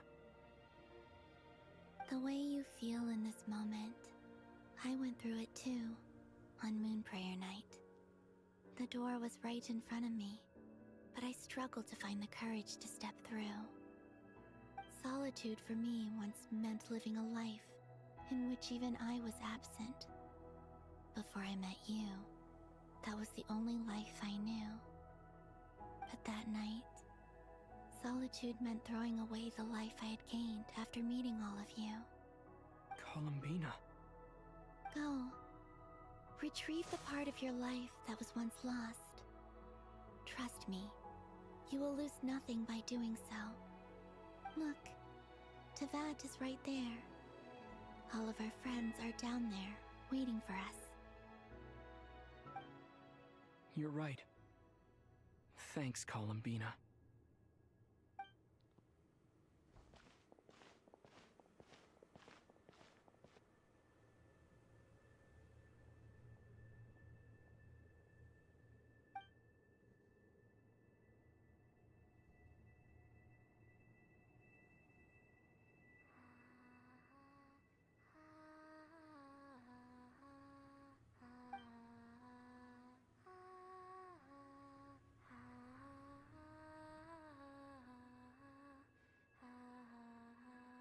Oh, cool.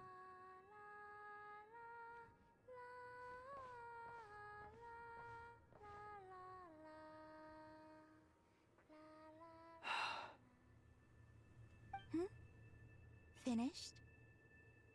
I left my keys back on Tibet. Yeah. Why did you take your eye mask off? Well, since my return, I've decided to take more opportunities to see the world with my own eyes. Besides, I've always wondered how Tevat looks from the moon.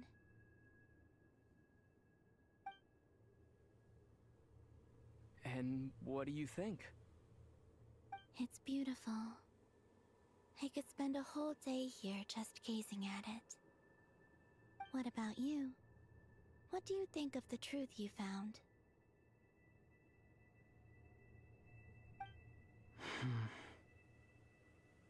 I haven't looked at another person's expression in a long time, but I think yours is saying it was neither good nor bad.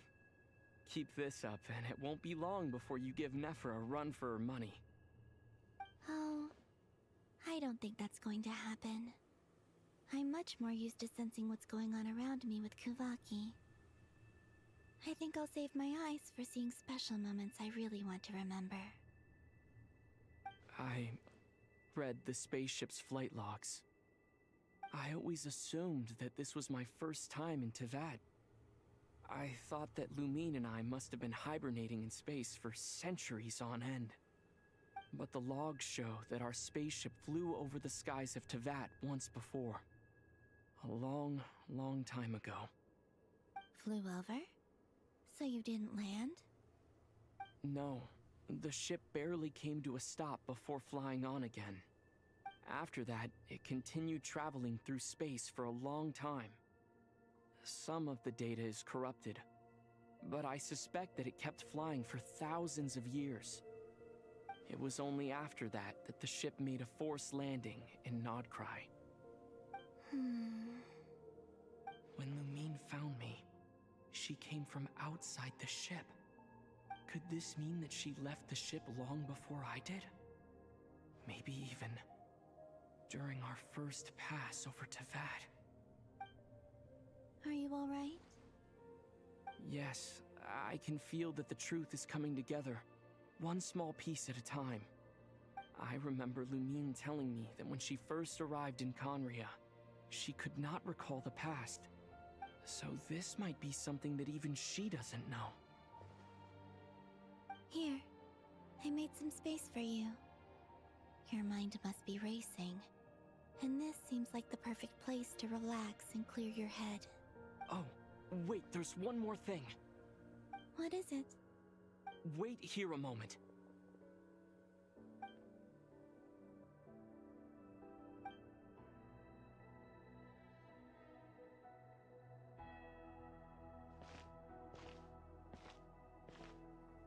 Hey, Columbina.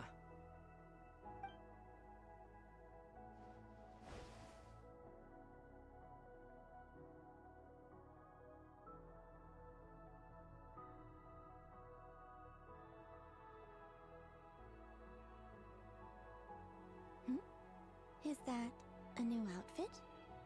An old one, technically. It's been in a cabinet inside the ship this whole time. Wait, my sexy abs. You've hidden them. It's a matching pair with Lumine's. She always liked this set more. Huh. I don't think there's a huge difference. My sexy abs. That's what the difference is. Really? Yes. It's still the same you. You're the same person, no matter what clothes you wear. Only Columbina would make an observation like that. Traveler, do you consider Tevat your home? Home is wherever Lumine is. But then after all the time I've spent here, and everything I've been through... Oh, yes, I see. Yes. I'd say it's my home. Would you change your answer if Tevat changed appearance? I mean, if the truth about Tevat turned out to be different than what you thought. I figured. Well, let's see. If Tevat turned itself into a festering volcanic sludge pile, crawling with radioactive toxic mutants which spew up their young only to devour them again, and that the sky is bleeding blood and dropping down festering mounds of carne, Yes, yes, I would say yes, yes. Yes, I'd say it's possible. I don't know, but I don't think so. The truth is not what matters most to me about Teyvat. When I was first born, I longed for a home. And when you get something before you're mature enough to understand the world, you just take it at face value. I thought that a home was a transaction. You give me what I want, and I'll do the same for you. But you and your friends taught me what a true home should look like. You never asked for anything, yet you gave so generously to me. That's because your friendship matters to us. It was worth it. In the past, I thought that my birth in Nodcry must have been a mistake. But after journeying to the distant past where the story began, I realized that it was I who chose Nodcry to be my future home. Now, I am glad that I made that choice. I'm sure your friends are just as glad. In fact, I intend to make the same choice today as I did back then. What do you mean? Well, I've given the Eternal Moon's Marrow to Lauma, and the Iridescent Moon's Marrow to Arlecchino. And now, I shall return my Kuvagi to Nodcry again, that it may continue to protect my chosen home.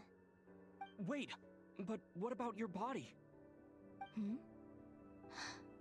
Oh, are you worried that I'll disappear again?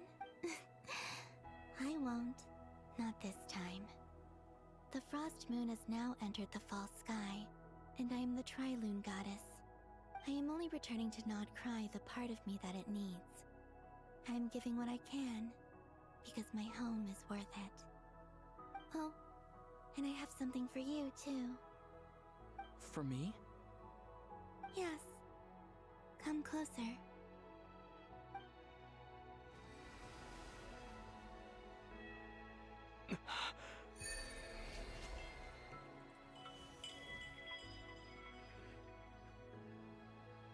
Traveler Elementalites. Crit rate is increased by 10%. Additionally, when attack from nearby party members whose elemental types are Pyro, Hydro, Cryo hits opponents, travelers will receive 1 stack of Blade of the Dawn Breeze after chaining at least 2 Blade of the Dawn Breeze stacks. Permanent a charged attack will consume all Blade. Okay.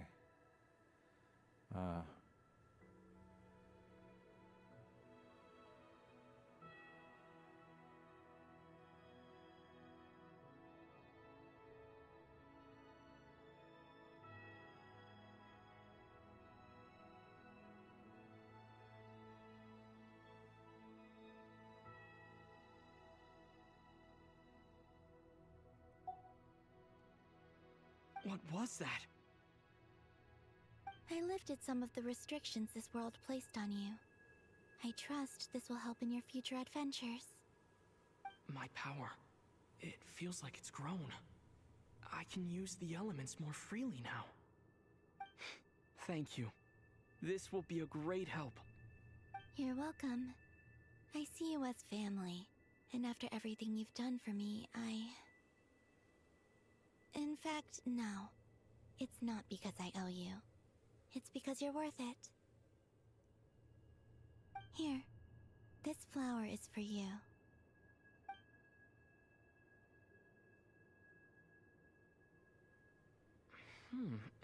Isn't this a moon prayer blossom? Yes. Don't worry. You will never see these flowers lose their color again. I'm finally discovering the joy of giving. How I wish I'd learned this sooner. Hey, better late than never. What are you thinking about now? Why don't you take a guess? You get 1 shot. I don't think I'll get it in 1 guess. But I'm sure it's a happy thought. That's kind of a sneaky answer. I can't say you got it wrong. Down into that, the moon seems so far away. I felt It is a might romantic always lie spot. beyond my reach. But on the moon, Everything feels so close by. The haze that once enshrouded the skies has finally been dispersed. I feel like a traveler on a winter's night, starting a new chapter in my tale by the warmth of a bonfire. I don't have a lot of luggage, but I do have a lot of hope for the future. Well, what's next? Next? To start with, I want to stay here just a little longer. After that, let's return home and continue our journey.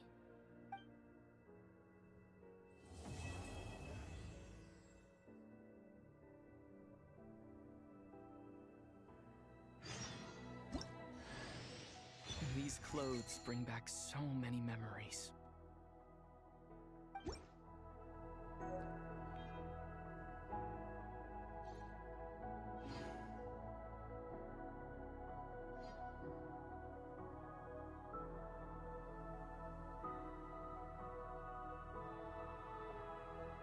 Okay, I need to pause. People are coming home, and I have to make sure they can get in the house without cats rushing out.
All right, I have returned.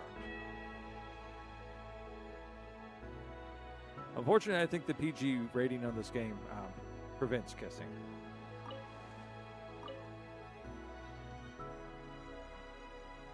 The journey goes on, for you and for me. Like I said, this is not the end. I don't believe there has to be an ending.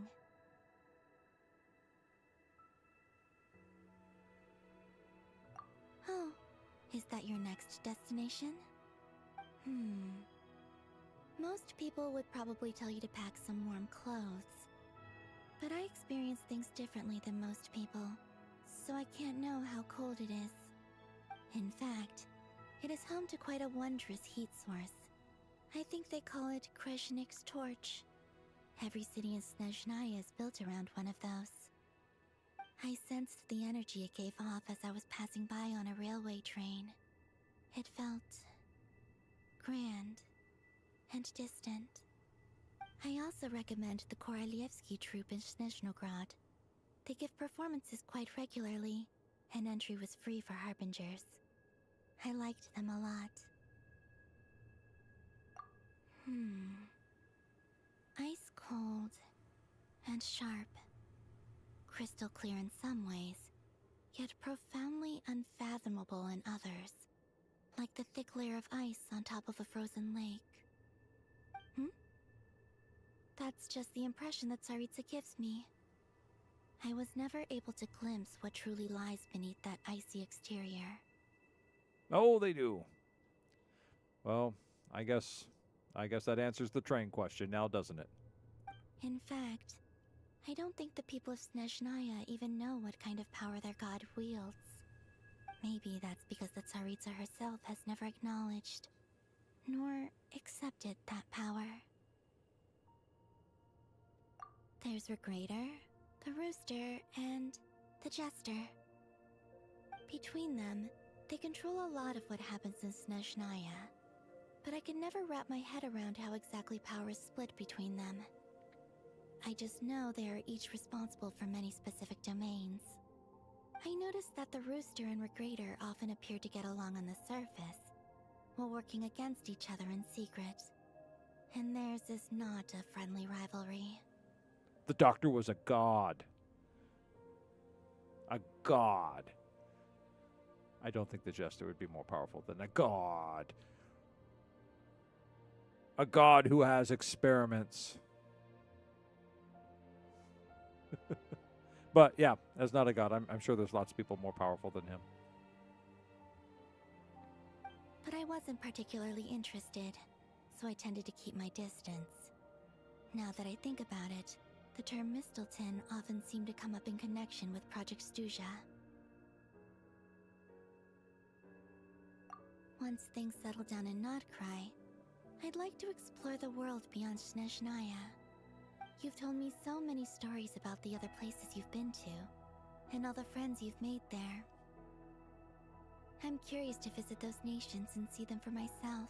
You know, there's a lot of people in this story who are all like, well, you've inspired me to go to other places and visit them. Most of them, you never see travel. You always go back to Mondstadt. There's the people who want to leave Mondstadt and travel, but they're still there in Mondstadt. What's that say about the truth of human desire and human motivation? It would also help me learn more about the journey that has made you into the person you are today. I don't have a visa either. I have a sword. That gets me most places. Oh, is that your... Whoops. In fact, I sensed the energy. I also recommend the Korolievsky troupe in Snezhnograd. They give performances quite regularly, and entry was free for harbingers. I liked them a lot.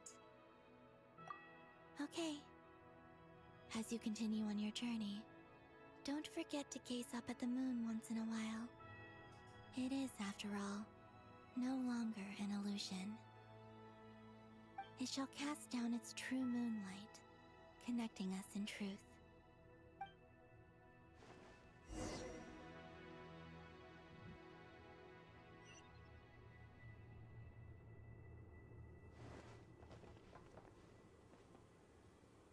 Hopefully this is an easier trip.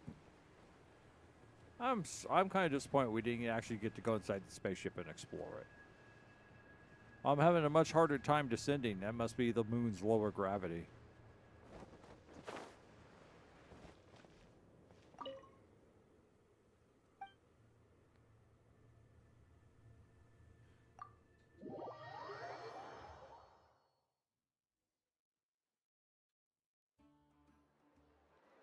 To Jean, acting Grand Master of the Knights of Favonius.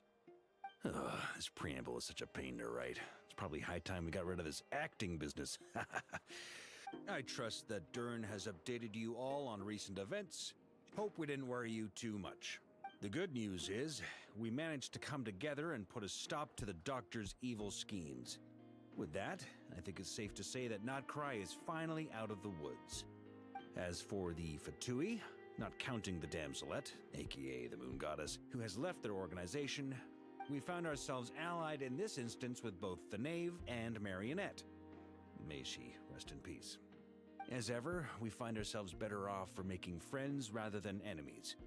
But until we can ascertain the Tsaritsa's true intentions, the future remains uncertain. In a short while... Wait... How am I meant to surprise everyone if I tell them in the letter that I'm heading home? Well, that would be a huge waste. Okay, got it. I will begin sending the expeditionary team back home in waves. I'm sure they'll be able to answer any questions you still have. I hope they won't gloss over the details of my many heroic deeds. But if they do, I'm sure it'll be because they're just too exhausted from the long journey. I think of Mondstadt daily. Please give everyone my best regards. P.S. The honorary knight went above and beyond this time. Are there any other honors we can give him? I'll leave it with you. P.P.S. Please be extra nice to Klee for the foreseeable future. I cashed in on the last favor that the Hexen Circle owed us, so we need to earn some more goodwill.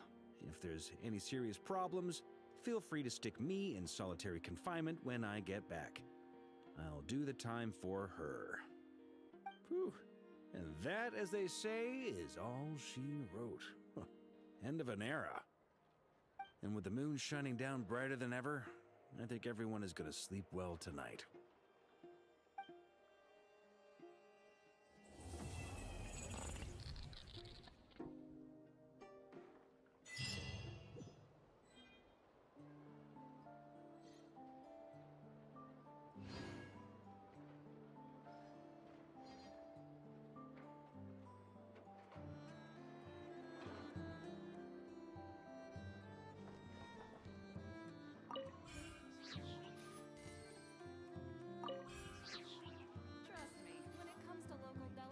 Finally!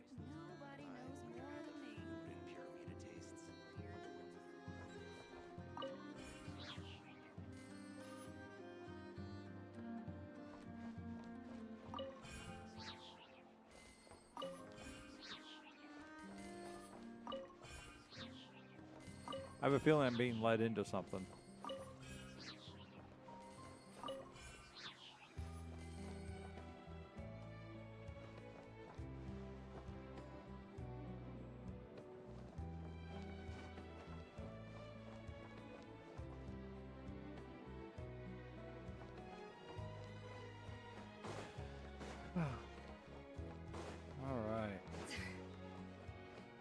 Well, it is after 1 a.m., but we did finally reach the end of this.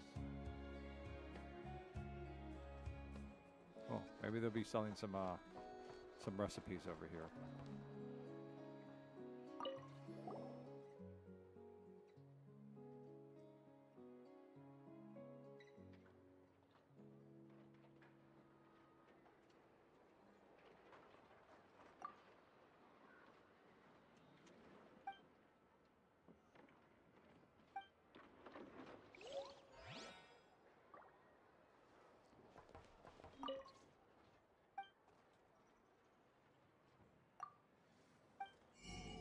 Ah, recipes! My favorite thing. Just does the Nod Cry hot dog do? Crit rate by 9%. Woo! All right. There it is, the Nod Cry hot dog. But I think I'm going to wait until Monday to make my purchases. So that way I can actually put money towards the next...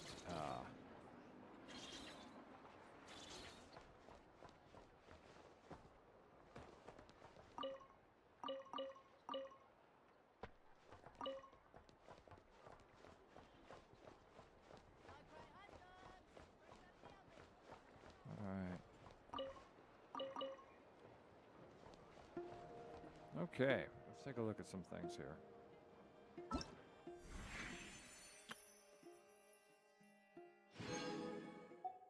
Cool.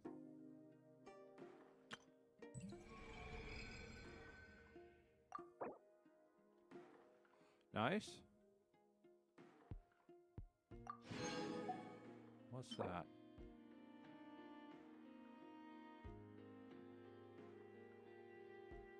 Character level up for somebody.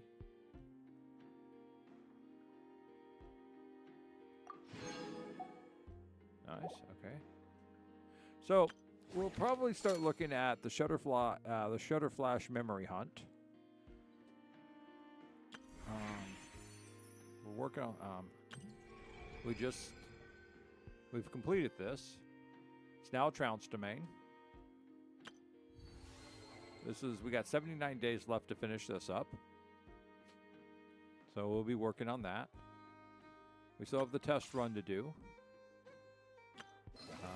This, I think, is a quest as well.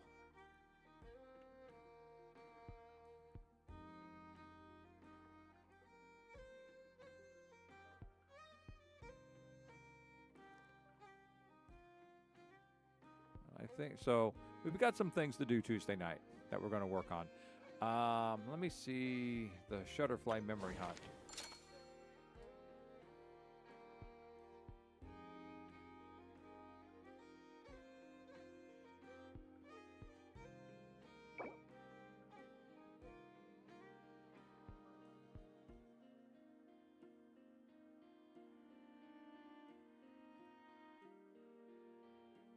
Okay, yeah. So let me see. If there's only 7 days left, so what we're talking about, we're on Sunday. So there's...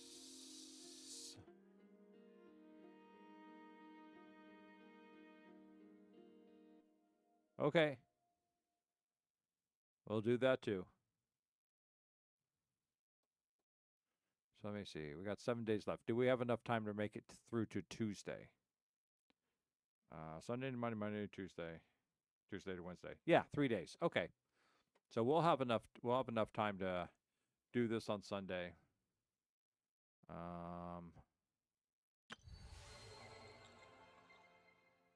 And the gift and then we'll also work on a gift from the sea spirits. Have you done that one yet, Rex?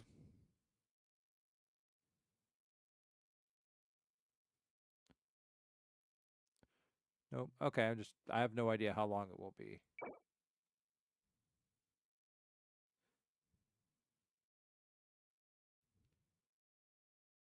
Yeah.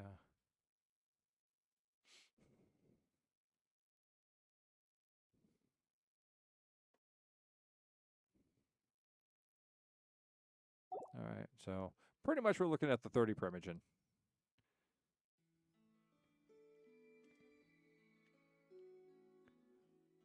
All right.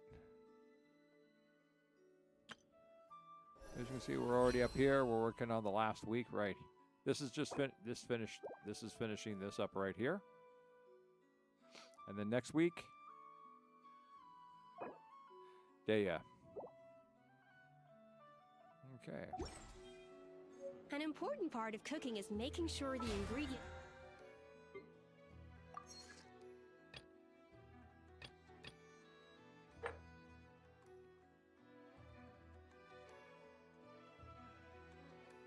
So yeah, tomorrow night I'll hop on and do this before time runs out.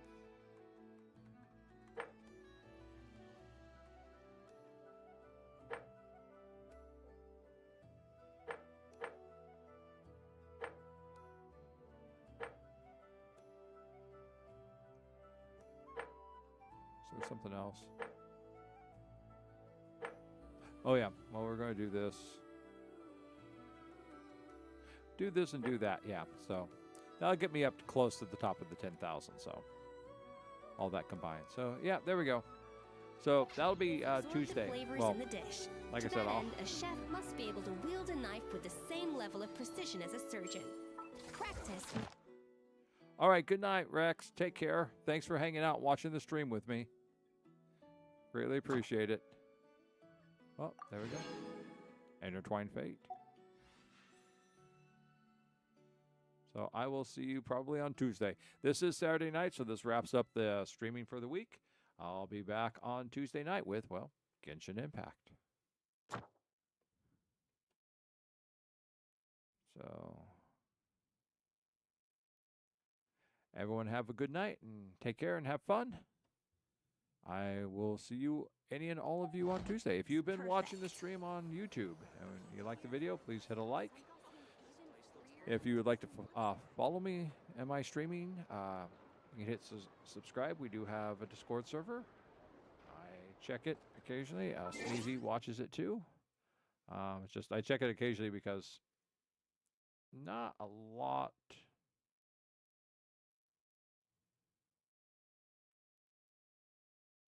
Mostly I see the stream notifications going up. So, but there is that. You can join that. If you're on Twitch and you're watching the video after this, go ahead and hit a follow if you like. Always appreciate it.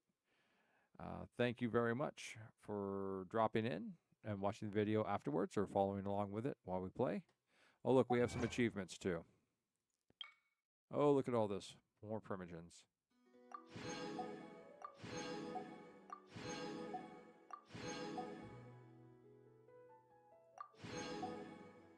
Yep, there we go.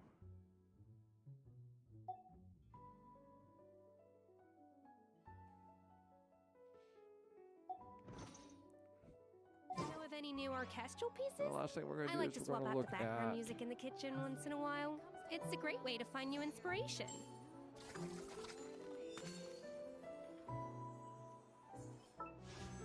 There we go, trial run. Or up to 10,000.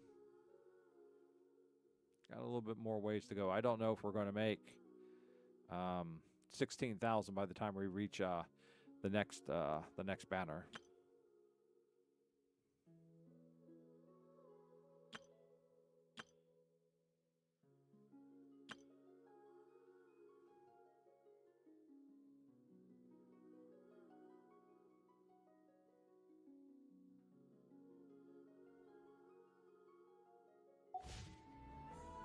But we'll see. We'll see. But until then, good night, everyone. We're going to say...